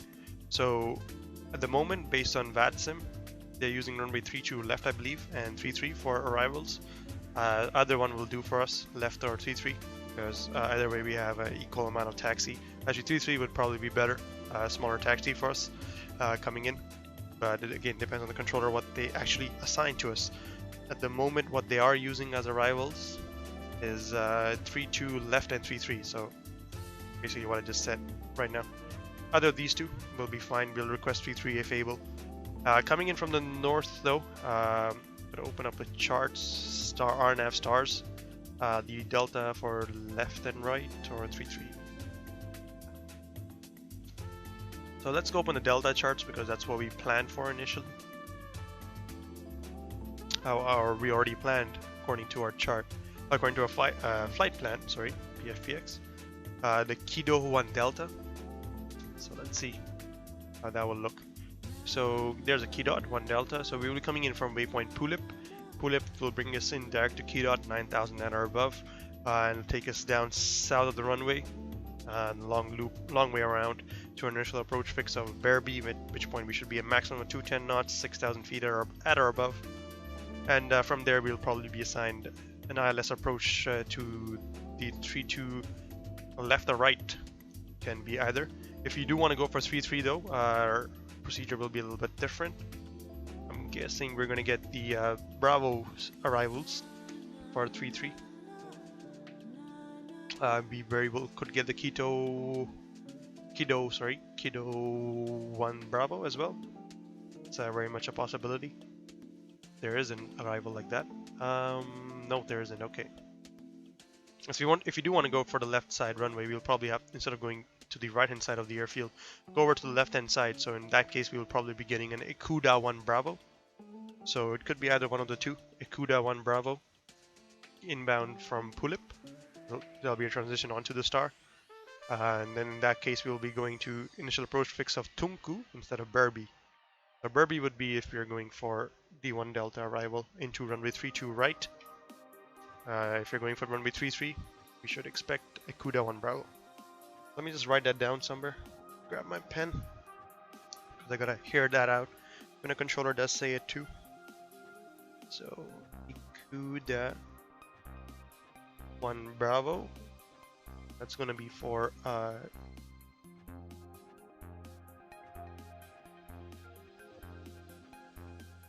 it's gonna be for 32 left and right as well, but we'll request 32 left obviously.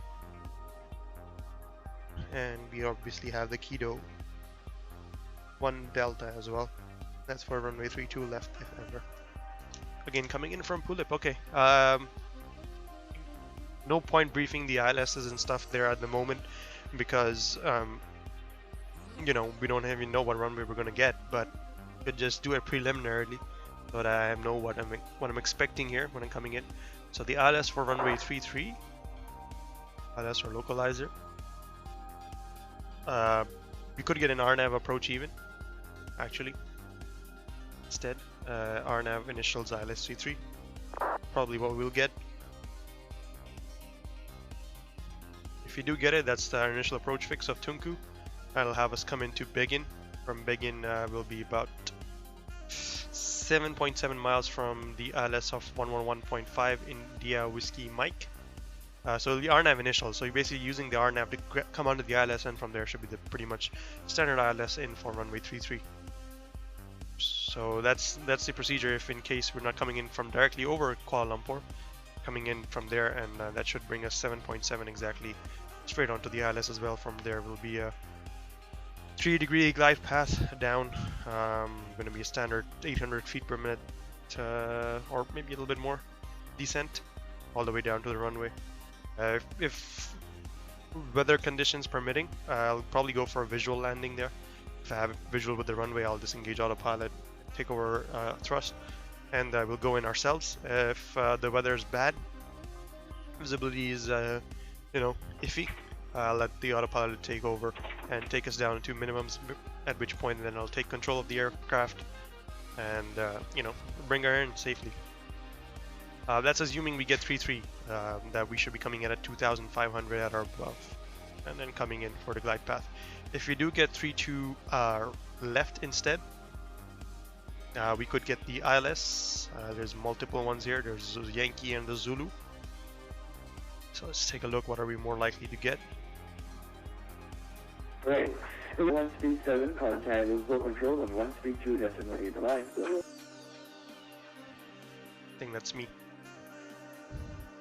Say again for red cap 137. Red 137, contact local control on 132.8. Safe landing, bye. 132.8. Roger, Kuala Lumpur control 132.8. Red cap 137. Good day. All right, Kuala Lumpur 1328. Switch over there quickly.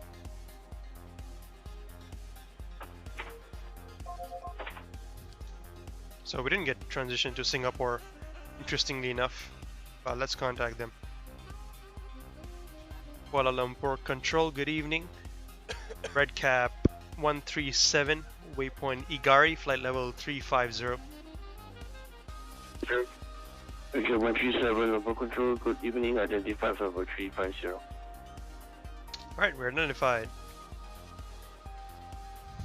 And we're in Kuala Lumpur airspace, so yeah, we'll probably get the ILS Okay, soon. 137 for runway 33 arrival. Affirmative, we are able. Red cap 137. Richard 137 copied and clear to Kuala Lumpur, Ikuda 1 Bravo, arrival runway 33. Ikuda 1 Bravo arrival, runway 33 for red cap 137. Richard 137, present position, clear to Ikuda, and take flight 350. Direct Akuda and maintain flight level 350. Confirm.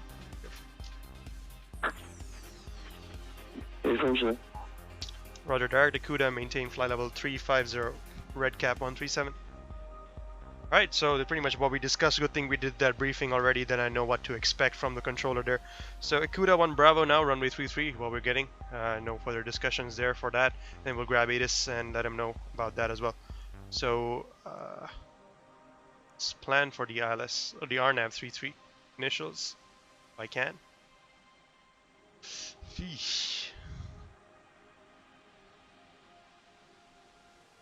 14 left, 32 right. Where's the 33 at? The hell? Arrival. I can't do ILS 33, interestingly enough. Unless it has a separate name for it. RNAV initials ILS 33. RIP, Airsoft Airbus. It's called the RNAV initials 33. There's no ILS 33 option even. RIP.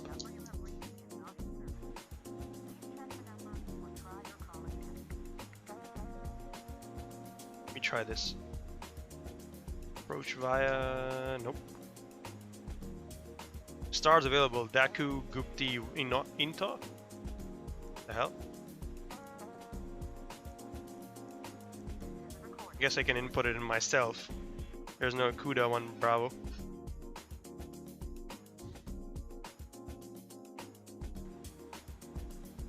So really strange.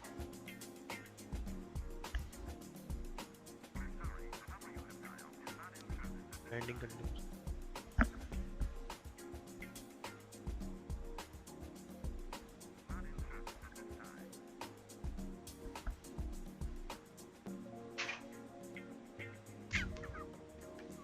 Oh well. Gonna input it in manually, I guess, since the Airsoft Airbus cannot figure it out. 31 December 2015. You mean the cycle? Also, hello Pixel. No, I'm using the latest 1701 cycle. I just can't figure those out at the moment. But I guess I'll input it manually. I have the star anyways with me on my thing.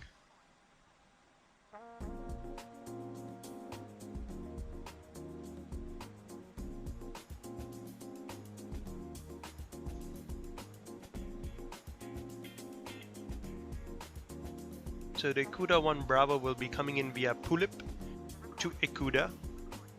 So after Pulip, I should enter Akuda waypoint. The next waypoint, Akuda.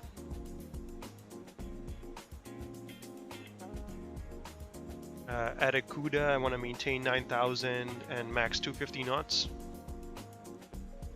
So speed constraint 250. Shaken airplane. So the chart said, I believe. Oh, chart date is 28 January 2016 exactly.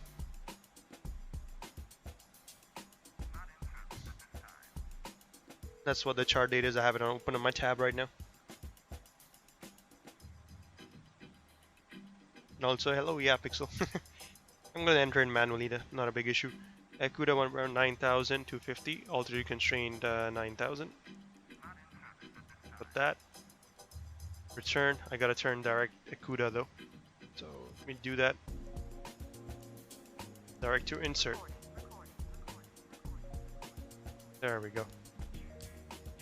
Start the turn there.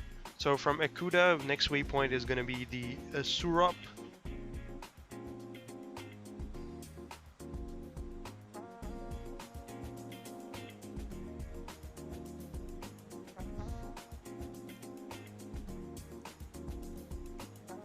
Putting stuff in manually. Gotta love it. I'm guessing no more in-flight entertainment now since we are pretty much in controlled airspace and getting ready for a descent now. Bye bye IFE. Let's finish programming. So Surop, yep, next waypoint.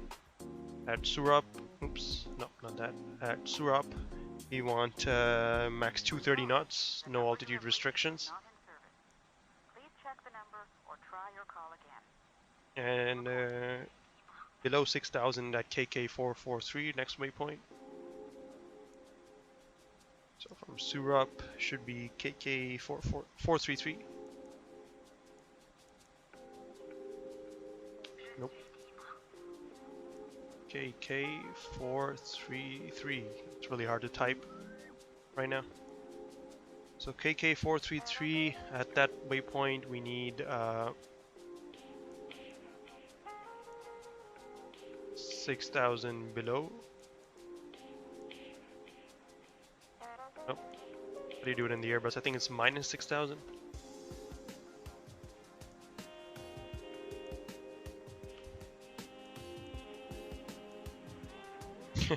Altitude constraint minus 6,000 feet. I have a feeling that's gonna mess everything up. That's what. But let's just go with 5,000. That's below 6,000, right? Since the next one's below 5,000 anyway, so altitude constraint 5,000. Maintain 210. The next one is 5,000 again. KK434.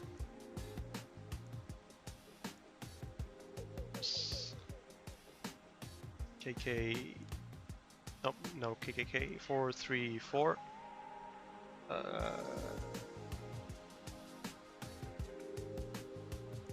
And after 434 will be 435.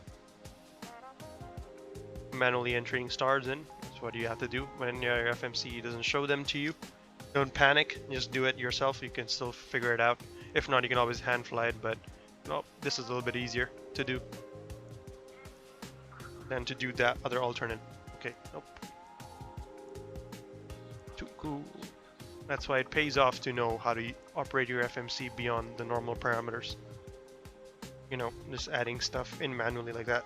Tunku, so okay, 434 will be 5,000.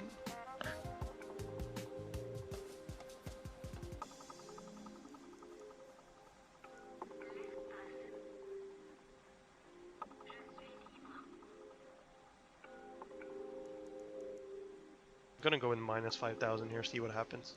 It's 5,000 below, maybe. Speed constraint none.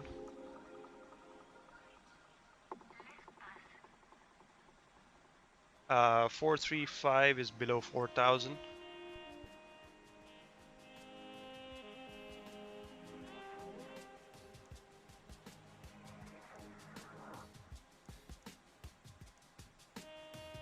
And Tunku is 3,000 max 210 as well. 3,000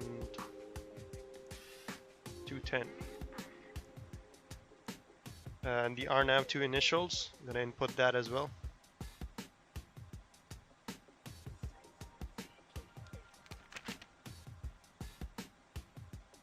From Tunku we'll be going to KK437. KK437. From there we're going to waypoint begin. Literally begin, okay.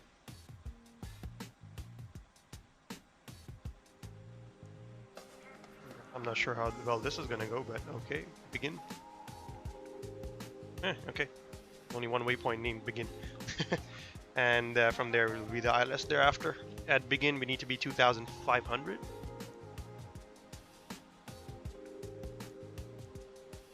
And max 180 knots. At 437 it is 3,000.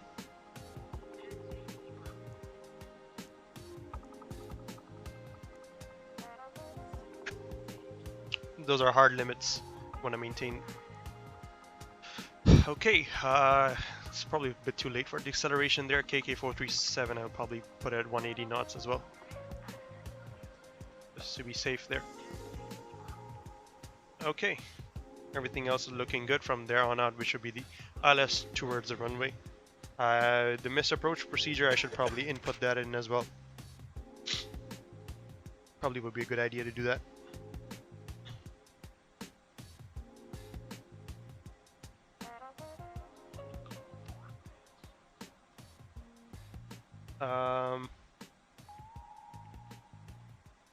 Just straight ahead, waypoint Dumas, pretty much. So missed approach procedure. Just make a left-hand turn.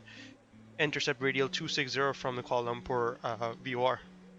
So I can input that in the rad nav as well. VKL.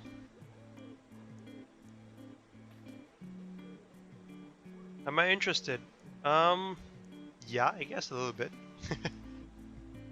A little bit, Pixel. I've heard of it, and I know it's a little bit more complex simulation of the A320, which will be pretty cool. But the only thing I'm put off by is the performance issues that people have with it, I would say.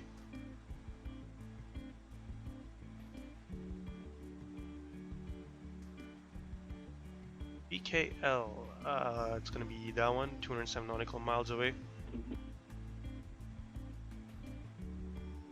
ILS frequency will be 11135.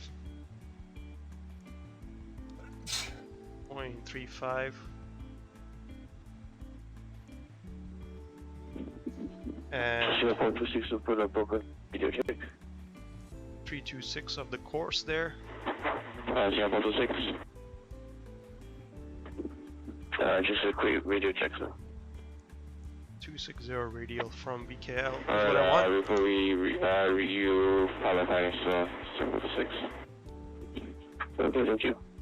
I'm hoping to not need to go around in this case, because they will screw me up badly. Local control time 402. But we're heading straight direct to waypoint Akuda, still like 200 miles away. 195 exactly. We'll be there at 1541 Zulu. It is now 1518, so we should be there in about 20 minutes. 402 confirm. 20 minutes roughly. 23 minutes exactly. Approaching Hartley. We should reach waypoint Akuda, and then from there we'll be on our arrival pretty much. Lumpur control identified and maintain 54320. Just so you guys know what I've done.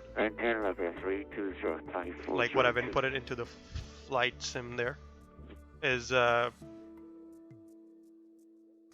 this thing right here.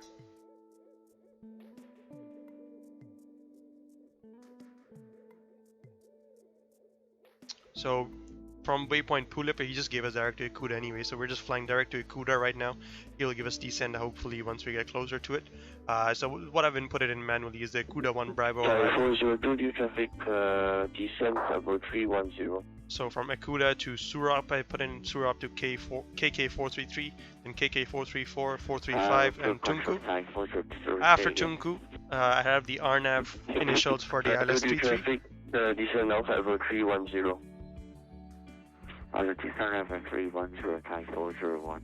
Question 402. So after Tunku, this is what I've inputted. So after Tunku, 3,000 feet, maximum 210 knots. KK437 at 3,000, and then begin at 2500. Maximum 180 knots. From there, we should be able to pick up the ILS and go further in. According to it, as for the exact ILS for runway 33, I opened up the wrong chart there.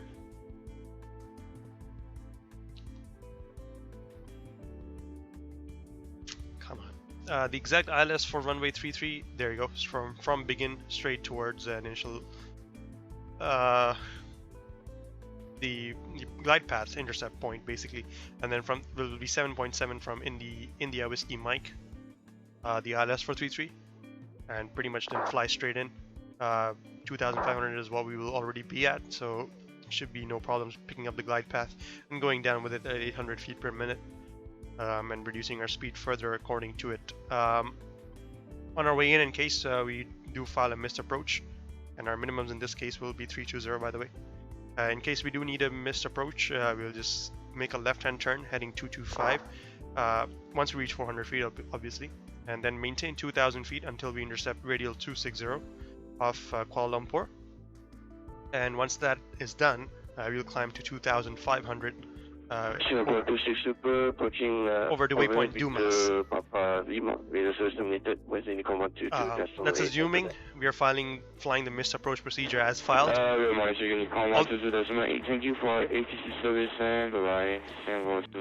Alternatively, what we could do is file misapproach with the controller, since we do have ATC online, and request vectors back to the ILS. Obviously you can do that, in which case it makes things a lot easier for us. But in case that doesn't happen, the controller does ask us to fly the misapproach as published. This is what we'll do. So 400 feet, left-hand turn, intercept radial 260, maintain 2,000 feet. Once intercepted, and when you're on that heading, then climb to 2,500 over to waypoint Dumas. Yeah, pretty much it. Our transition altitude will be 11,000 feet, so TA 11,000. And at this point, we probably should grab ATIS from the airport. So I'm going to do that right now. On nav 2, or sorry, radio 2, com 2, which is going to be, ATIS is at 12805.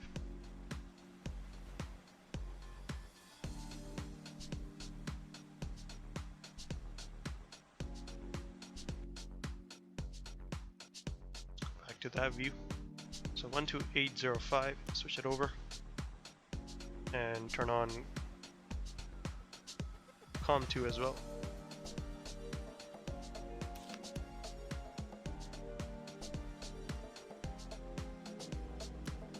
No, doesn't work.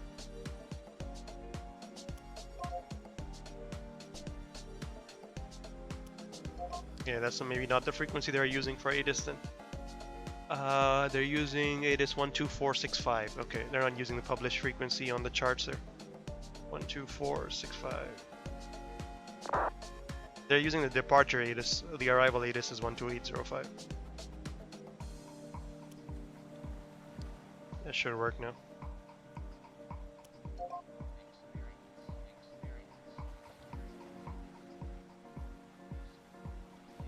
Nope.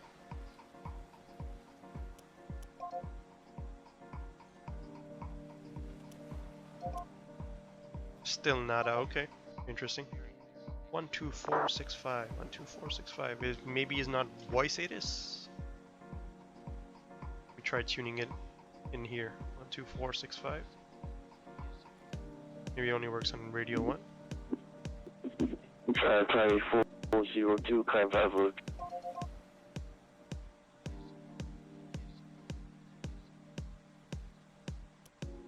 Nope, looks like there is no voice ATIS. F1 level 320. It's just text ATIS. Climb turbine 320, time 402. It's gonna be information hotel.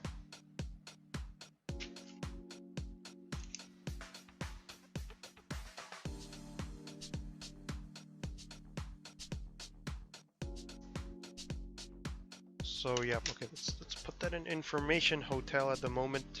We have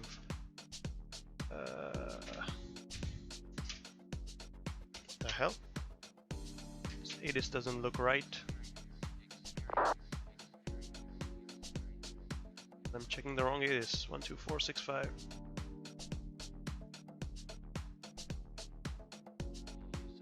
Okay, now I got the right ATIS. We have information Foxtrot actually, current. Winds variable 2 knots, visibility more than 10 kilometers, few clouds at 300 feet, broken clouds at flight level 280. Temperature 26, dew point 22, QNH 1010 is a local. Okay, 129 Rampo control, good evening, identify Papa 390, clear to Rampo, runway 33, radar vector. Departing runway 32 right, 33, arrival runway 32 left, 33, advise information Foxtrot. Okay, cool. Next frequency we are going to tune into is approach 1242, so I'll tune that in. 1242. Okay, 129, you will be expecting radar vectors.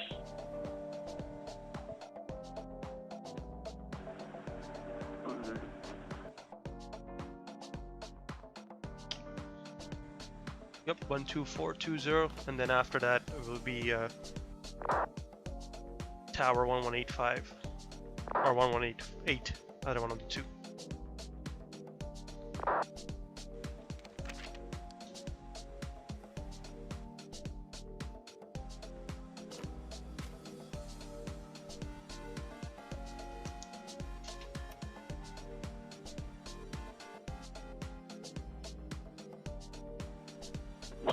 Roger, 129er, descend and maintain variable 3. Roger, 129er, descend, maintain variable 300. 129er, So another thing I gotta input that I haven't done yet is performance initialization right there. So the approach phase stuff. Local QNH now 1010.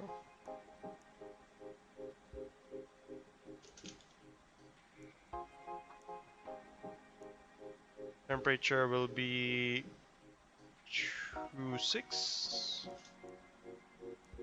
Winds variable 2 knots, so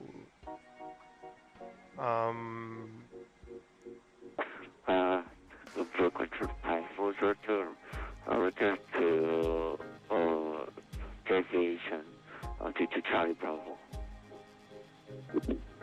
Okay, 402, advise your heading for deviation. Because heading 300. 5402, heading 300, approve, report clear weather. Report clear weather, 5402.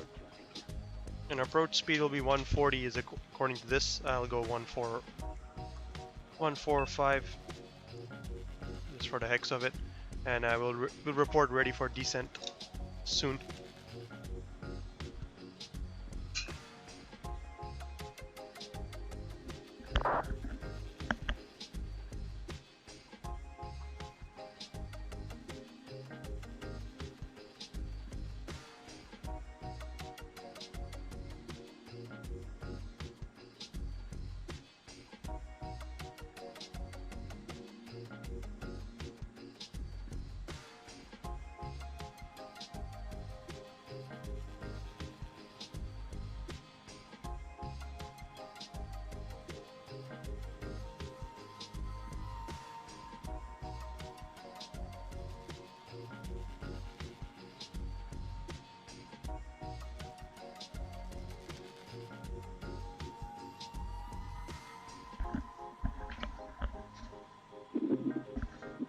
Version 1295 heading of 265.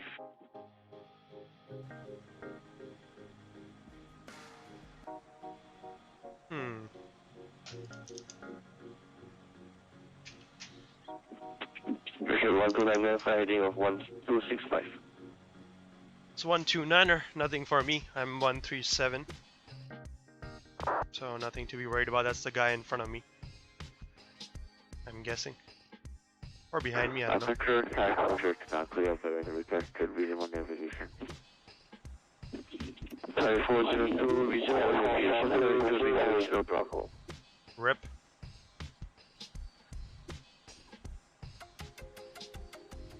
Blocked.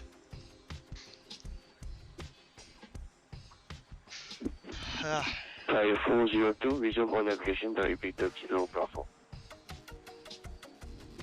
Resume on navigation, track Victor Kilo Bravo, 5402, thank you. They both spoke over each other. Didn't know what the hell was said. Version 129 heading 265. Heading 265,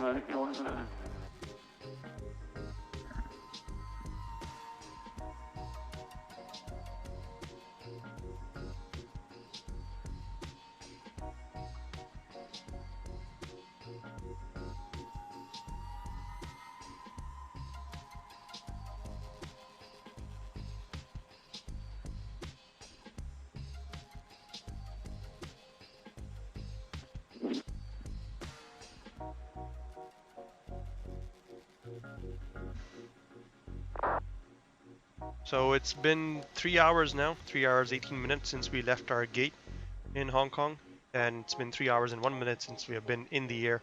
So that's since we began takeoff roll. I expected flight time is going to be 3 hours and 23 minutes.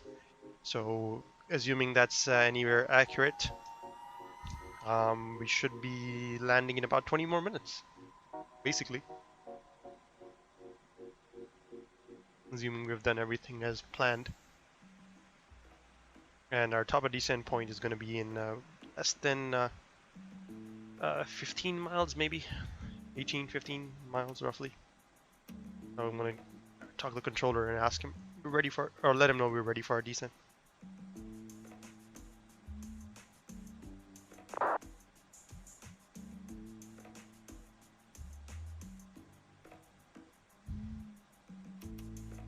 Once I'm like within 10 miles, I'll continue descent 50250.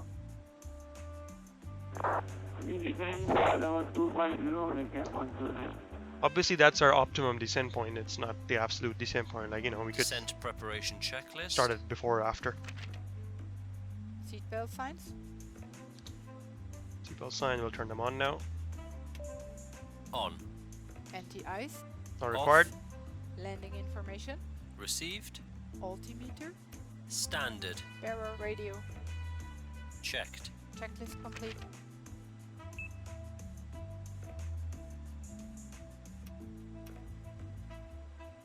So 7.5 and right about now. Okay, let's contact controller.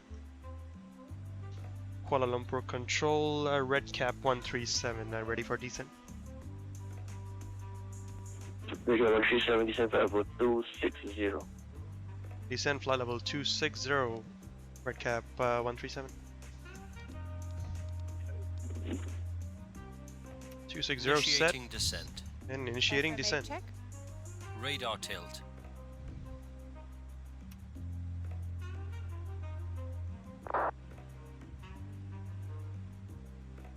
Radar tilt.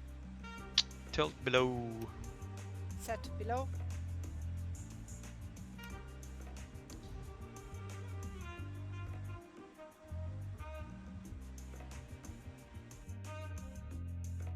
So guys in chat, how you guys doing? Probably getting bored as heck right now. This is why I usually like, you know, like doing streams in jet airplanes are like a little bit of a why, you know, why bother? Because most of the time, and this is what ends up happening really, is that a large part of the flight is just a lot of nothing.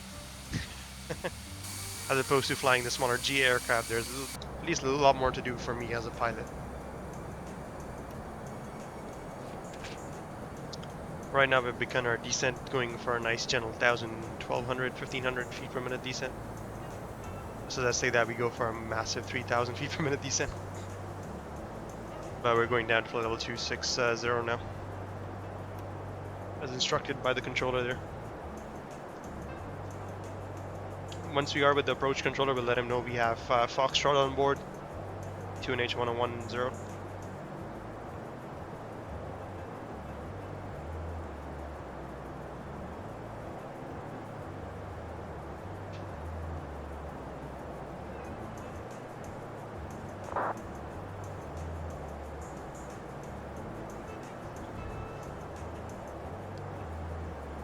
So, Ikuda should be at or above 9,000, not exactly 9,000.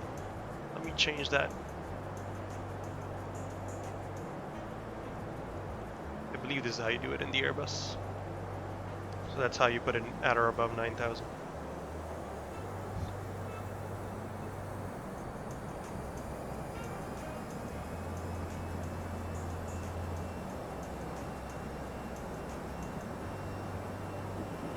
Version 12 line of flight heading of 250. Radio 250.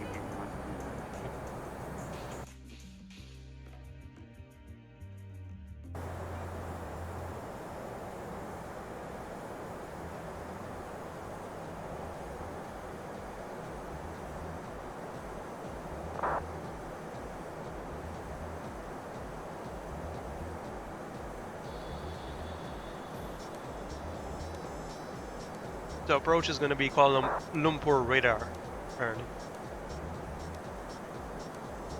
Lumpur radar. Right now we're in Lumpur center. Or Lumpur control, sorry. There's the other AirAsia flight, I think. On my radar there, 5,000 feet below me. Also heading to waypoint Ikuda from waypoint Pulip, I believe. So he's coming in straight from the flight plan route that we would have normally taken from Kulip to Kuda. Our controller had us go direct. 402, report 10 miles from Victor Kilo Bravo.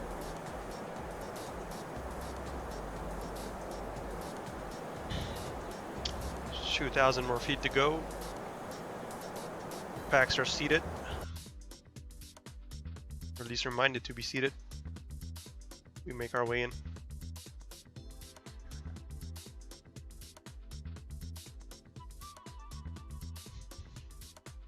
And put an end to this flight.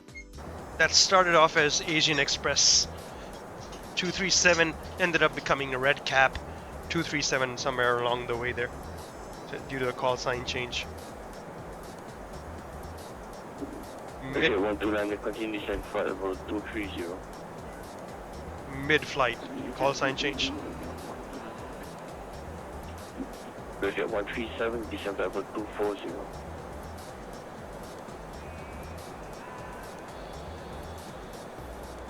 Descending flight level 240, Red Cap 237. 240 set.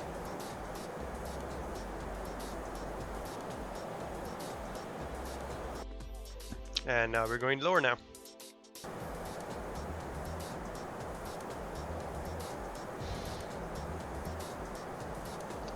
Obviously getting a little bit choppy here. Just a little bit choppier as we get in. These clouds apparently are CB clouds, so keep an eye out for those. Lumpur approach 124 decimal. Lumpur approach 1242. Red Cap 137. Good day. Okay.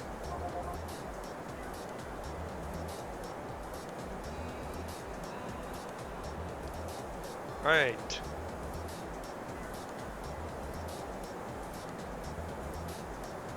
Lumpur approach, Red Cap 137, information Foxtrot, direct Ekuda descending flight level 240.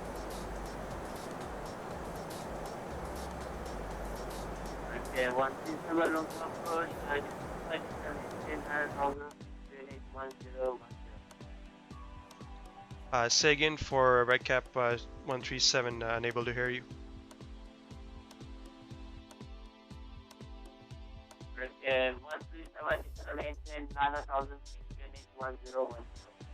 Descend and maintain 900,000 QNH 1010. Red Cap 137. Alright, Red Cap 1. Red Cap 129, review flight level 230. 9,000 set. QNH 1010 will reset below transition of 11,000. Yeah, And yeah, Pizza, you landed sooner than me. That's because, I don't know, I'm being vectored around traffic, apparently. There's a lot of traffic right there.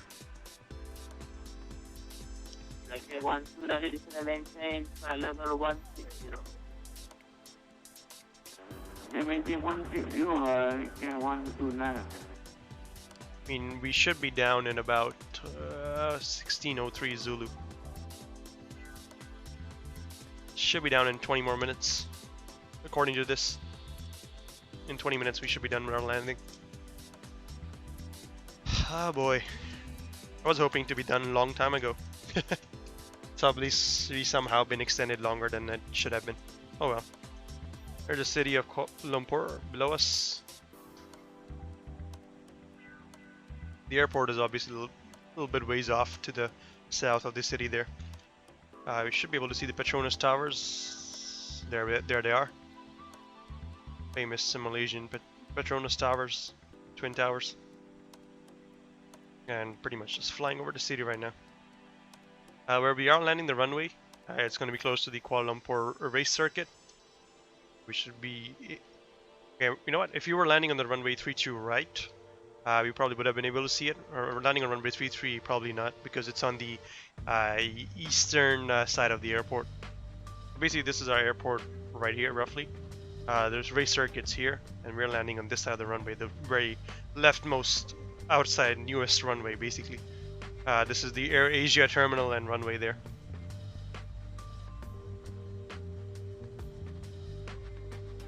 That's what we're going to be using and landing on. We're just going to go around, loop back around, big loop, and come back and land somewhere right here where our airport's expected to be. And there's a city below us. There's the lighting. Pretty big city, I mean, you look at it. It's expanding all over the place. Not a small city.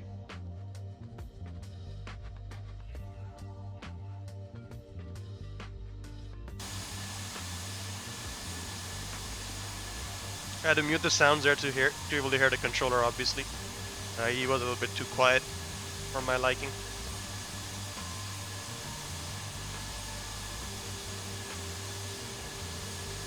But there, the screenshot captured there. Flying over the city.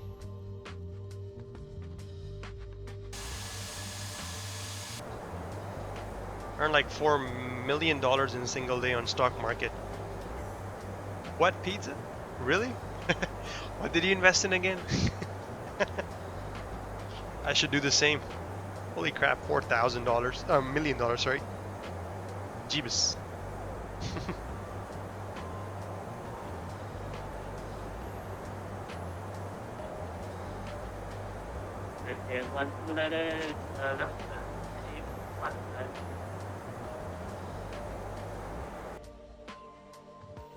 It was for a 129er, not for me. I'm 137.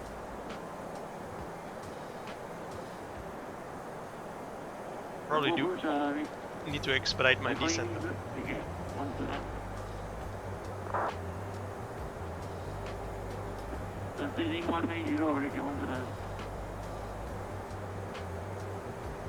Reduce speed now, 250.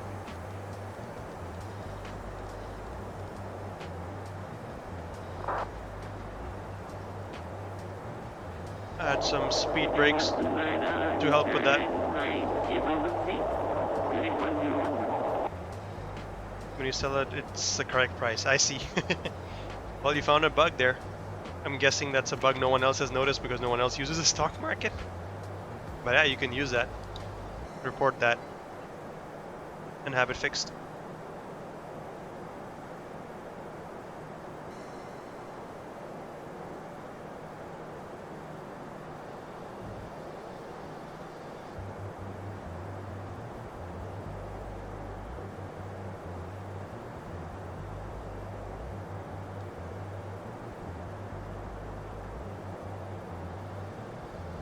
We're losing the airspeed now. Air brakes doing their job pretty well.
Oh boy. Yep, there's the airport now, you can see it. Just to the left of there in that area is the race circuit where they have the F1 races in Malaysia. So this is the runway we're landing on, runway 33.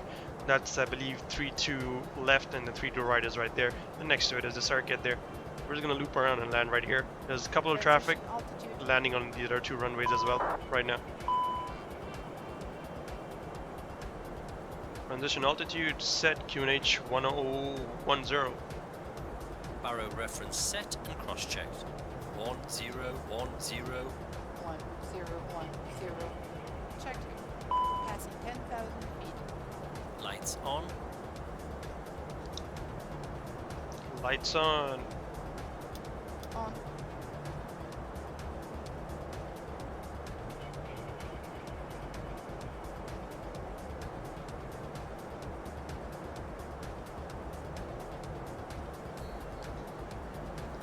Alright, we're 9,000 feet now.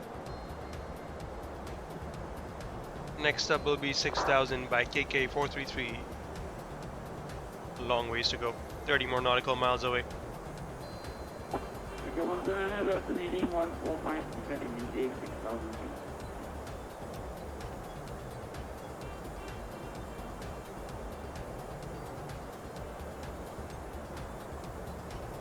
And 137, 1,000. Say again for red cap 137. 137, Descend and maintain 7,000 red cap 137. Alright, 7,000 set. Controller is really quiet. Just can't hear him. I have my audio pushed up to the very max on VPilot.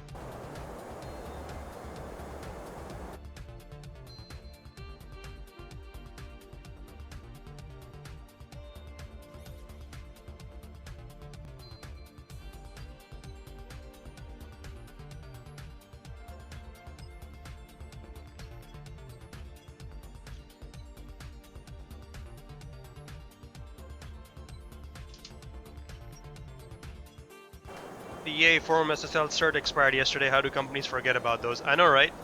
It's like you have one job. How can you forget about such things? But there's our runway. There's 3-3. Let me see if I can show you the circuit at all, actually. The race circuit. You can see it just a little bit. That's the racetrack right there. Sepang racetrack. And this is our terminal where we're going to be parking roughly on one of those gates there.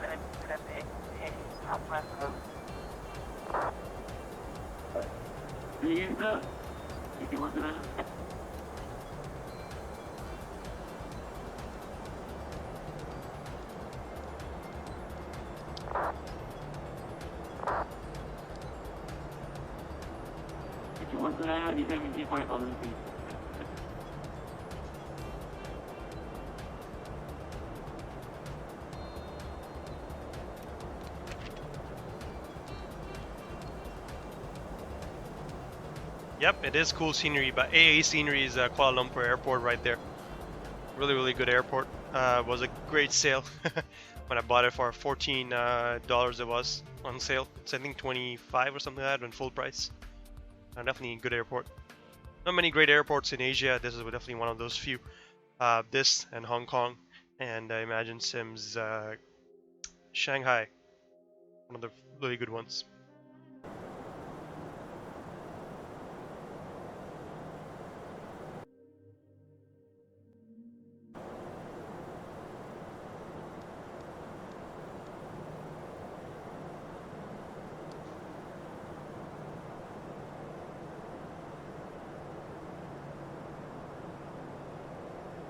Better than where I landed. Default airport with no taxiways. I guess I should be happy. It has a tower. Descend and maintain 6,000 feet. Red cap 137. Alright, 6,000 set. Still maintaining 230 knots. As published on the charts there,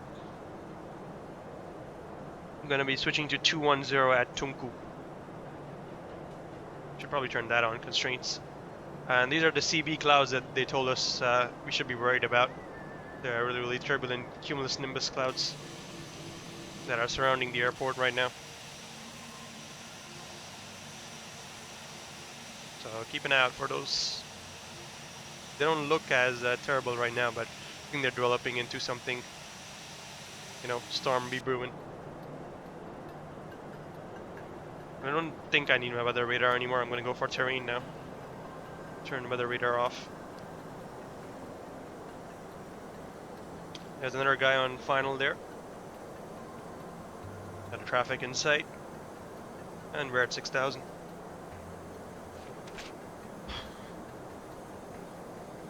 And there's our constraints, 230 knots, 210. That's, I didn't put it in manually, it's wrong. Shouldn't be 210 until here. We can maintain 230 all the way until this point, but you know, it probably should. Good idea to slow down.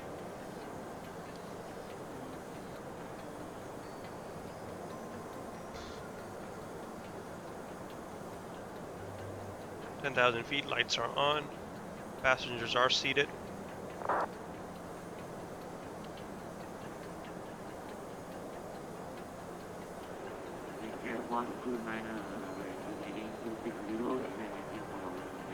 Turn the PA on just for a second there.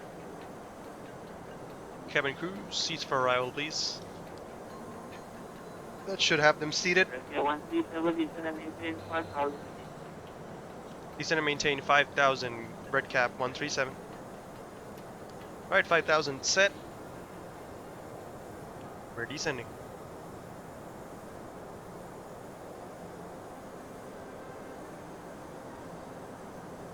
Now, visibility should be good above 10 kilometers all the way into the airfield, so should be able to manually hand fly it in.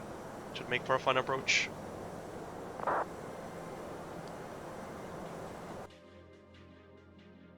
You can probably see on the map on the left there the aircraft that are going around. There's another one coming in, lining up with. Basically, we're having almost a parallel approach there. Now, there's one landing 3-2 left, another one landing 3-2 right, and I'm going to be landing 3-3. So, simultaneous approach on 3 runways. Almost, because you know, by the time I'm turning around, those two will be a little bit further ahead of me. That's pretty cool, though. Pretty darn cool.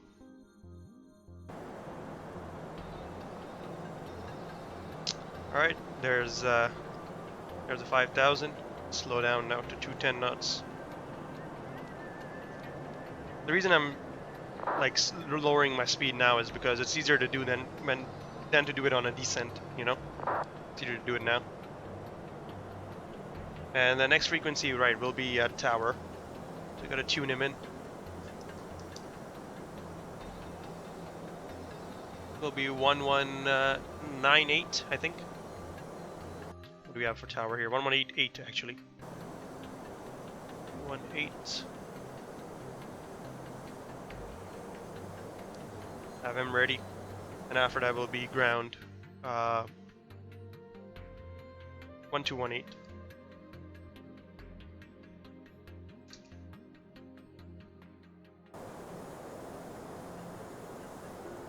Sus, making our turn over to sea there.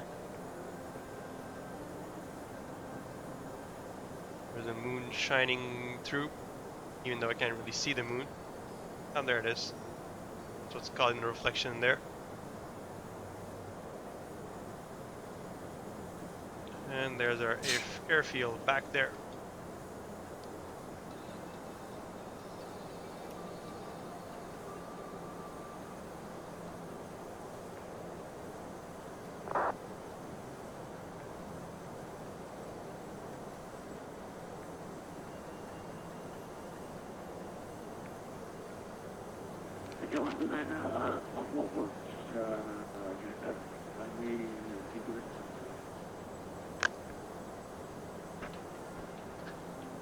Uh-oh.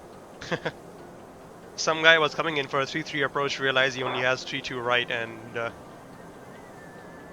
asking to switch over, it looks like.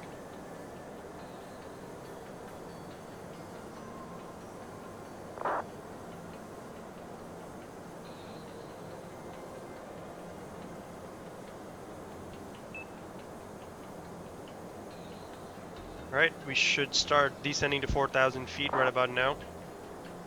Hopefully the controller remembers to make me descend.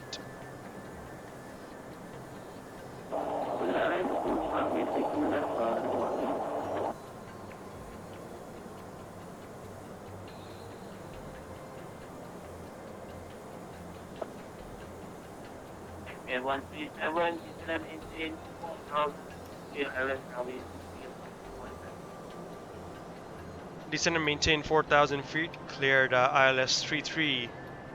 Red cap 137. Alright, 210 knots now. Cleared for the ILS 33. Descending 4,000. Arm the ILS there. Wait till we capture it.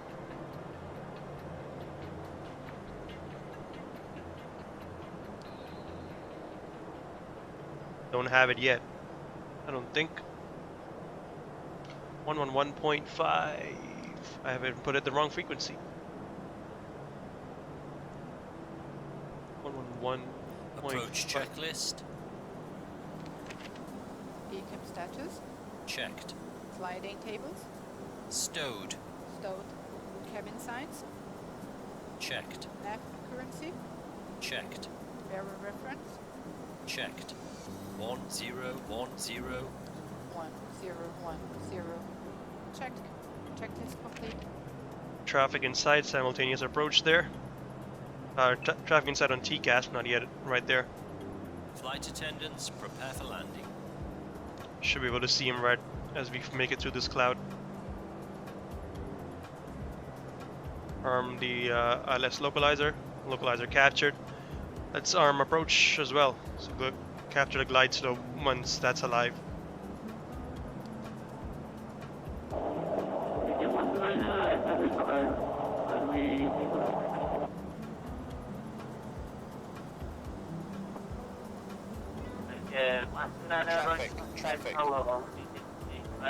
Traffic alert. Let's do the simultaneous approach there. Let's reduce speed now, 180 knots.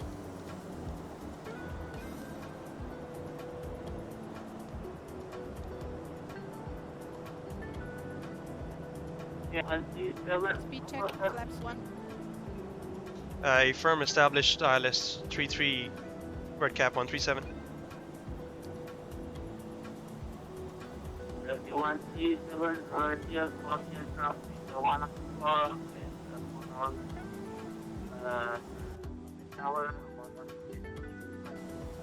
Roger, traffic in sight, and we'll go over to tower 1188, red cap 137. Thank you, services. Have a good day. Bye. Bye. Alright, traffic in sight, over the tower now. Flaps 1 set, speed checked, and still waiting on the glide there. Reduce to final speed. Yep, reducing. 160 knots.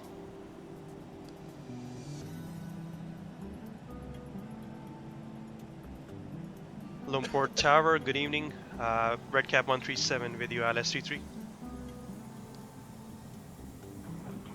Red cap 137, suggestion is 010 degrees, 4 knots, runway 33, clear to land. Runway 33, clear to land. Red cap 137.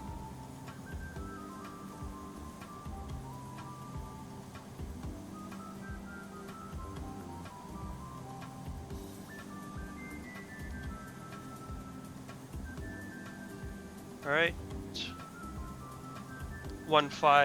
15 miles to the airport now. Reducing to final approach speed.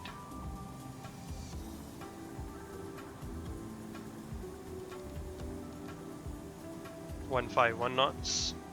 Controller asked me to. Traffic. Yep, traffic in sight. Simultaneous approach. See if I can actually see him though. He's a little bit off to my right. Descend. They're really bringing us close, aren't they? Traffic not in sight.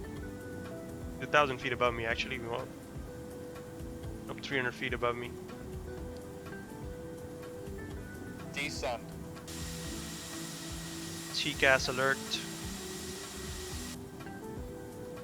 I'm hoping the traffic knows what he's doing. He is really darn close. Speed check, flaps 3. Same altitude as me now. Lol. Where the hell is he though? Why can't I see him? Why he invisible? Climb. Oh, there he is. Now. There he is. Also an AirAsia airplane there landing. To zoom in quite a bit to be able to see him, but that's how close he is to me right now. Simultaneous approach. Ignoring TCAS there. Gear down.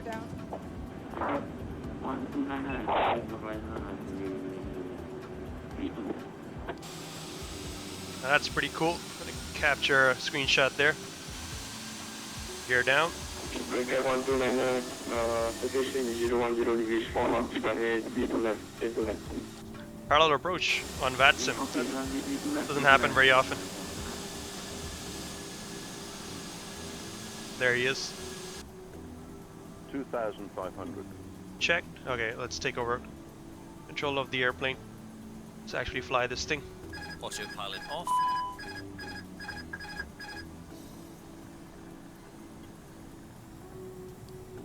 My aircraft.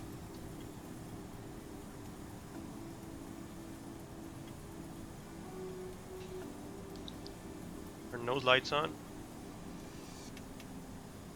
We turn off lights on.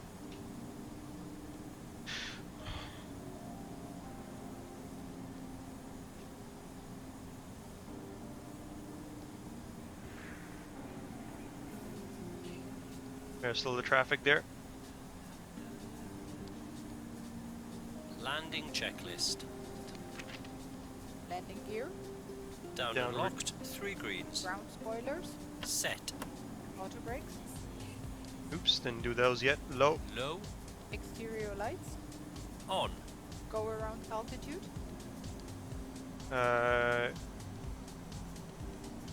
2000 set. Go around altitude. Skip item. Landing memo. Checked. No blue. Checklist complete. Still hand flying the aircraft. It's pretty cool though. Like side by side approach. I should beat him to it though. I'm coming in a lot faster than he is. Looks like I'm doing like 160 knots. He's doing 130-ish. 1,000. Check. Of traffic. Disregarding traffic warning. Now, 1,000. obviously doing something like this, stuff can really go wrong if you have a misapproach. I'm gonna assume simultaneous approaches are authorized at this airport. They probably are, that's why the controllers are doing it, right? Right? There it is, moment of truth.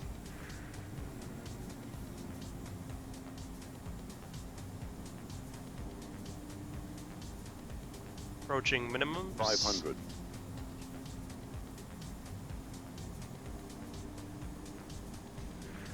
Hundred above. 400.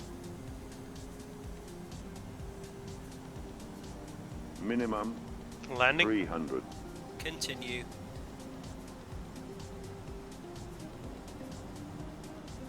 Caution, taxiway. Caution, 200. taxiway. That's RAS does not know that this is a new runway. So it's 100. doing its thing there. 70. 60. 50. 40. 30. 20. Retard. 10. 5. Ground Alright. spoilers. There we go. Touchdown. Reverse screen. Reverse screen. And we landed. Welcome to Kuala Lumpur, ladies and gents.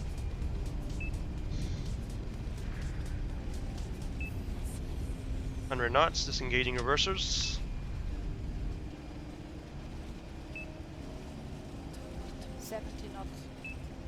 Manual brakes. Auto brakes off. Let's vacate Yankee 5.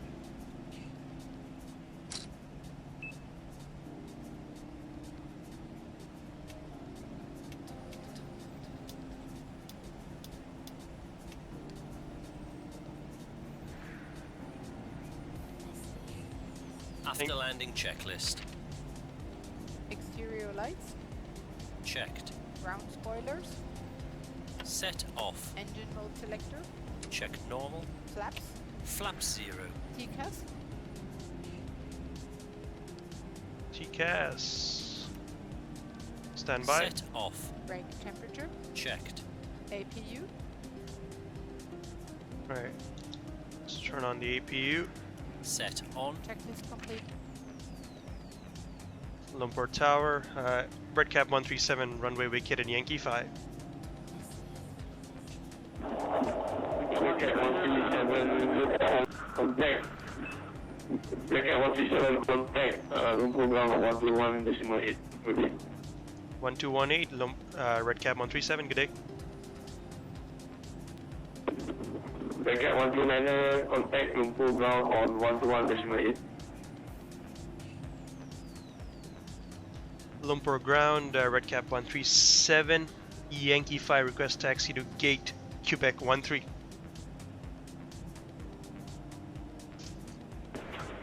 Redcap 137, welcome to Kuala Lumpur, taxi to Quebec 13 via Yankee 02 Uniform 3. Zulu 2. Redcap 129,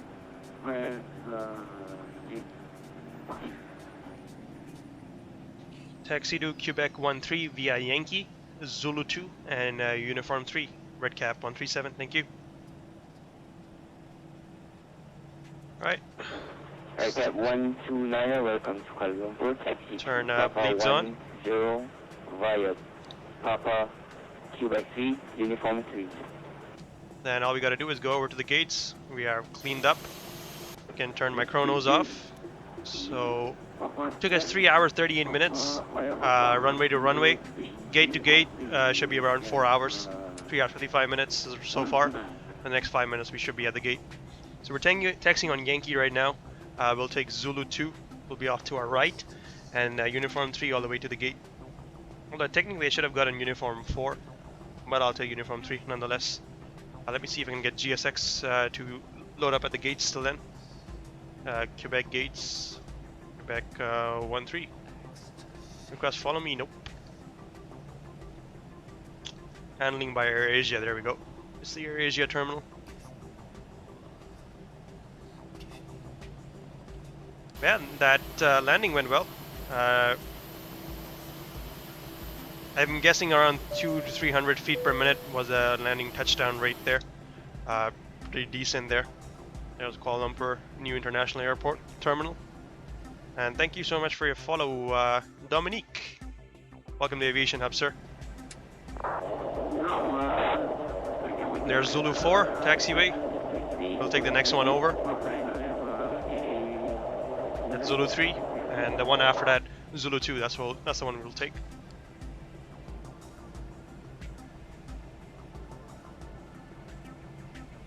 But I should have turned on my landing rate calculator thingy there, so I can let you guys know about it, but whatever. I'm guessing 200 to 300 feet per minute.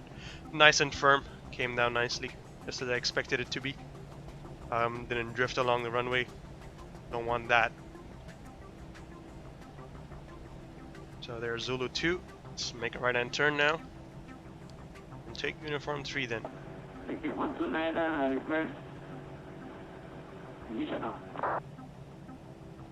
Right in front of me should be Uniform 4. I need to take the one to the left a little bit. Yep. This is Uniform 4. Or you know what? Wait a second. Where the hell is Uniform 3? This should be Uniform 3. That one should be Uniform 4 actually. So I should be in the correct one. Yep. Should be in the correct one. This should be Uniform 3. The other one should be to my right, should be Uniform 4. There's only 2 taxiways, no three ones. Yeah. Make sure right is clear. Left is clear. All ours. We're one of the first few people to arrive actually right now. And the others are coming in behind me. A lot of people coming into Kuala Lumpur. So we're one of the really first few ones. So Quebec 13 will take Uniform 3 Echo, which is going to be the next one. The next right hand turn, we'll take it. As soon as we do, we should be at facing gate 11, and we want to go to 13, we'll be a little bit to the right. There's the lighting terminal there. Keeps changing lights, pretty cool. Just like how it is in real life. Really nice airport there. Thank you, Al. So there's Uniform 3 Echo. Checking quality. So make a right hand turn now. And then another right hand turn, that should be our gate. So this is Quebec 11, One to the next is 1-3. That's the one we want. Let's slow down here first. Turn our taxi lights off so we don't blind the ground crew. And then go and park right there.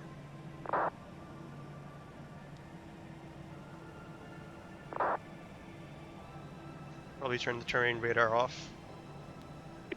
Delta 341, are you ready for clearing?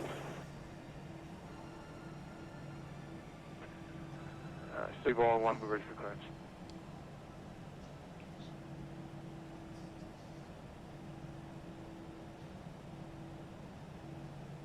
Now in this case, I'm not sure who I should follow.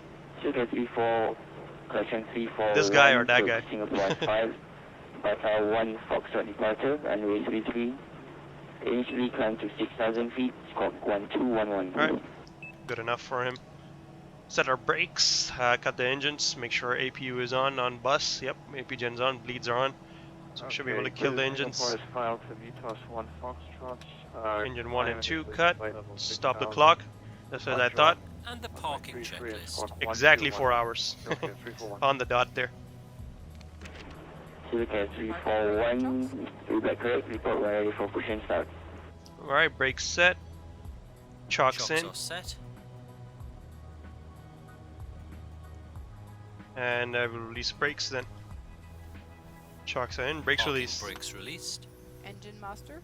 Set Both off. Seatbelt signs. Alright, we can unseat the packs, turn on the dome lights so we can see what we're doing. Set off. Beacon lights. Beacon lights can go off now.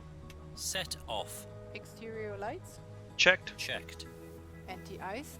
Or off. Off. Fuel pumps. Fuel pumps. Oops. All Set off. Off. Checklist complete.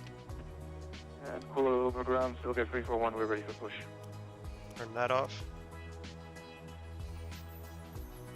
And the checklist complete, so now all we gotta do is ask them to connect the jetway. Silka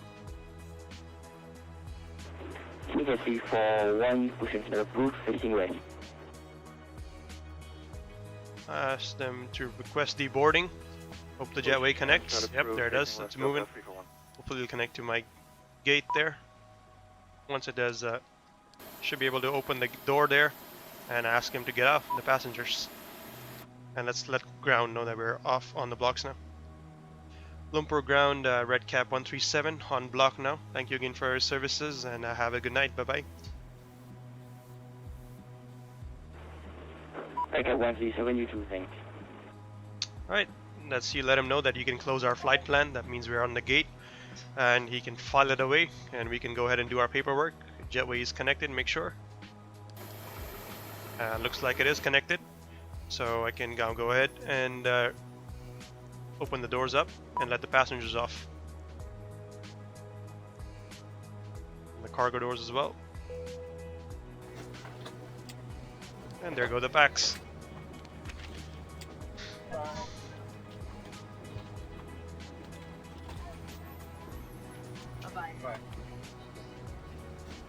There they go. Jumping off the airplane. And you can see the ground crew is on the job as well. Connected the offloaders. They're going to start getting the baggage out, loading it onto the carts. There's a pilot coming out the back there. And this is Kuala Lumpur Airport, guys. A really good scenery. I really like it. And with that, really, ladies and gents, that's the end of our today's flight. Really, on board Red Cap Flight 137 or AirAsia Flight 137. Hope you guys enjoyed this jet flight today on VATSIM's L642 event.